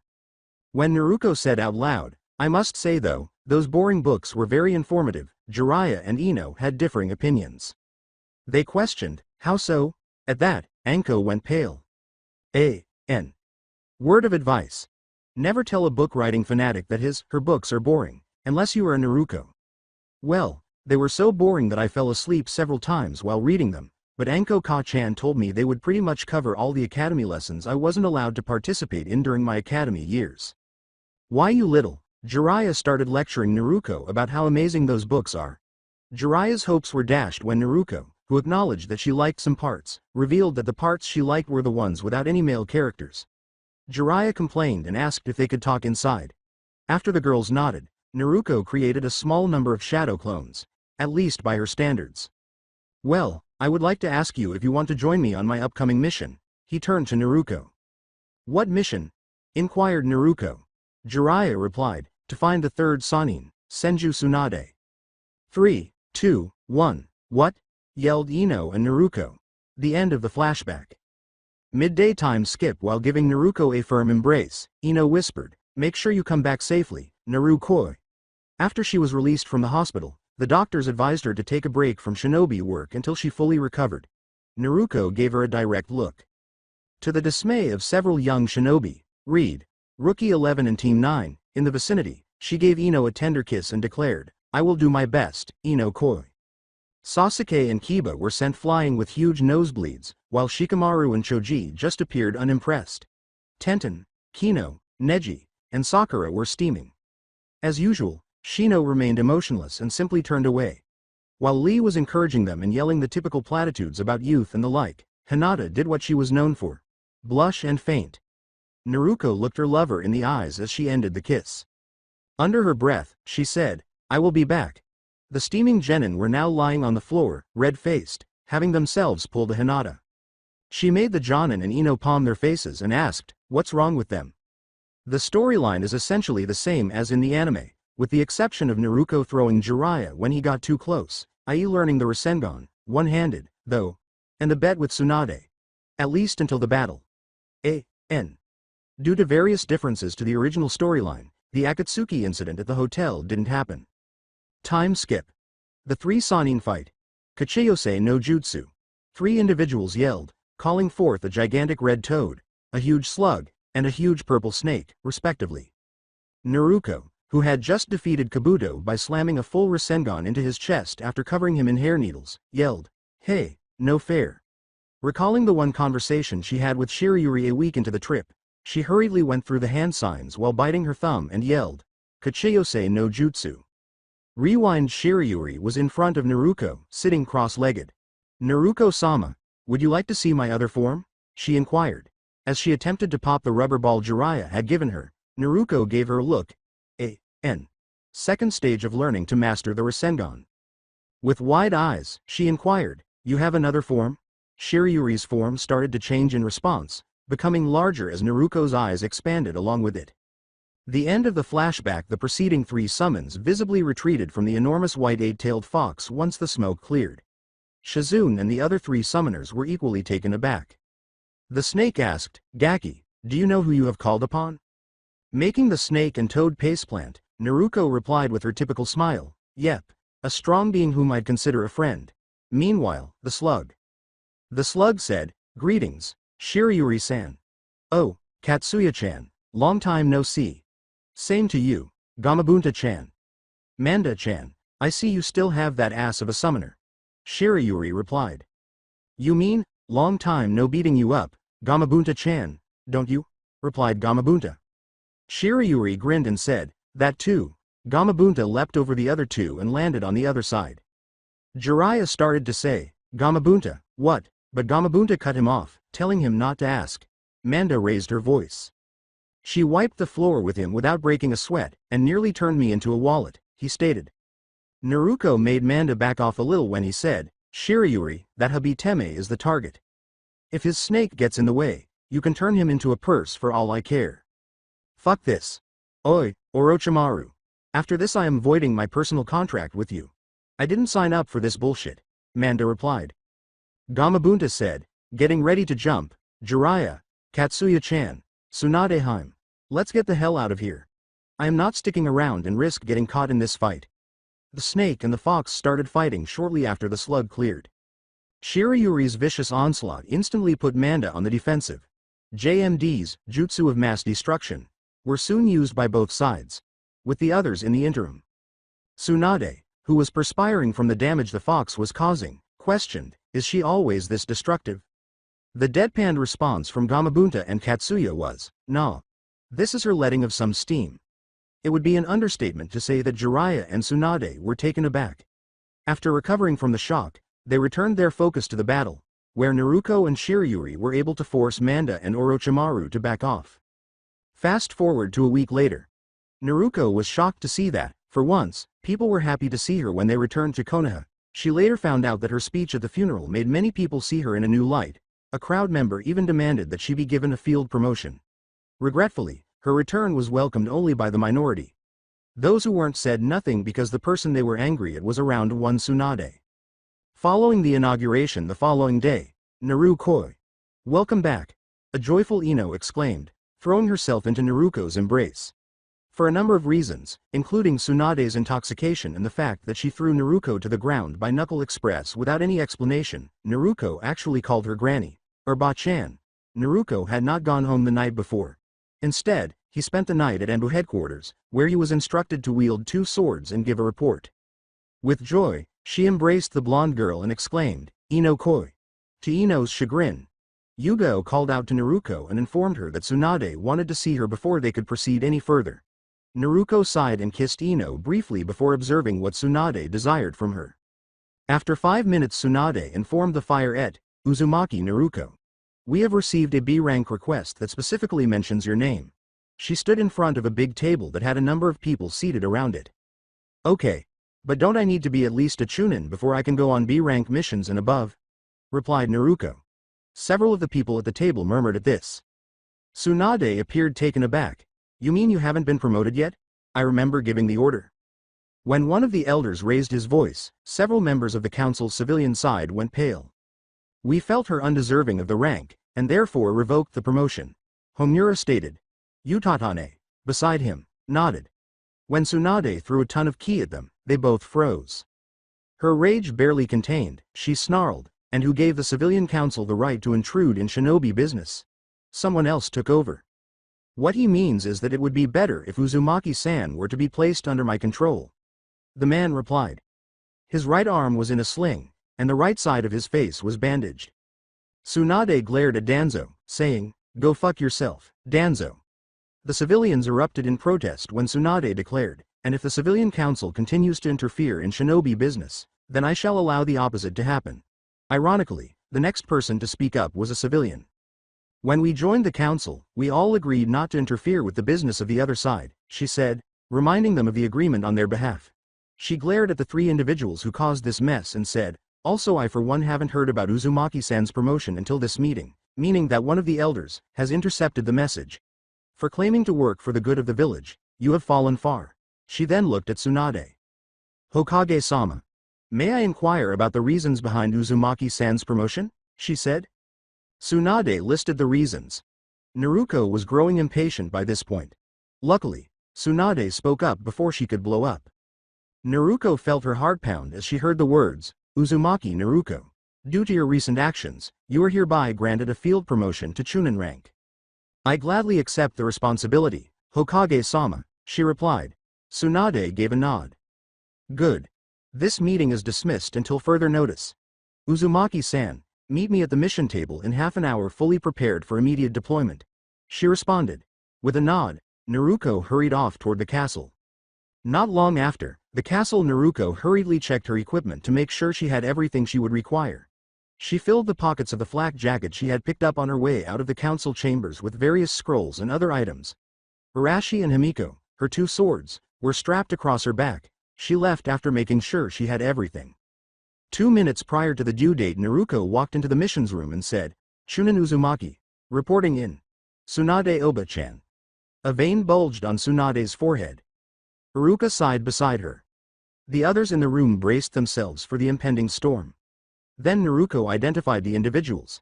They were 4 in number.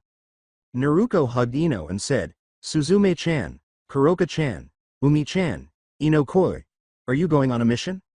Tsunade deadpanned, "Naruko, they're going with you." Naruko gave her a startled look. She said, "Okay. Woe is going to be the Jonin leader."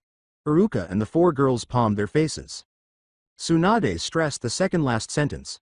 "Naruko, there will be no Jonin on your team." Naruko could not speak.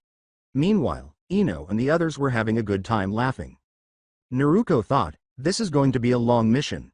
After 2 weeks, the Hokage office. Tsunade gazed at the 5 exhausted girls in front of her. The mission was a trap, Ba-chan. We arrived only to discover the daimyo never sent out the request.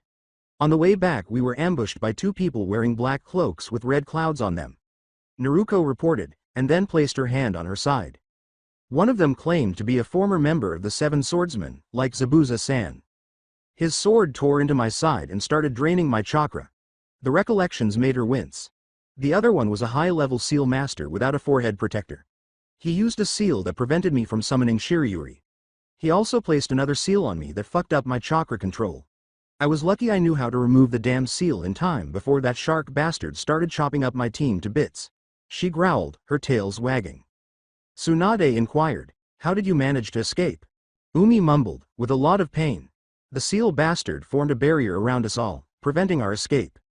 Taicho ordered us 3 to take care of the one who controlled the barrier whilst she and Ino-chan took on the shark guy," said Kuroka. "It took us a while to finally kill the fucker. Damn, I still remember the strength of his kicks." Suzume went on. "When we arrived to help the Taicho and Ino-chan, we found the Taicho bleeding heavily on the floor whilst Ino-chan was protecting her. Immediately we attacked, thereby saving both Ino and the Taicho." Ino gave a nod. "When they attacked, I grabbed Narukoi, Taicho and threw a smoke bomb to cover my escape. The others followed suit. When Naruko awoke, he put us all in a sealing matrix that scanned us for any foreign seals." Tsunade gave her a curious look as Suzume shuddered. "Brr. I am glad that Jiraiya of the Sannin wasn't there." Naruko raised his voice. The man was a pervert, and they had multiple pain and immobilization seals all over their bodies. The majority of the seals were concentrated around the breasts and there. Naruko pointed to the spot with her hands. They also had several locator seals hidden in their hair. Whoever the guy was, he specialized in small-scale sealing abilities. Good thing the detection matrix I used checks down to the cellular level. I am glad to have learnt that diagnostic seal." Kuroka laughed. "If only you knew a matrix that didn't require you to have skin-to-skin contact, you could have at least warned us about the procedure. How are you even still alive, by the way?" she said. Naruko started, "Well, I have a very strong healing factor, but the 3 girls, who were all very red, cut him off." "Not that. How can you touch a woman in all those places without even a hint of a blush?" they yelled. As Tsunade held the bridge of her nose and Haruka repressed a nosebleed, Ino laughed. "You should know by now how dense she is to certain things," Ino replied. "Easy for you to say. You weren't the one she stripped naked on the road just short of the border. She was lucky we didn't encounter anyone," Umi growled. "Would you rather have had your tits blowing up once we crossed the border?" Those pain seals were similar in construction as those found on explosive tags. Naruko spoke in a monotone voice. Umi gazed at her. Then Umi muttered, "Point taken." Tsunade looked over at Naruko. "How strong do you think the swordsman was?" she inquired. "I had the feeling he was holding back quite a bit, as if he only wanted to incapacitate me.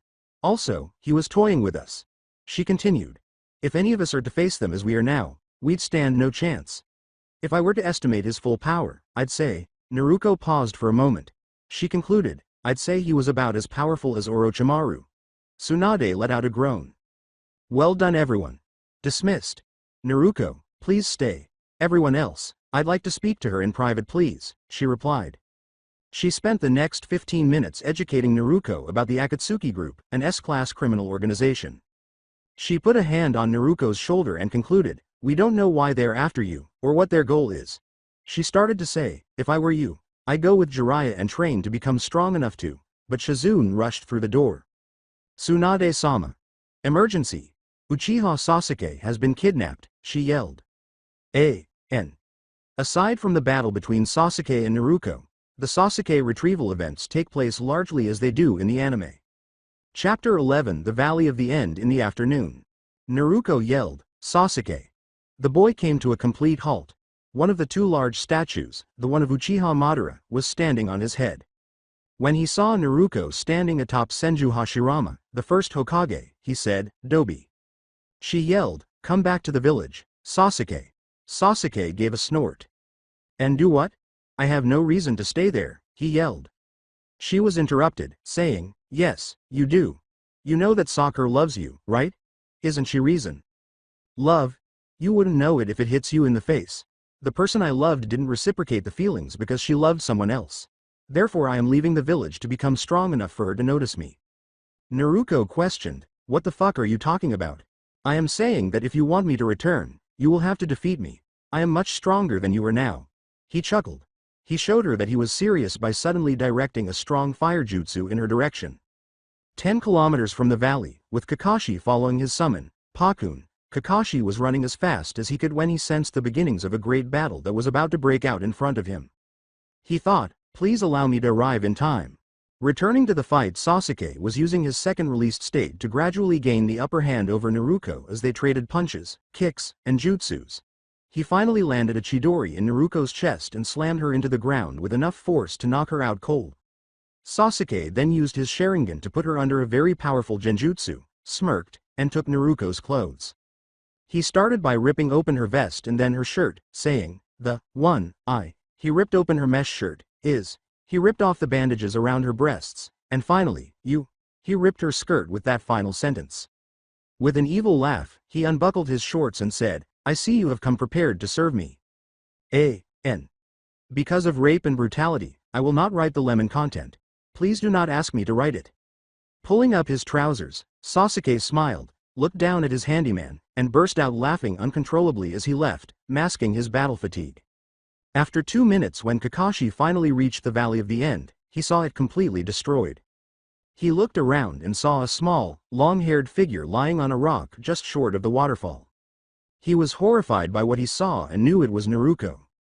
Her clothes were in ruins all over the place, but that didn't matter compared to the state she was in. She was staring into nothingness, her eyes void of all light, and further down, he saw that her chest was covered in lacerations, fortunately only flesh wounds. The worst began at her nipples and proceeded straight down the breasts, with 3 of these cuts, which Kakashi realized at the time that they were made with a kunai, on each breast. Worst of all, however, was that he discovered seminal fluids dripping out of her lower lips. She has been raped, again. Kakashi thought, horrified. All this took him a second to take in. He then saw her skin was beginning to turn blue from exposure to the elements. Moving her to the driest place he could find, he sent Pakun to get help while he applied what first aid he could. Unfortunately, he barely had enough bandages to wrap up her breasts, leaving her still mostly exposed. Fortunately, he didn't have to wait long for help to arrive and was surprised when it was Tsunade herself. She immediately began tending to her wounds while Kakashi walked around the tree to be within hearing range but out of sight. Fortunately, Tsunade managed to heal the wounds on her stomach without leaving a scar. The ones on her breasts, though, would unfortunately be scarred like the rest of her body. Next, she focused all her knowledge onto the wound on her shoulder. A few minutes later, she had that done, and then set about applying a contraceptive seal that would last for 2 months. Lastly, they made the tiger sign and touched Naruko's head, only to have to knock her unconscious as she went berserk in shock. Swirling silently under her breath, she wrapped the girl up in a blanket, called for Kakashi, and left to return to Konoha. The Konoha Council chamber the following morning. You stopped her from using a Uchiha to bear the child? After hearing Tsunade declare that she had applied a contraceptive seal to Naruko, one of the civilian counselors yelled in indignation. Fugaku Uchiha was the one who spoke up, which was unexpected. Woman, are you even paying attention to yourself? Fugaku persisted unrelentingly. How would you like it if someone were to rape you and possibly leave you with a bastard child? He yelled so loudly that her hair was flapping behind her head. Additionally, he sat down again without being instructed to do so. Tsunade sensed that something was amiss and motioned for an Anbu to come over, whispering instructions in his ear before he vanished. Because of the incident, Naruko is presently in a mental health facility. According to what we could infer from mind examinations, Uchiha Sasuke used a paralysis genjutsu on her that maximally heightened her senses while also appearing to obstruct her innate capacity for healing. Inuzuka Sumi, the only female member of the Shinobi Council aside from Tsunade, sat at one end of the table and let out a loud, menacing growl before she could explode. Then she was forced to endure him raping her and cutting her up, Tsunade said. Danzo Shimura. The Nara head had to use his shadow possession technique to hold Fugaku down, but based on the number of curses he was spitting, he wanted to tear Danzo to pieces. You are under arrest for theft and illegal possession of the Sharingan, the Anbu from earlier said, shocking everyone. A moment later, the bandages covering his right eye were removed, and his eyelids were forced apart, revealing his stolen Sharingan. An additional arm lift. After securing and delimbed Danzo, the Anbu departed the room with him. It's not mine, he said. By this point, all shinobi were releasing their ki at the elder. Tsunade yelled, send the limb to the autopsy department.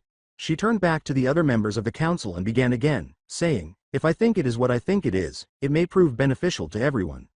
Now back to the matter at hand about Sasuke raping. The previous female counselor completely changed her mind and yelled, he raped someone? Everyone stared at Fugaku, perplexed. You have been put under a powerful genjutsu that enables the caster to control even the very thoughts of several individuals. The downside, however, is that the caster must be in close proximity to the targets at all times and the targets must have a weak constitution. It is not common, but it is not rare either. Fortunately, it is nowhere near as powerful as the genjutsu used by Shisui. He explained with rage in his voice. He practically growled, as for Sasuke, I will disown him and strike his name off the register. Firstly, we need to get Uzumaki-san out of her state of mind. Inoichi, might I suggest sending your daughter to visit her?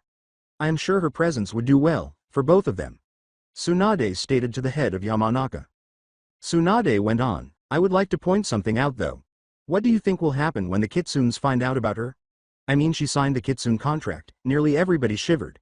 They were aware that incidents like this would not be tolerated by the Kitsune tribe. Fugaku suddenly raised his voice. Hokage-sama, how exactly did you remove the genjutsu placed on the girl by Sasuke? In parallel, the mental ward, Narukoi, Ino exclaimed, sobbing as she embraced the ragdoll-like figure in the chair. For roughly 3 minutes, she had been here with Kosa, who was utterly still as she attempted to control her rage. The tribe will destroy the entire 5-element nations until the bastard is killed if they learn of this. Returning to the council, Fugaku questioned, you tried to dispel the genjutsu by normal means? Tsunade gave a nod. I kind of figured out afterwards that the genjutsu itself is booby-trapped, set to send the victim go berserk. She continued. After giving it some thought, Fugaku got to his feet. Forgive me, but I need to speak with a member of my clan who can help her, however, she is a bit of a wild card. She may or may not help, depending on what kind of mood she is in. He walked out of the room. This council is dismissed until it is determined whether or not Naruko will ever be released from the genjutsu. Tsunade stated. She smashed her fist into the table, breaking it completely, as soon as she was by herself in the room. After an hour, the hospital ward after successfully escaping the genjutsu, Naruko was soundly asleep on the hospital bed. She left, of course, sooner rather than later. She had Ino sitting, sleeping beside her, and the other members of the newly dubbed Konoha-ten, Fugaku, Shizune, Jiraiya, and Tsunade, were also present. Now, Shiro found it nearly impossible to harbor any animosity toward the girl. He was aware that he had harassed and tormented her, but he questioned whether he might have turned into Sasuke's kind of jerk if he had followed in his footsteps. For once, Shikamaru was truly awake. Both Choji and Neji were in wheelchairs, but they were still recuperating. They both appeared to be very distressed. Tenten was occupied with vomiting in the closest restroom. There was a gloomy cloud hanging over the normally upbeat and happy Lee. The two siblings of Inuzuka were snarling threats of retaliation. For once, Shino was genuinely displaying signs of rage. Hinata shocked everyone by hurling profanities that would have pleased Anko. Regretfully, she was preoccupied with finding Sasuke for the harm he had done to her daughter. When Sakura heard and saw the violence Sasuke had inflicted on Naruto, she passed out. Inoichi pierced Kakashi's mind to see the full damage, however, none was as impacted as Ino. When she heard the news, she almost lost it. To see if Naruto had improved, Tsunade had asked Kosa to wait no more than 2 days before telling her tribe. They were all waiting for Ino to complete her jutsu. Inside the mind of Naruto, Ino was searching for Naruto's consciousness while drifting through the mental space. Even though she had only been working on it for a few minutes, it felt like hours. Her voice resounded from the void as she yelled, "Narukoi!" She suddenly noticed a light in the distance and went in its direction. Alongside Naruto had closed herself off from the outside world and encased herself in a bubble of her pleasant recollections. She believed she heard someone call, "Narukoi." She dismissed it, believing that it was an impending torment. This time, she undoubtedly heard it. "Narukoi." Ino jumped straight into her arms as she suddenly materialized inside the sphere. She cried, "Please, Narukoi. Come back to me. The genjutsu has been lifted from you, so please, come back to me." Real world, after 2 minutes Ino started to stir. Tsunade proceeded swiftly and performed a diagnostic jutsu on her, discovering that her chakra was dangerously low. Naruko's breathing rhythm clearly changed, and she made her first movement in more than 24 hours. She opened her eyes slowly. Weakly, she said, "Ino koi." The words instantly lifted the spirits. As if to ensure that she wouldn't abandon her again, Ino rolled onto her. Everyone brought their lips together, and to their surprise, Fugaku fainted, his face flushed, and he had no nosebleed. Must run in the family, was the general consensus. Naruko strained, "Ino koi. Where is my ramen?" Everyone just stared at her for a moment, with the exception of Fugaku, who was still unconscious on the ground, and Tenten, who was still busy emptying her stomach. Then, with the exception of the two mentioned earlier and Ino, who was crying, they all started laughing. She said, "Welcome back, Narukoi." Shizune started to ask in jest, "Tsunade-sama, do you think there is a possibility that the hospital staff could change their food into something like?" But Ino cut him off. "Most definitely not. In case you haven't noticed, there are still people out there who wish to see her dead." Ino made the point. Like one of Guy's kicks, the truth of it struck them. "Sasuke?" inquired Naruko. Ino informed her, "Disappeared. Anko is tracking him." Naruko was unable to sit up, much less hold the cup, so Ino decided to assist her. "She won't find him." Naruko then gestured for something to drink. She drank some water, then leaned over to give Naruko a kiss, allowing the water to slowly trickle from her mouth into Naruko's. The people standing or sitting next to Sakura were illuminated as she started to glow in a pink hue that matched her hair. Naruko sighed a little after she finished her drink, and felt much better. "I may have been under a genjutsu, but I could still sense what was going on around me." Orochimaru himself appeared and took Sasuke with him. This shocked everybody. Ino quickly called Kosa and informed her of Naruko's progress. Time skip. After a week, Naruko has been getting better over the past week. She was able to walk once more after 3 days. After 2 days, she resumed her training. By day 7, she had returned to her former self. She was shocked to learn that the entire Uchiha clan council had written letters of apology for the harm that one of them had caused. But there was nothing that could repair the harm already done to her. When Lee attempted to embrace her upon her release from the hospital, he was violently kicked between the legs. Word quickly spread that she had developed a new, more severe case of androphobia. As they cuddled in their castle room, Naruko and Ino were enjoying each other's company and discussing their future plans. Naruko informed Ino that she planned to accompany Jiraiya on a training trip in order to gain the strength necessary to protect Ino and herself from Akatsuki and to eventually ensure that Sasuke is held accountable for his actions. Ino was also asked if she wanted to accompany her. Ino gave her a serious look. Naruko grinned and gave her a hug when she asked, "Where else would I want to be?" With a gentle pat on Naruko's breast, Ino inquired, "May I see them?" With a nod, Naruko let Ino unfold her kimono shirt. Ino took a deep breath and lightly rubbed the scars. Scene from Lime. "If you want, Skip, do they hurt?" inquired Ino himself. Naruko heard the light-hearted tone in her voice and replied, "A bit. Would you like to make them feel better?" She responded. In response, Ino leaned forward and gave each scar a gentle kiss, causing Naruko to shiver because the scars are sensitive. When Ino saw the response, she moved one of her hands to Naruko's and pushed it to her breasts through her own shirt. Ino squeaked when Naruko abruptly changed her position. Eep. If someone were to enter the room now, it would look as if Naruko was nursing Ino, a situation that Ino was all too glad to make true. As Ino started sucking her nipples, Naruko took a sharp breath. Naruko waited for Ino to stop sucking while she placed her hand beneath her chin. After Ino stopped, Naruko raised her head and kissed her, starting a lengthy and passionate makeout session. Over the lime scene time jump. 4 days later, the main gate of Konoha. As she said, Tsunade hugged the two girls and said, "Look after yourselves." The other members of the Konoha 10 were standing behind her, all of them crying. Well, Lee was crying so much that it could be considered a waterfall. Naruko overcame her androphobia long enough to shake hands with each of the guys while the girls hugged each other. Jiraiya stood beside her, his shaggy hair concealing the fact that they were holding hands, and Tsunade said to him, "You'd better take care of my cousin. And don't try anything stupid." People would assume the two were simply standing there like old friends if they looked at them. He recalled their first encounter and remarked, "I wouldn't dream of it.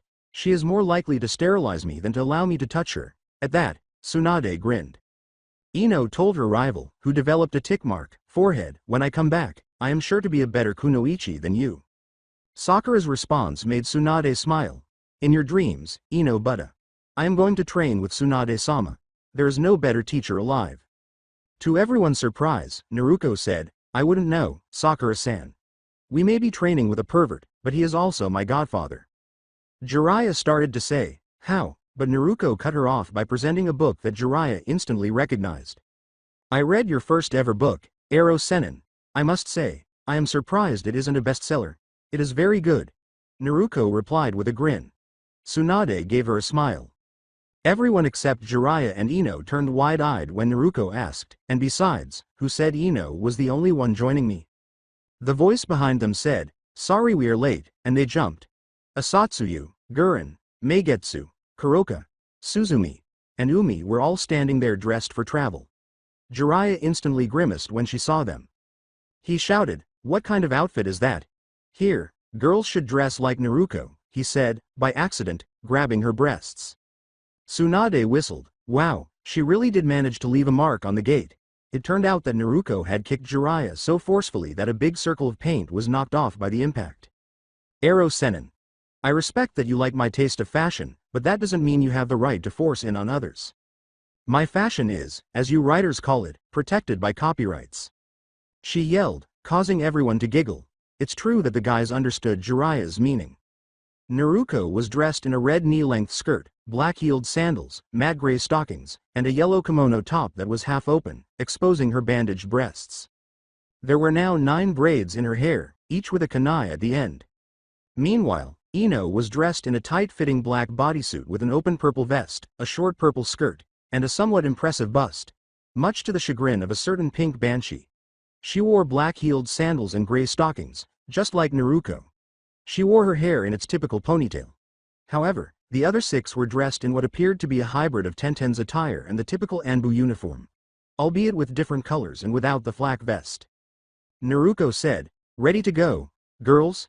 Guren pointed to Jiraiya, who instantly woke up and objected, and said, "We are ready, but I am not sure about midget over there." Suzume's question, does the saying, "the more perverted the man, the smaller he is," exist? Caused all the men to blush and all the women to giggle.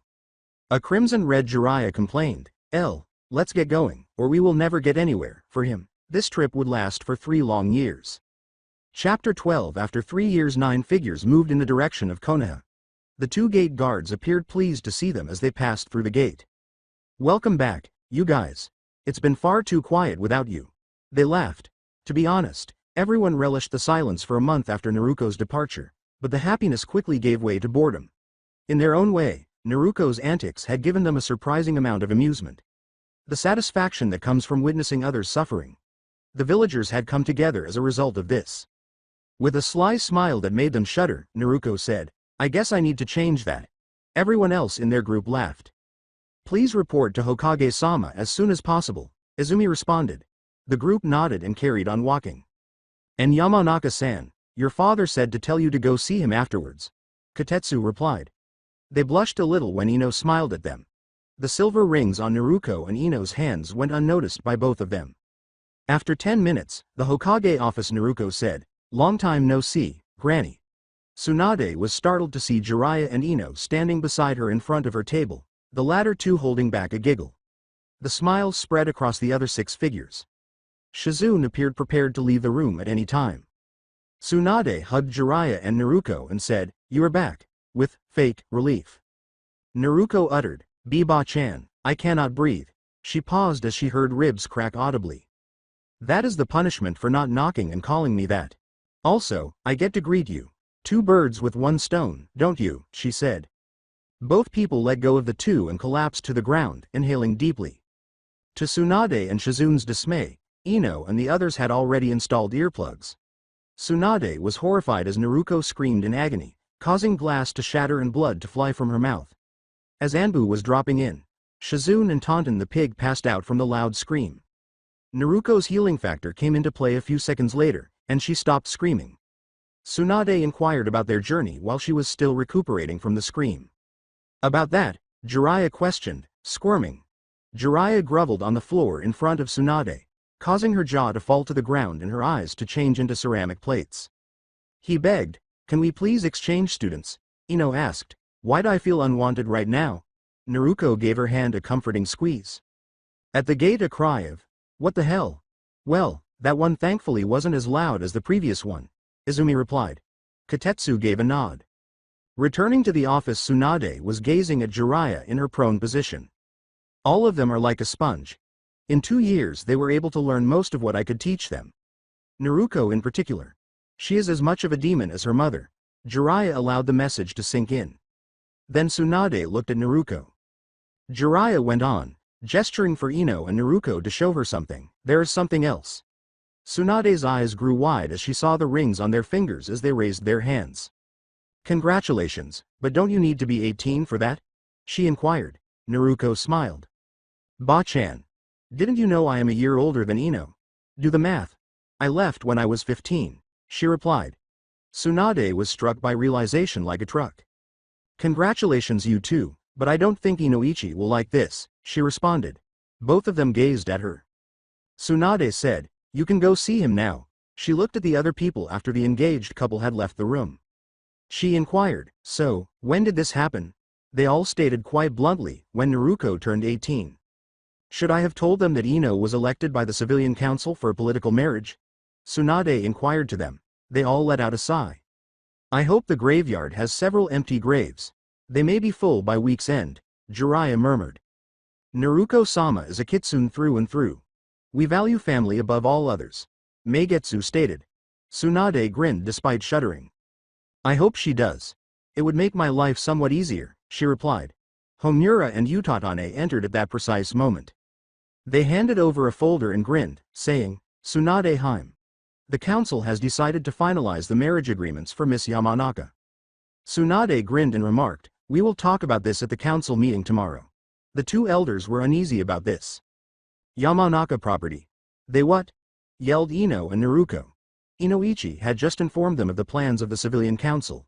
He was holding his ears, as were all the Yamanaka clan council members. Naruko roared, "I will not allow anyone to touch my fiancé." At that moment, many Yamanaka gazed at her. What did they say? Fiancé? They were shown the rings by Ino and Naruko. "As I am 18, I had the right to propose to Ino, which I did," Naruko replied. "And I would rather die than marry someone else," Ino replied.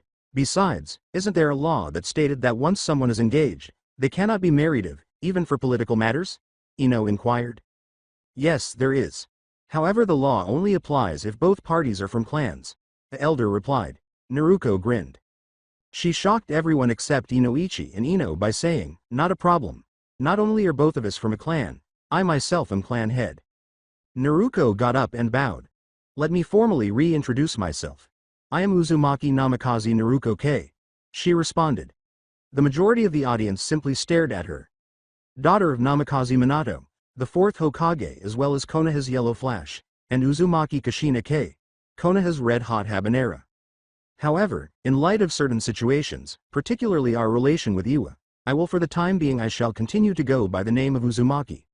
The reason I am telling you this is because you as Ino Koi's clan have the right to know who I really am." Naruko gave them a warm smile. "Also, I am sure that like myself, none of you wish for Ino to be put into an unhappy marriage." she responded. Everyone in the room nodded in agreement without fail. A woman questioned, but what about offspring? There exists an Uzumaki seal that allows lesbian couples to conceive children. The only downside is that both parties will become pregnant, not just one. Naruko said with a grin. Many people gasped. Both Ino and I have agreed to first gain at least high Jonin status before we use the seal, so don't expect anything just yet. Naruko went on. Well now, that will help Indeed. Naruko. Would you like to prank the council? Inoichi responded. Upon realizing what he was thinking, many Yamanaka council members grinned. Naruko's smile was full of mischief. Prank the council? Old man, I didn't know you could speak my language. Time skip. Council chambers the following day. Tsunade was stating, as to the matter of Ino Yamanaka's engagement. Several civilian council members were sweating from the glares they were getting from the shinobi side, but they were also smiling triumphantly. I am happy to inform you that it is denied, she responded. A certain blonde member of the shinobi council grinned triumphantly as the civilian council erupted in cries of indignation. Tsunade bellowed, sit, and the civilians sat down in terror. The doors abruptly opened, letting Ino and Naruko, who was, for the first time, dressed in formal attire, in. The reason why it is denied is because Yamanaka Ino and Uzumaki Naruko are engaged. She stated. Ino and Naruko displayed their rings to them. That is ridiculous. Granted, there is a law that states that an already engaged party cannot be married off. That law only applies if both are clan members. A civilian yelled. Naruko produced a scroll in reply. She read from it. I quote. As long as a member of Uzumaki flesh and blood remains, the bond of friendship between the Uzumaki clan of Uzushiogakure and Konohagakure shall remain in place. If that member were to be the very last Uzumaki, the clan status shall not be revoked, she continued. Another member of the civilian council questioned, what is that? That is a copy of the official treaty between Konohagakure and Uzushiogakure. If you wish to verify, please look it up yourself. She gave the individual a scroll. Naruko handed the paragraph and article from the section she had just read to the man. The man mumbled that what she had read was accurate. Naruko gave another article and paragraph and said, I'd advise you to read another section as well. As he read, the man turned pale. I quote. If the last member of the Uzumaki clan were to live in Konoha at the time, he or she has the right to veto the decision made by Konoha's council that would directly impact her life. If so, he or she has the right to call for a vote of no confidence on the members who tried to enforce the decision. Naruko read to him aloud. Naruko read out again, then moved to another section and handed the other scroll to the man there. I quote. If the last member of the Uzumaki clan is part of the shinobi force of Konohagakure, his or her rank will be determined by the standards of the local shinobi. Naruko relocated to a different area. Naruko concluded by putting the scroll back in her sleeve, saying, I quote, unless the Uzumaki clan is formally registered as a member of Konoha, its members will receive ambassadorial rights and will abide by the same laws that are common to both parties. Since you were trying to pass an act that directly contradicts the law that was mentioned earlier, many could call for a vote of no confidence. Added to that the fact that I would have vetoed it anyway, as well as called for a vote of no confidence, you are fortunate that I have decided to be lenient this time.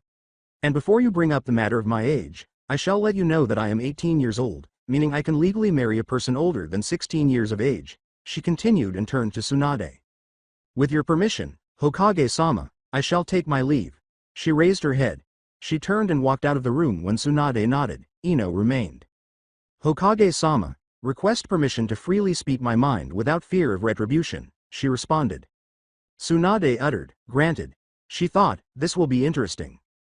Ino turned to the council's civilian side and stated. Ino inhaled deeply before saying, this is directed at those who took part in this. Anyone who didn't, forgive me. You can fuck yourselves and go to hell. You idiots just assumed you could fucking make decisions for me without even asking my permission. Before turning to girls who aren't your own, go marry your own fucking daughters, she yelled at them. She bowed before leaving the council, saying, once again, I ask that those who were not part of this scheme to forgive me. A council member squeaked, arrest her. Pause that. Tsunade said, hardly holding back her laughter, I have given her permission to freely speak her mind without consequences. Inoichi interrupted, now unless there is anything. Hokage-sama. He said, I would like to ask for permission to observe the test to see how strong my daughter and her fiancé have become. He then slyly added, it would also be interesting to see how close they are. Nay, Fugaku-san. Fugaku blushed violently at this. I agree. Tsunade said, everyone is invited as well, but based on what Jiraiya told me, it will be a very short test. She dismissed the council, ignoring the bewildered looks. Following 3 hours, training ground 11 while they were still warming up, a number of teams arrived, including Team 8. The other teams were ones that had been formed over the previous 3 years. Naruto, Ino, Suzume, Kuroka, and Umi were busy warming up. They had been called to the field and told that they would be tested to see how far they had come.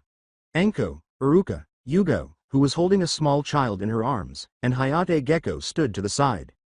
Kuroka, Suzuma, Umi, Ino, and Naruto. The collective cooperation of these 5 teams will put the 5 of you to the test, Tsunade declared.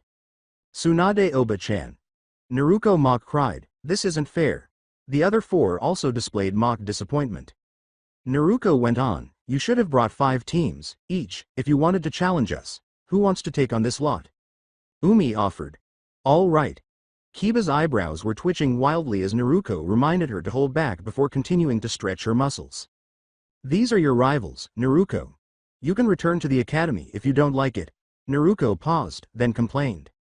Okay, but I still think we should be handicapped somehow, she murmured. Kiba roared, fuck that. Fight me seriously. There was a shout of agreement from several other shinobi.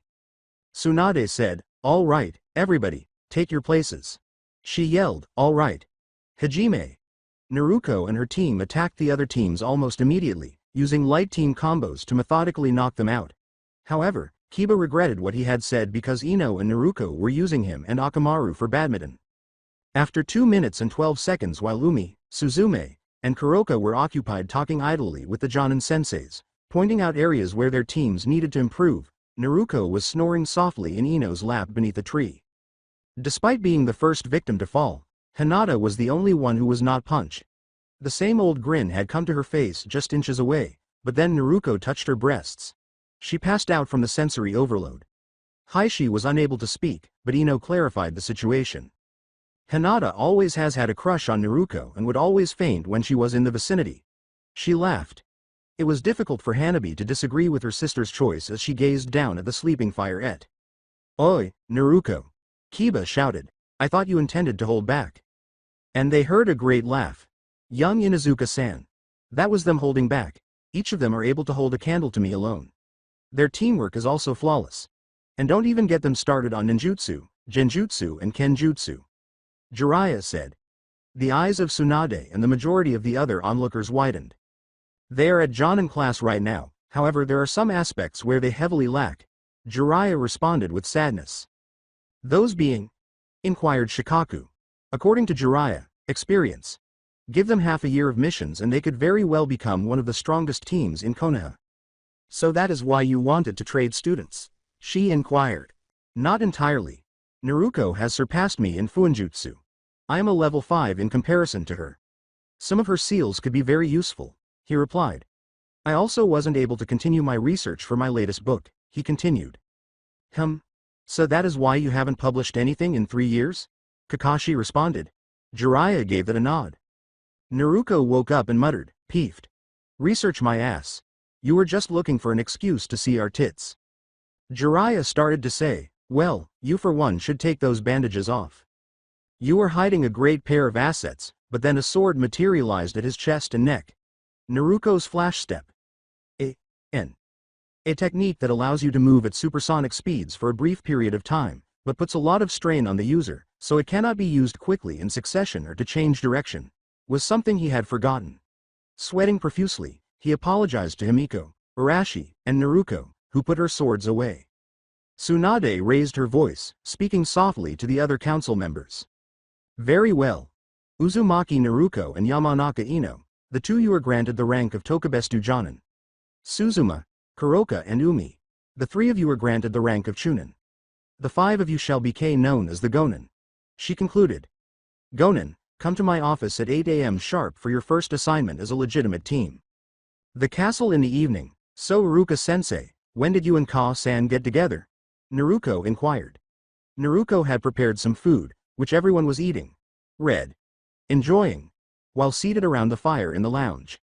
He stated, about a year ago. I lost a bet with Konohamaru and his gang and the punishment was asking Enko-chan out on a date. At first I was nervous and scared shitless, but as the evening went on, I realized that she possessed all the traits that I believed would make her a good friend. At first he just asked me out as a friend would, but after about 6 weeks, we began to notice our growing feelings for each other, said Anko. Ino inquired, so when did you first kiss? Uruka and Anko flushed instantly.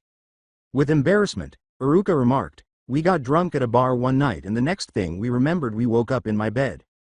At least both of you woke up without having your significant other squeezing the life out of you. Naruko murmured. Recalling the first time Naruko had stayed at her house, Ino flushed. Uruka questioned, why? What happened? Ino Koi was using me as a body pillow and I couldn't get her of me. To wake her up, I gave her breasts a strong squeeze. Naruko continued. It was, and still is, the only method that will wake you up when you hug me like that. She replied. Ino reddened even more, but when Naruko kissed her, her face returned to normal. Naruko teased, displaying her ring, and besides, the two of us are further along than you two. Uruka and Anko merely gazed at them. Anko said, read. Ordered, Iru-chan, we have some catching up to do. The Hokage office the following morning. Tsunade turned to face the 5 shinobi in front of her. Gonin, you are to assist Team 7, 9 and 10 in rescuing the K's cage. Kakashi's latest report indicates that Gaara is being held a mercenary group affiliated to Akatsuki in a heavily fortified strongpoint just inside K's no Kuni. Dismissed. Tsunade responded. 5 figures were racing across Konoha's roofs a few moments later. Inu inquired, Taicho, how far till the rendezvous?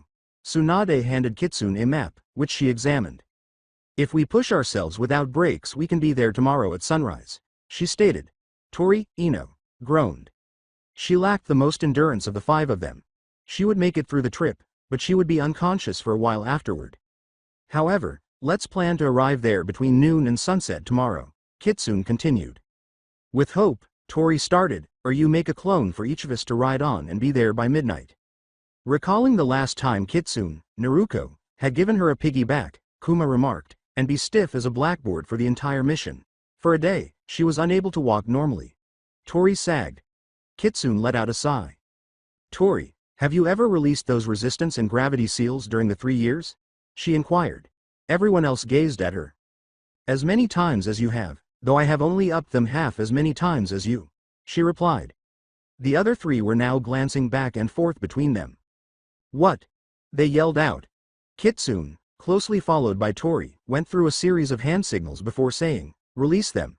Both of them suddenly bounded forward and vanished in an instant.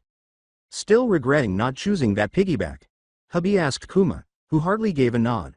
3 shadow clones showed up a moment later. The one said, hop on. The boss is not going to wait for long. As she mounted her clone, Kuma remarked, this is going to hurt. 3 shrill screams reverberated through the forest a few seconds later. Shinobi set up camp outside the stronghold 8 hours later. The 3 Suna Jonin, Kankuro, Tamari, and Baki, were meeting with Kakashi, Asuma, and Guy.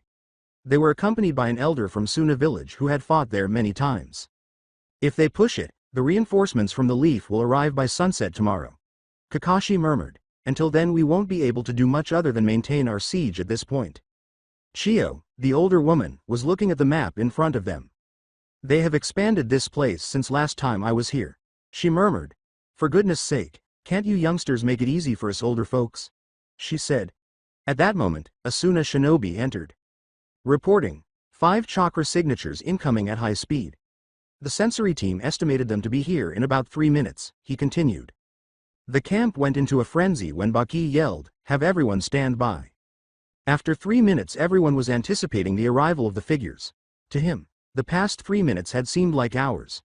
5 figures finally appeared at a very high speed from the tree line. He commanded the assembled shinobi to disperse after identifying them as Leaf Anbu. What the heck? Neji exclaimed, drawing attention to himself. The one in the middle has a ridiculous amount of chakra, he stated. Tamari and the Leaf shinobi gazed at him and said, at least 6 times the amount that Naruko had 3 years ago. The 5 Anbu moved in front of them a few seconds later, giving the shinobi a good view of them. With the exception of their masks, they were all dressed alike. From what Kakashi could see, they were all dressed in the typical Leaf Anbu garb, which included a black cloak with a hood. Naturally, Kakashi was aware of their identities, but he chose to keep them a secret. Kitsune held out a scroll and said, Kakashi-san. Hokage-sama sent us to aid you in saving Kazekage-sama. When Kakashi opened the Hokage's seal, he saw that what she had said was accurate. Kitsune questioned, would it be possible for us to know the situation? We are low on explosive tags and the enemy is holed up in a heavily defended position. Kakashi sighed. Angry that Kakashi's tendency to be lazy persisted, Kitsune said, okay. Baki-san. Could you give a more in-depth SID representative than Kakashi-san here? Indeed I can. He began by outlining the circumstances in great detail. My team and I carry a deck of explosive tags each. We will bring down the walls for you. Be ready to begin the attack at first light tomorrow. Kitsune said and then disappeared. Tamari gave Kakashi a look. Do you think they can really manage to bring down the walls? She inquired. Kakashi let out a sigh. Their leader learned Fuinjutsu from Jiraiya-sama. If they carry the tags I hope they are not carrying, then they will indeed be able to bring the walls down. He continued. The others gave him a perplexed look. Jiraiya-sama knows how to make Uzumaki standard explosive tags. They are so powerful that if all their tags are of that class, they could level the entire stronghold twice over. They were staring at him. And of all the squads to send, Hokage-sama just had to send Team Kitsune. I have a feeling we may not actually be needed tomorrow, he said. A girl with dark hair said, so they could be carrying the most powerful explosive tags in existence? Matsuri, a different girl, deadpanned, Yukata. Weren't you listening? That is what he just said. The ones I mentioned earlier are just the standard variant used by the Uzumaki clan. There are rumored to have been even stronger ones. Kakashi responded in response to Kitsune's appearance. Kakashi became visibly calmer when the clone said, relax. I am just a clone. About our explosive tags, Kakashi-san, they are not the type of tags you described. Both Kakashi and Chiyo jerked their heads at her when she said, they are Shinku Kabaku Fuda. Are you nuts? They sneered. Nope. Each of us only carries one each, unfinished though. The boss will finish them shortly after we attach them to the wall. She isn't stupid enough to carry them primed around with her. Also Kuma and Tori are busy setting Uzumaki-grade Kabaku Fuda at various points as well to create a distraction. The replica replied. Chiyo and Kakashi exhaled in relief as they received perplexed looks. The Shinku Kabaku Fuda is an explosive tag that destroys soundlessly. Kakashi stated. Many people's eyes widened, and they began to wonder why they weren't a common problem. Because of the difficulty in creating them and the unstable matrix that it requires. Said Chiyo. The others gazed at her in confusion. The explosion itself is a miniature black hole that draws matter in for a certain period of time. Not even sound will escape. All the absorbed matter is then compressed into a small ball. As for why it's not standard issue is that it requires at least a level 6 seal master to create, and once primed, the matrix is so unstable the impact from a single step could set it off. The assembled shinobi were staring at her. Don Kitsune was able to breach the walls as promised. Large portions of the walls appeared to be almost drawn towards a single point, as the Suna and Leaf shinobi watched in wonder. Large explosions were occurring at different points along the outer walls in the meantime. As the Suna and Leaf shinobi charged into the breach, they discovered Team Kitsune seated atop a massive pile of dead bodies. Hubby wiped blood from her tanto and said, Yo. You're late. Taicho is busy preparing to blow the front door while her clone is busy preparing another Shinku Kabaku Fuda towards the back. She said to tell you to get ready to assault the front while our team enters the back. She kept going, sheathing her blade. Then Tori said something. I am numerous chakra signals from within the walls. When the front door blows, most will converge at that location. Be careful, she continued. Shiro blew a whistle. Does the term, never piss of a woman, ring a bell? He was joking, because they sounded pretty pissed off to me. Kitsune showed up beside Shiro, scarring the living daylights out of him, and said, Nope. That was them being bored. What is the matter with you? Were you so focused on their asses that you didn't hear me approach? My word, how did you even reach Chunin level? She asked with a smirk. She turned to Kakashi as the other shinobi laughed. She informed him, I have prepared a wire detonation set up. She then left with her team. Kakashi deadpanned, and that was her being lazy. Alongside Kitsune, Tori questioned, did you have to make him wet his pants? Inu remarked, wet his pants? He shat himself. Boom. As she turned on the tag on their end, Kitsune remarked, that is our cue. The opposite side of the wall, a merc yelled, the Suna and Leaf shinobi have breached the main entrance. The two members of Akatsuki exchanged glances. The blonde-haired man said, "Then I think it is time to show them my art." His companion kind of agreed. Art is not those explosions. True art endures in long-lasting objects. The wall behind them appeared to vanish silently just as the blonde was about to respond. 5 figures leapt through the hole in the wall that resulted, 3 of them immediately going to confront the 2 Akatsuki members and the other 2 going directly to the staircase. Deidara, exercise caution. These aren't your typical Anbu. While Deidara was cursing and interacting with a woman whose body appeared to be emitting lightning, making his clay bombs ineffective, the short squat man remarked, "Their teamwork is absolutely flawless." "Do you like our artwork?" Inu inquired. Hubby went on, "The art of cooperation," Kuma concluded, alongside Tori and Kitsune. Tori called, "Over here." Kitsune hurried to the cell, where they discovered Gaara on the ground. Tori stood back and watched Kitsune channel chakra into her sword, causing it to glow blue-white, and then the gate collapsed. She checked for vital signs and nodded her head.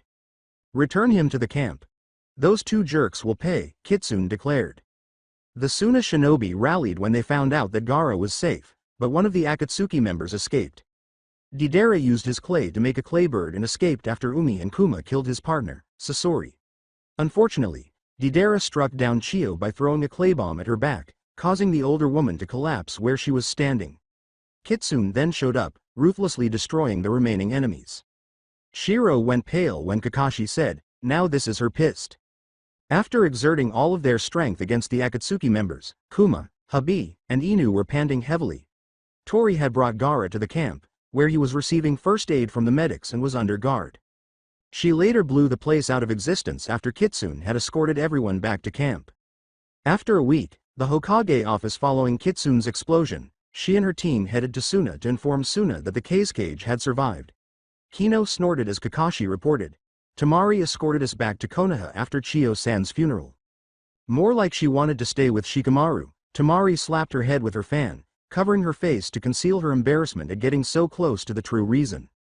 Shikamaru said, "Troublesome. Tenten, in the meantime. Tsunade-sama." Tsunade's perspiration stopped as she begged, "Please, oh please. Let me meet the person who makes those awesome explosive tags those Anbu make." Tenten was suddenly grabbed by the collar of her shirt. "Allow it to fall. She won't make any of those for you." Kitsune had come up to her and seized her. Tenten turned to grab Kitsune's shirt collar, but instead she grabbed the mask, which Kitsune responded to by punching Tenten multiple times and snatching the mask before she could take it off. Tsunade chose to put an end to any possible confrontations as she watched Lee assist Tenten back to her feet while the girl was giving the Anbu a kunai glare. "Watch where you put those hands. Congratulations to all. The following week is yours to take off." Guy, Asuma, and Kakashi. After everyone else had departed, she said, "Please stay. How do you feel about this captain of Anbu?" she inquired. I will continue the story in next part. Till then, we weeb offline.